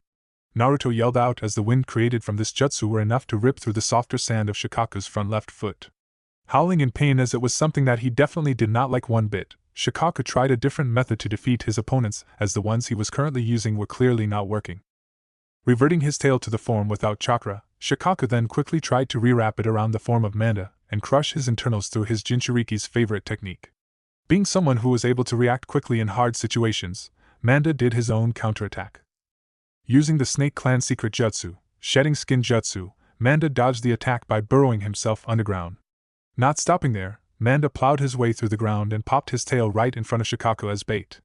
As the bijou was focused on the appendage in front of him, the real Manda came up from out of the ground, wrapped his body around Shikaku. As this was happening, Manda once again breathed a substance out of his mouth onto the Ichibi. Unlike the first time, which was done via the usage of poison, this time it was done by using his acidic glands. These were designed to deal large amounts of fast-acting damage to opponents who had even the toughest of defenses. For someone like Shikaku who had the ultimate defense, things like this were not wants, they were needs. Seeping through the sand, which essentially was his skin for the near foreseeable future, Shikaku raged at the pain that he was feeling as he was someone who did not like the feeling at all. The one-tailed demon was getting increasingly frustrated with this turn of events. He expected the fight between himself and his two opponents to be much more of a one-sided contest in his favor. Instead of that, it was going in the complete opposite direction. The sand demon wasn't even trading blows with Manda. He was instead just receiving them and hoping for an opportunity to strike. With the sand that was around him, the Ichibi no Shikaku, who was getting angrier and angrier as the fight dragged on, decided that it was time to switch from predator to all-out berserker. Using the sand that made up his body, the Ichibi tried to wrap Manda, who was already wrapping him up with the snake's body in a constricting fashion. Sensing the danger that he was in, Manda did his best to escape unharmed. That was not to be, however, as the sand demon was just too quick for the giant purple snake. Using the coarse sand at his disposal, Shikaku managed to land a severe grazing on the skin of the Snake Clan leader. This was enough to draw a substantial amount of blue blood from the reptile. Grunting in anger from having taken the injury, Manda went back to where Naruto was via the underground and popped up to help out his summoner. Looking ahead to where his opponent was, Manda wanted to know what the next attack that the Ichibi was going to use. Eyes widening in surprise as even the king of the jungle could not hold back his fear when he saw which jutsu the sand demon was preparing on using. It was none other than the tailed beast ball. Knowing what was to come if he even got hit by a fraction of what the sphere contained, Manda quickly set about telling Naruto about the situation he was in. Naruto, in terms of ranking jutsus, the one that the Ichibi is just about to use would be a rank above S-class if there ever was one. There is no way to defend against the raw brutality that the menacing ball provides. All you can do is slow it down and get out of the way. If you try anything other than that, you will no doubt be reduced to the mere molecules that make up your body. Taking that news into consideration, Naruto though knew that he had to at least give it his all when it came to defending his village against the threat in front of him. Manda-sama, dive underground and appear behind the bijou. I'm going to use a jutsu that you taught me, which I know that you never planned on me using anytime soon. Seeing the look on the face of his clan leader, Naruto flinched as he knew that he was not going to hear the end of this conversation. Whilst Manda cared about Naruto, he did not care about the village hidden in the leaves one bit. He wouldn't have cared if it burnt to the ground the very next day. To Naruto, though, it was his home. He would do anything to protect the place that gave birth to him from invaders. In the mind of the Snake Clan leader, Manda thought that Naruto was still suffering some of the Stockholm Syndrome that he had been suffering from when he first offered the boy the opportunity to join the Snake Clan. With a sigh at how stubborn Naruto was, Manda dived down into the ground to protect himself from the incoming jutsu, as he knew that no matter what he said, Naruto would not listen. The blonde-haired boy was using instincts rather than logical thought at the moment. It was something that he would have to break the boy from doing. Ino, watching on, could see the raw chakra that the one tail was producing. She could even feel it. Her senses were on fire. "Naruto! Get out of the way!" she shouted in hysterics. It fell on deaf ears though, as Naruto was so engrossed in his fight with Shikaku. Exhaustion was running through his body, and Naruto knew that he didn't have much more to give at his current level. The pain that was coursing through his body was enough to make a civilian drop to the ground and pass out. The blonde-haired boy though knew that he would have to step it up a notch if he even wanted a hope in saving this battle. I have to protect everyone. I have to protect Ino. As her name came in his mind, her image popped up and gave him the drive to draw on even more chakra from the Kyuubi, causing him to grow a second tail. The influx of power that he was feeling from this was amazing. The feelings of hatred, power, and wanting to cause destruction almost blindsided Naruto into releasing more power than he could safely handle. Even the level that he was at right now was a little too much, but some boundaries had to be pushed if the outcome outweighed the risk. Crouching down even lower as he was getting into a stance that would make it easier for him to transfer into a four-tailed state, Naruto started going through hand seals so that he could unleash his ultimate defensive jutsu. The power of the Kyuubi was not only affecting Naruto's physical state as his raw power, speed and chakra reserves shot up dramatically, but it also affected his voice as he spoke in a low, guttural tone of voice. Snake Clan Secret Jutsu, Triple Rashomon! The Snake Summoner called out as he pushed just about all of his chakra into the jutsu. It was a battle between the jutsu of Naruto and the jutsu of the Shikaku to see which would rise first. Gate 1 popped up. Gate 2 popped up. The same time that gate number 2 popped up, the Ichibi swallowed the giant mass of chakra. Finally, as gate 3 was coming out of the ground, Naruto jumped to the side as fast as he could. It was a good thing too, as the Uzumaki-born boy narrowly saved himself from getting killed. What Naruto did not stop though was sustaining yet another injury due to the enemy. This time it was getting a chunk of his calf muscle completely blown apart by the strongest attack of the Bijou. A massive scream ruptured through the air as Naruto was now hobbling on one leg. Not even the ever-proud boy could prevent himself from letting loose a few tears due to the pain that he was in at that very point in time. With the amount of pain that he was in at the moment, the blonde-haired boy didn't dare look back to see how much damage Konoha had suffered. Whatever had happened would only be images that would wreck his brain and make him lose focus. Naruto! Ino screamed at the top of her lungs. Tears were forming down her face. She had seen the damage the jutsu caused and how he did his best to try and save the village by blocking the attack. She knew he could have easily dodged the attack but chose not to, as that would have left Konoha wide open and vulnerable. Seeing the devastation of what that jutsu had caused filled her with fear and dread for Naruto's life. Subconsciously, she projected her chakra, which carried her emotions along with it, to Naruto. Please, Naruto, get up. Please. I hope you're okay. It was these words that gave Naruto the strength to manage to stand back up, albeit resting up against a tree. He could feel the emotions Ino was feeling, and the last thing he wanted to do was make her worry. It was an odd feeling, legitimately feeling the emotions of someone else. It was the rawest form of acknowledgement, seeing how much she cared for him. Mustering up some of the remaining strength that was remaining in his body, Naruto made several clones of himself to act as decoys. As this was happening, Naruto hid behind a tree and let the magic of the Kyuubi's chakra heal his injuries. The mind of Naruto was going at 100 miles a second, trying to conjure up a plan that would end this bloodshed and destruction. It was then that there was an idea that started snowballing into something that he could work with. Yes, Naruto was confident that this was a plan that would definitely produce an outcome. The only question was whether or not if it would be in the blonde-haired boy's favor. Thanking the fact that he was much smaller in size compared to his summoned partner, this gave him the time to not only prepare his next move, but it also gave him the time to heal from all of the injuries he had sustained up until this point. The healing power of the Kyuubi no Kitsune was truly remarkable. Due to having 2 tails of the vile chakra running through his body, Naruto was able to heal bodily parts in times that other could only dream of. What was a potential career-ending injury for some, it was only taken 1.5 minutes for Naruto's leg to reattach the muscle to the tendon. The harder part was recreating all of the muscle fibers from scratch.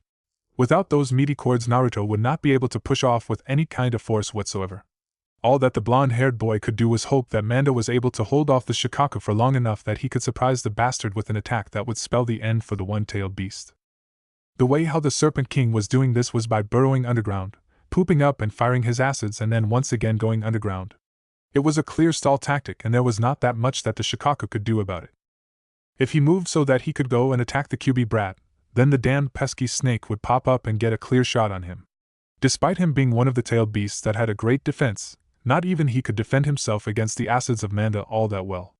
If Manda was able to get a direct hit on the Ichibi, then it would seriously set the beast back some time as it recovered.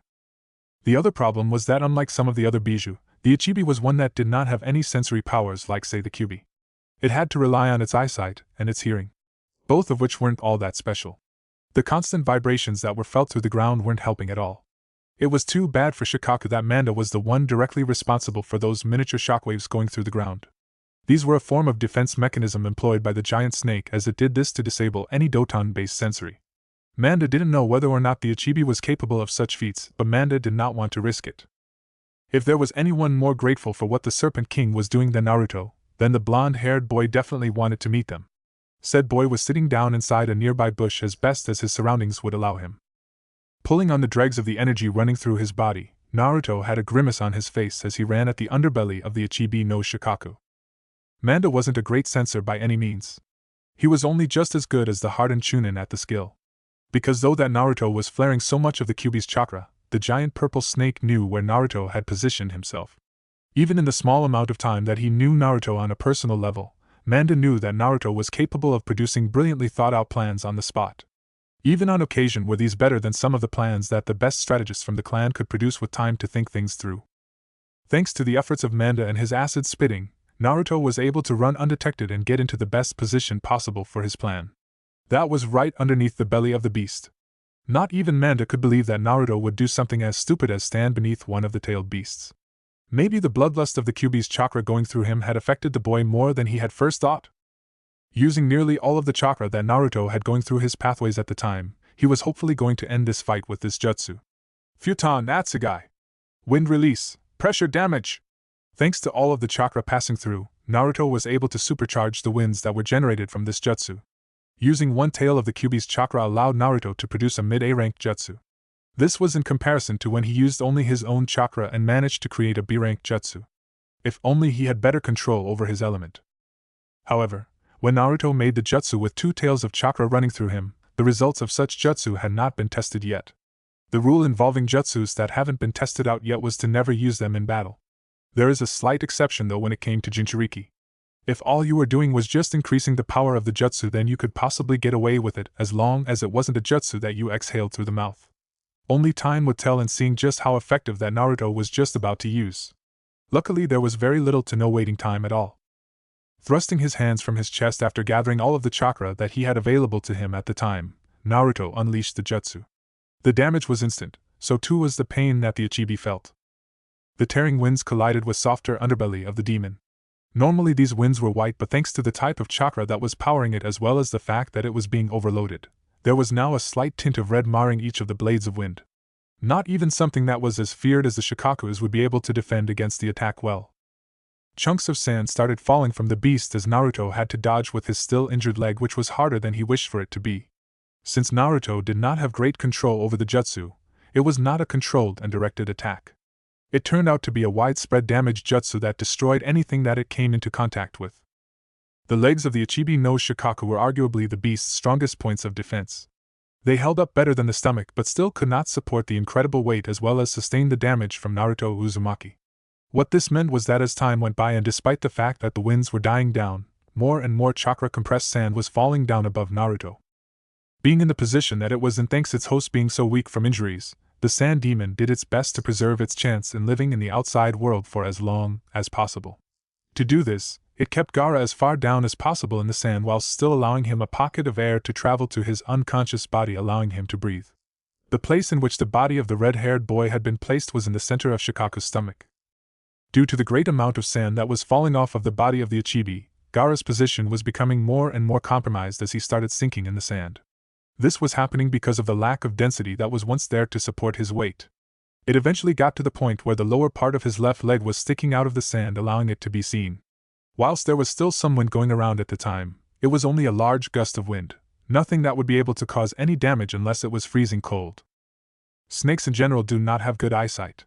That was why Manda, the king of all serpents, was not able to see the small legs sticking out of the body of sand from how far away he was at the time. However, humans by comparison have much better eyesight than reptiles, and this compounded with his position allowed Naruto to spot the leg. Knowing what had to be done, Naruto lifted his hand onto the hilt of his Shid Chikuto and jumped up into the air. The blonde-haired boy was fueled by all of the Kyuubi's chakra that was still running inside of him. Pulling out his blade and channeling wind chakra through it to make his job even easier, Naruto used both hands to generate even more force. Instead of what a lot of other shinobi would do in his position, Naruto did not simply just attack the leg that was visible. He did not even attack around the body for a potential kill shot.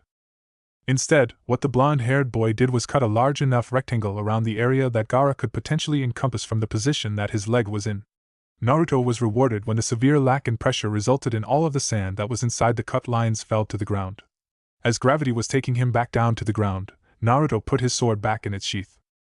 The last thing that Naruto did was that he pulled on the leg of Gaara with enough force to make the red-haired boy get released from the grasp of the chakra-controlled sand.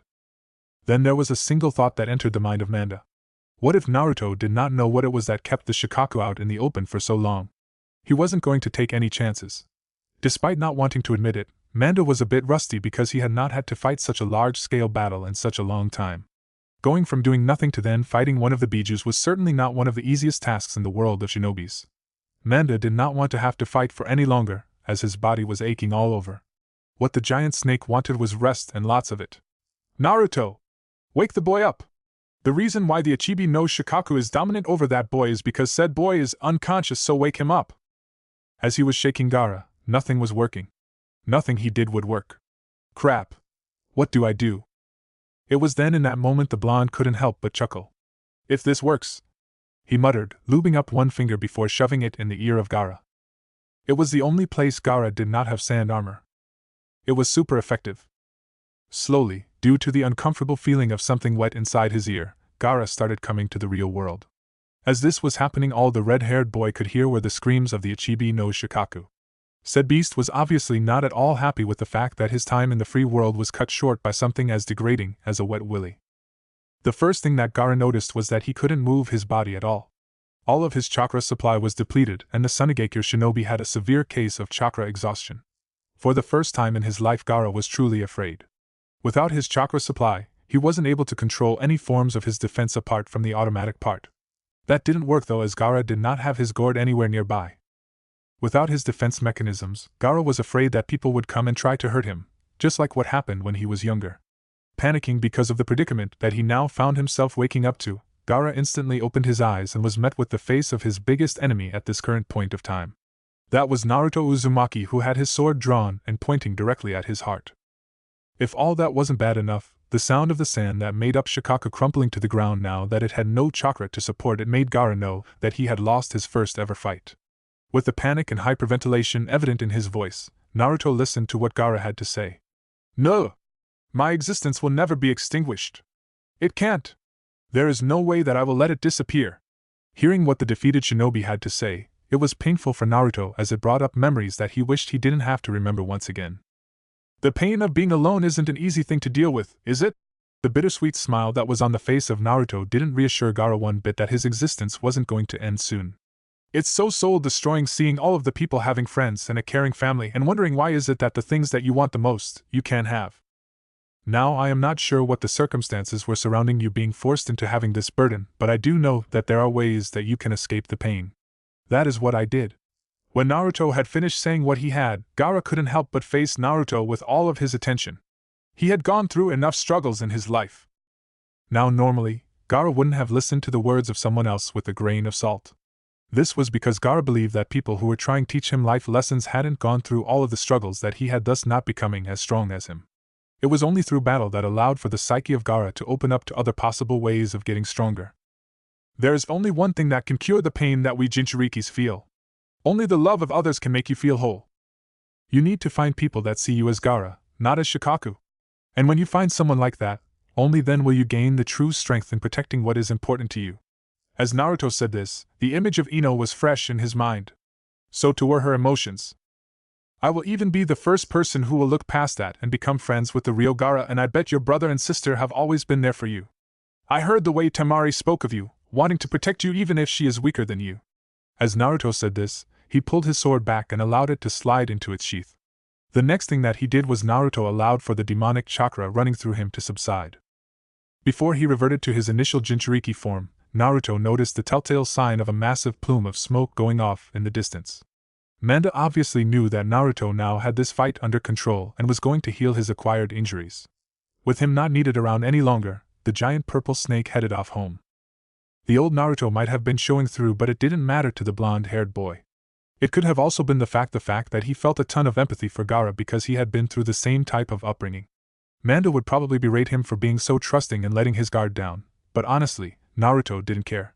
In the words of Ino, it's not wrong to feel. He had been through so much as a Jinchuriki that when he saw another struggling through tough times, all he wanted to do was help out. All this put together meant that when Naruto dropped down to his initial Jinchuriki mode and without the adrenaline boost that it provided, Naruto was unable to hold on to consciousness as he fell flat on his stomach into the ground right next to Gaara. Before the unconscious body of Naruto fell down to the ground, he was gracefully caught. "I am so proud of you," Ino whispered and enveloped her arms around her favorite blonde. Surprising herself, she even bent down and kissed him on his forehead protector. Had he been awake she would never have done it, but for some reason, it just felt right. With Sakura. If there was one person who was embarrassed the most with their performance in the short attack on Konoha, then it was the pink-haired girl that was a part of Team 7. At least someone like her former rival Ino could boast about doing something for the village in its time of need. What could she say? When her Sasuke-kun needed her most, she yet again failed to even do anything remotely helpful. What didn't help the situation was that Sasuke had indeed suffered injuries from his fight with Gaara, none more so than the chakra exhaustion from having to use the Chidori often. There was nobody more shocked in the Battle of Konoha to see the large summoned King Manda out in the flesh. For an instant, the purple-haired Kunoichi believed that it was Orochimaru who was the person that had summoned Manda. If she was brutally honest with herself, she was terrified. For all of the confidence that she portrayed as a special jonin that wanted to kill her former sensei, Enko knew that she had a long way to go if she ever wanted to reach the same skill level of the snake Sannin.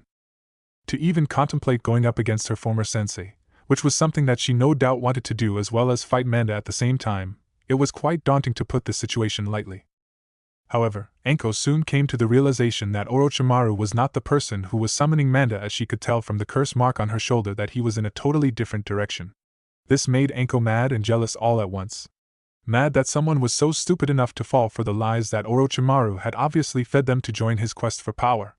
The jealousy came from the fact that even though she hated the man with a passion, there was quite a substantial point of her life was dedicated to nothing more than making the man happy. Hearing that there was someone else capable of summoning Manda made those feelings of inadequacy come back to the surface. "Was I not good enough for you to teach me?"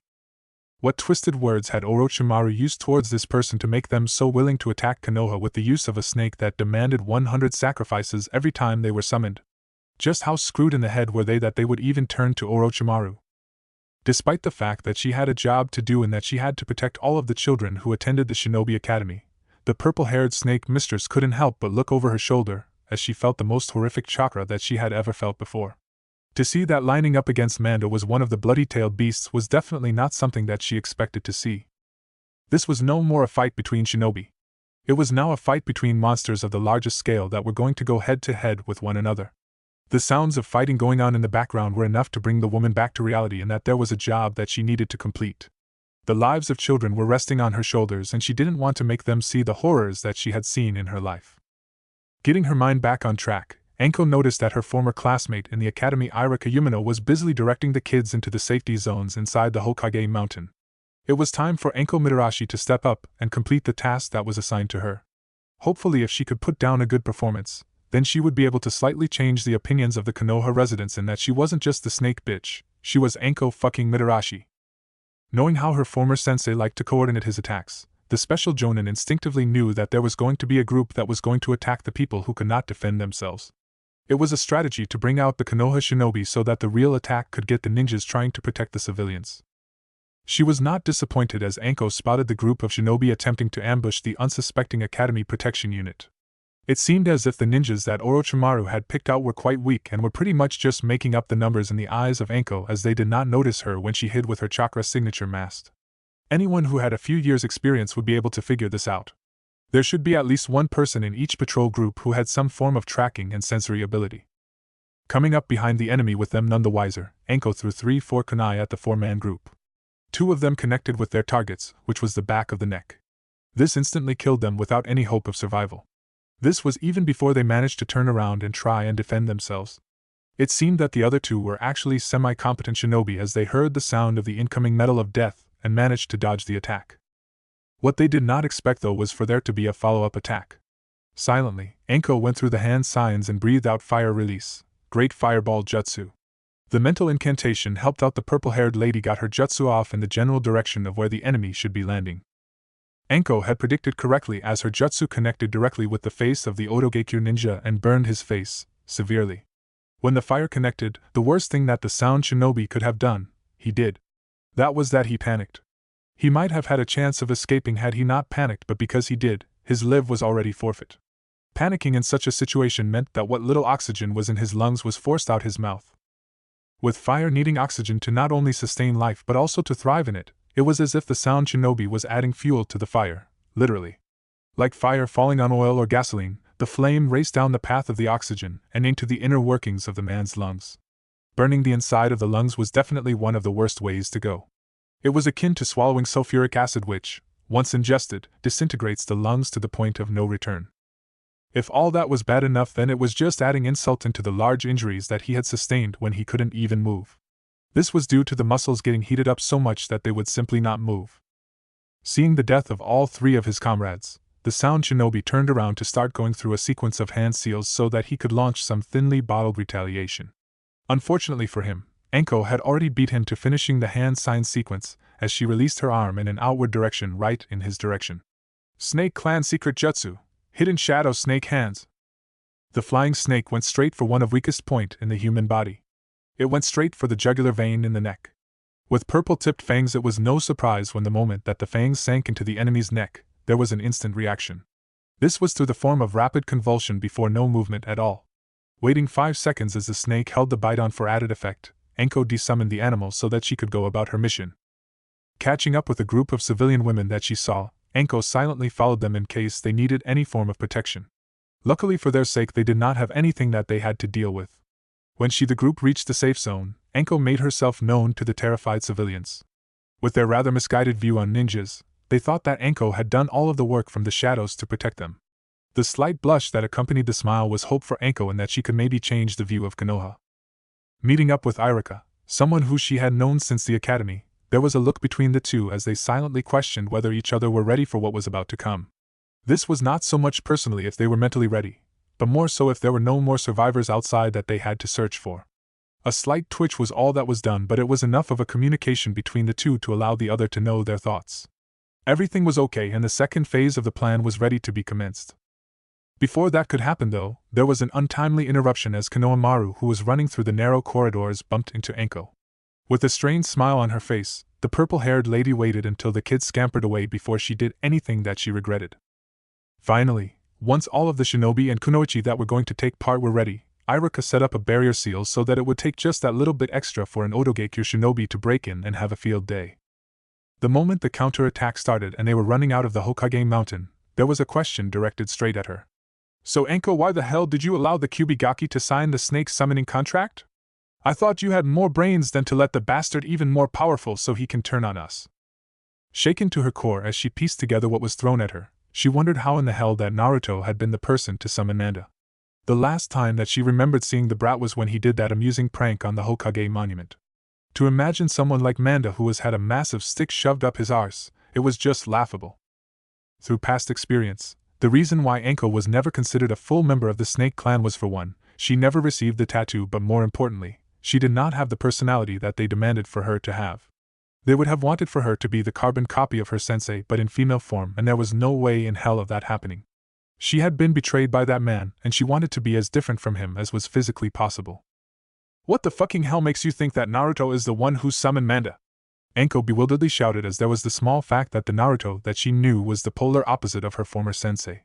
There was more chance of a snowflake surviving a Bijidama than there was of the Sandaime Hokage's pseudo-grandson joining the most hated traitor in the history of Konoha. It was just simply impossible for Enko to imagine Naruto being someone who would sign the snake contract. It was then that the dam broke on the emotions of Enko as she heard something that instantly made the woman fear for the future of Konoha. You might not remember it since you are much younger than what I am, but I clearly remember the feeling of the Kyuubi when it hit. Since I am able to sense chakra signatures, I can sense he too coming from over there. It was at this point that the older man pointed in the direction of where the fight between Manda and Naruto against the Ichibi no Shikaku. There are 3 massive chakra signatures in that area, and only one of them is one that I remember. Easily, the most distinctive one is the one the giant sand thing. There is another big one coming from the giant snake, and finally, one that I will never ever forget sensing is the one coming from the Kyuubi. That means that the little demon is using its powers finally. Not even caring that she had a mission to do, Enko was rooted to the spot as she struggled to process the information going through her brain right at that point in time. The possibilities that this single statement could allow people to snowball their thoughts in an echo chamber. The only positive was that Naruto was fighting in between Konoha and the One Tail. Enko was not someone who was void of prejudging people. This was especially apparent when it concerned anything to do with her former sensei. She was going to get down to the bottom of this and find out how the fuck Naruto managed to sign the snake contract. Trauma had one hell of a way of affecting thought process and inserting bias into opinions. If Naruto was in connection with her former sensei, then she would kill him in the most painful way possible. Consequences of killing the Kyuubi Jinchuriki be damned. She was going to do that so that she could prevent the world from having to experience something even worse than her sensei. It would be fucking idiotic for allowing Orochimaru to poison the minds of the Kyuubi Jinchuriki and get Naruto to do his bidding for him. It would spell the end for Konoha as she knew it, and she wasn't going to let that happen. She would give her everything until the threat of Orochimaru was defeated, even her life.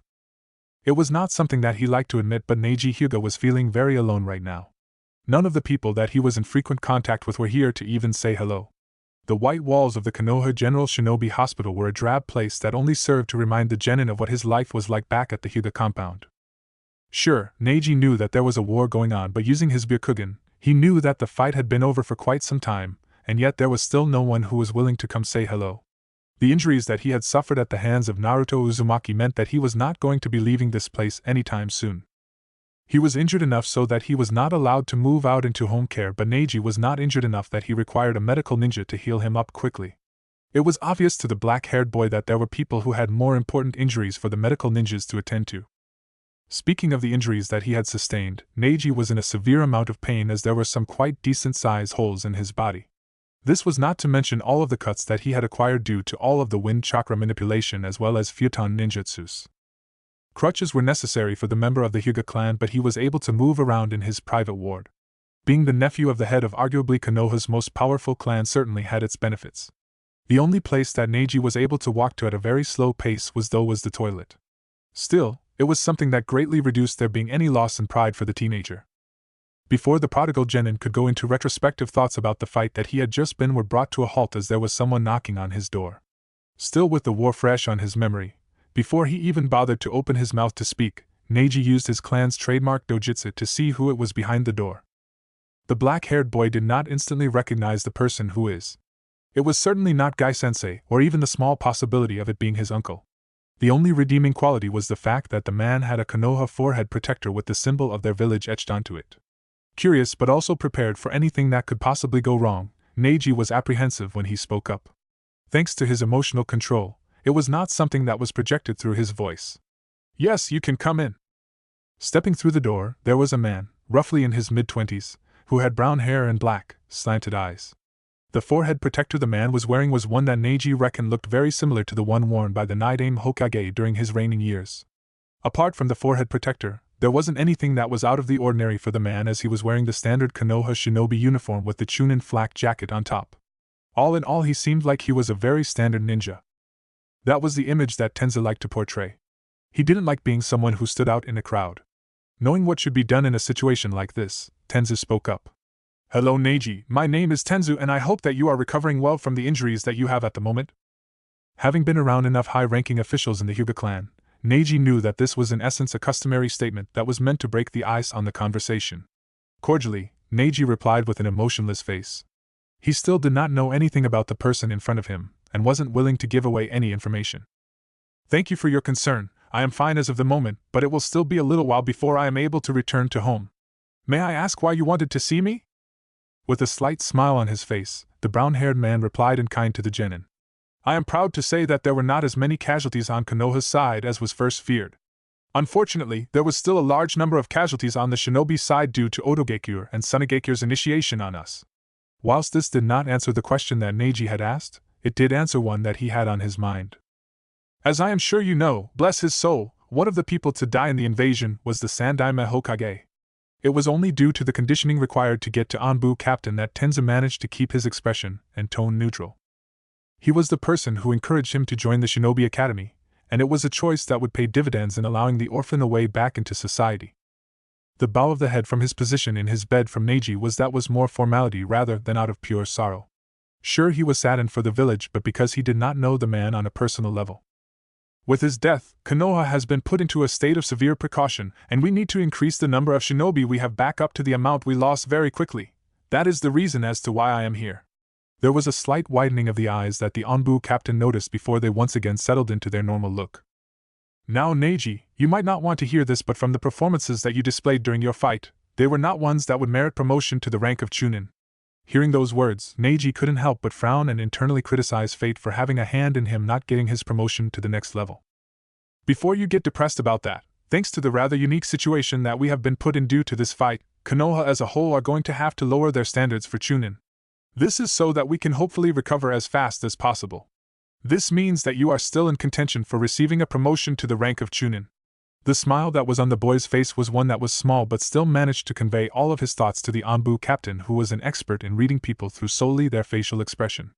It certainly did not hurt that Tenzu had Hayashi Hyuga as his Jonin sensei. The wood user was contemplating on what it was that he should say next. Thankfully, Neji was the person who spoke next.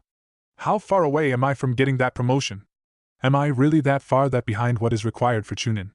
The questions that were coming out of the Hyuga prodigy were all valid in the eyes of Tenzu. To be honest, you are worthy of becoming a Chunin rank in terms of your combat abilities. It is the fact that when you are in a tough situation and you believe that it is fate that is against you, you believe that there is no hope and give up to fate. That is what is holding you back from becoming a Chunin. You need to have that belief in that whatever situation you are in, no matter how dire it looks at that point, that you are willing to fight all the way to the death to complete your objective. Hearing the words from this person in front of him who was obviously a shinobi stronger than he himself was, it made Neji think. The first thing that came to his mind was the fact that Naruto, someone who he had pegged as a person who would be overcome by fate, had defied it and then gone on to beat him in a fight. Knowing that Sasuke Uchiha was the Rookie of the Year, and the way how teams were formed at the top end of the scale, Neji could easily deduct that Naruto was the dead last of his class. Judging by the others from that year's graduating class, Naruto had managed to improve at a rapid rate, which he knew was not due to him being a genius. It was through hard work and determination. Just like his sensei and Rock Lee. I failed the graduation process a total of 3 times on my way to becoming a ninja, but you know what the one thing that stuck with me through this whole time? It was my determination to make a change for the better. That is what you lack. Nothing in life ever comes easy, and the things that you want the most are the things that you have to work the hardest to achieve. The statement from Naruto that he was willing to call Neji his friend was something that made Neji quite surprised. Even Rock Lee was not as forthcoming as wanting to call him a friend when he turned on Kun mode. Thinking about the words that came from both Naruto and this Tenzu person, Neji was starting to think that maybe fate wasn't the be-all and all that he made it out to be. Maybe there was a chance for him to be able to find a way to get out of the place that fate had put him in and have a life outside of being a branch member. Just like the epiphany that he had during his fight against Naruto, Neji was having another big moment in his life as he decided that he could finally be his own person and not the whipping boy of the main branch. Seeing all of the thoughts that were going through the mind of Neji thanks to his facial expressions, the brown-haired man couldn't help but have a small smile on his face. The realization that Neji was coming to was one that Tenzu felt needed to happen before the next phase of his plan could begin. It seems to me that you are finally realizing what it means to hold the rank of Chunin, Neji. This statement alone was enough for the Byakugan user to dislodge himself from his thoughts and turn his attention back to his guest. I am not sure whether you know about all of the possible ways for a genin to get promoted to the rank of Chunin. What I will tell you though is there is one way that affects you personally. A pin drop could have broken the silence between these two shinobi as the Hyuga prodigy was listening on intently as to what it was that he would have to do get the rank. Pride was most certainly on the line at this point in time. For a genin to get promoted to Chunin outside of the Chunin exams, a jonin will have to put in a formal application for one of the Anbu captains to personally look into said genin's skills. The Anbu captain would then decide on whether or not they were worthy of the rank of Chunin by accompanying them on a mission from the shadows. The other way is for an Anbu captain to personally endorse a promotion of a genin where they will have to get the written consent from the genin's jonin sensei. All from what Neji was hearing, his instincts were telling him that the man in front of him was a member of the special forces and was a captain at that. It was never normal for a mere genin to be in contact with someone so high up unless they knew them before the position. It went to show just how much faith Tenzu was putting in the Hyuga clan member right at this point in time. Now Neji, I am good friends with Gai-senpai, and since the invasion we have had a chat about your future. It might surprise you, but when it comes to serious issues like this, but your sensei can be as serious to talk to as your uncle. In the end of that conversation, he agreed that if I could get a change in your opinion to one that was acceptable, then he would fully support your promotion to the rank of Chunin. From what I have seen just now, I know that you are a changed person and that you will do Konoha proud. Knowing exactly where this was leading to, The black-haired boy allowed for there to be a large smile on his face as he was confident that he was about to receive a promotion to the rank of Chunin. Indeed he was, as the Anbu captain in front of him spoke up. Neji, I am happy to announce I believe that you are qualified enough to have the rank of Chunin bestowed upon you. It wasn't necessarily the situation or the place that he thought that he would achieve the rank, but Neji could not deny for even 1 second that it didn't make the occasion any less special. Truth be told, being quite an antisocial person as he was, large events were simply not the type of situation he liked finding himself in. The taijutsu-based ninja could only imagine what it would be like if all of the attention was focused onto him. There was only one thing that was missing. That was that his team was not around to congratulate him in achieving this milestone. Just thinking of his team made Neji frown. Whilst he did not admit it ever, Team Guy was a constant in his life that he had become accustomed to having by his side. Guy-sensei and Rock Lee certainly did not have the greatest of personalities in anyone's eyes, but spending time with them, they had the personalities that grow on you and make you miss them when they are not around. Then there was Tenten. She was the only presence on the team that he was able to speak to for more than 10 minutes without getting some form of headache. Before any more thoughts could be pondered on, Tenzu spoke up as he had more pressing matters to attend to due to the state of the city. Now Neji, I would not have bothered to announce my presence if all I was doing was simply promoting you to the rank of Chunin. Konoha is in dire straits at the moment. I will not lie. Things are looking pretty dire and serious, if not unrecoverable damage could happen to Konoha if one of the other hidden great shinobi villages were willing to attack us. The village hidden in the leaves as a whole needs to rebuild fast. That is why I am going to offer you an opportunity that will allow you to serve your country as best as possible. I am willing to give you a 6-month trial of the training and being a Chunin before you join the Anbu. During this time you will be trained by me personally as well as some off-the-side training from some of the other Anbu operatives. You will be going on tougher missions more regularly, and you will have a very substantial increase in your wages. Enough that you could work in the Anbu for 3 or so years and go back to being a Chunin, and you could live the rest of your life quite comfortably. It took a while for Neji to digest all of this. It took even longer for him to think through everything that was presented to him. What would happen to my teammates if I did decide to do this? Will my team get disbanded? Whilst he was quite an arrogant arsehole at times, Neji did come to care for his teammates, and didn't want to just abandon them. There was a smile on the face of Tenzu. Neji was displaying the true characteristics of being a Konoha shinobi. He was putting the needs of others before his own. Again, this is not something that you will want to hear, Neji, but I am going to have to be brutally honest with you. At this current point in time there is little to no chance of Rock Lee ever becoming a shinobi again despite all of the progress that he has made in this last year and a half. According to Guy-senpai, if he does not get the treatment that he needs within the next 2 months, then his career as a ninja will be officially over due to unfixable damage to his spine. It was a truly unfortunate injury to fall on someone who was so optimistic. There was a pause as Tenzu assumed that Neji was still dealing with the fact that his teammate was nowhere near the same in terms of personality. He was right. Then there's your female teammate's Tenten. You might think that she is good now, which she is, but with her style of fighting, Tenten will start to stagnate in the coming months, and if she does not add anything extra into her arsenal, she will completely stagnate in around about 3 to 5 years. There is only so much that you can do with ranged weaponry. In terms of potential, you are the only one at the moment who can go on to becoming someone who is a Jonin. That is of course unless Lee manages to recover from his injuries, but as of the state we are in right now, we do not get the time to wait and see. We must act decisively to ensure the best possible outcome for Konoha is attained. Neji, you have a lot of potential inside of you, and as harsh as it is, your teammates are only going to hold you back. Konoha needs all of the strong shinobi that it can get its hands on at the moment.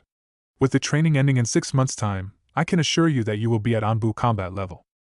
Tenzu knew that it was a dick move saying that Konohagakure needed him to do this, but the fact of the matter was that the Mokutan ninja was not lying one bit with what he was saying. Konoha definitely needed a bolstering of their ninja forces, and talented shinobi who have the Byakugan were always needed. Finally, the one factor that could not be ignored was the money that being in the Anbu granted oneself. A genin received enough money so that it was the equivalent for a part-time job for a civilian. It was enough to live off with having to make sacrifices when going out a necessity, but it was doable. That was in contrast to the pay of a member of the Anbu's special forces. The Black Ops provided enough of an income to compare that to a full-time civilian who had gotten a tertiary degree and had a high-paying job. It was enough that if you did not spend much of your money, within a year, you could have enough money to put down for a deposit on a small apartment. That was something that Neji was seriously considering. Despite the fact that he had had a recent change of beliefs, Neji still hated the fact that he had to live among the main house. If he ended up taking the position, then he would immediately be able to start renting once his first paycheck came in, and he would be able to live off of his own. Thinking about it a bit more, Tenza said that he would be able to decline the Anbu when the time come if his heart was still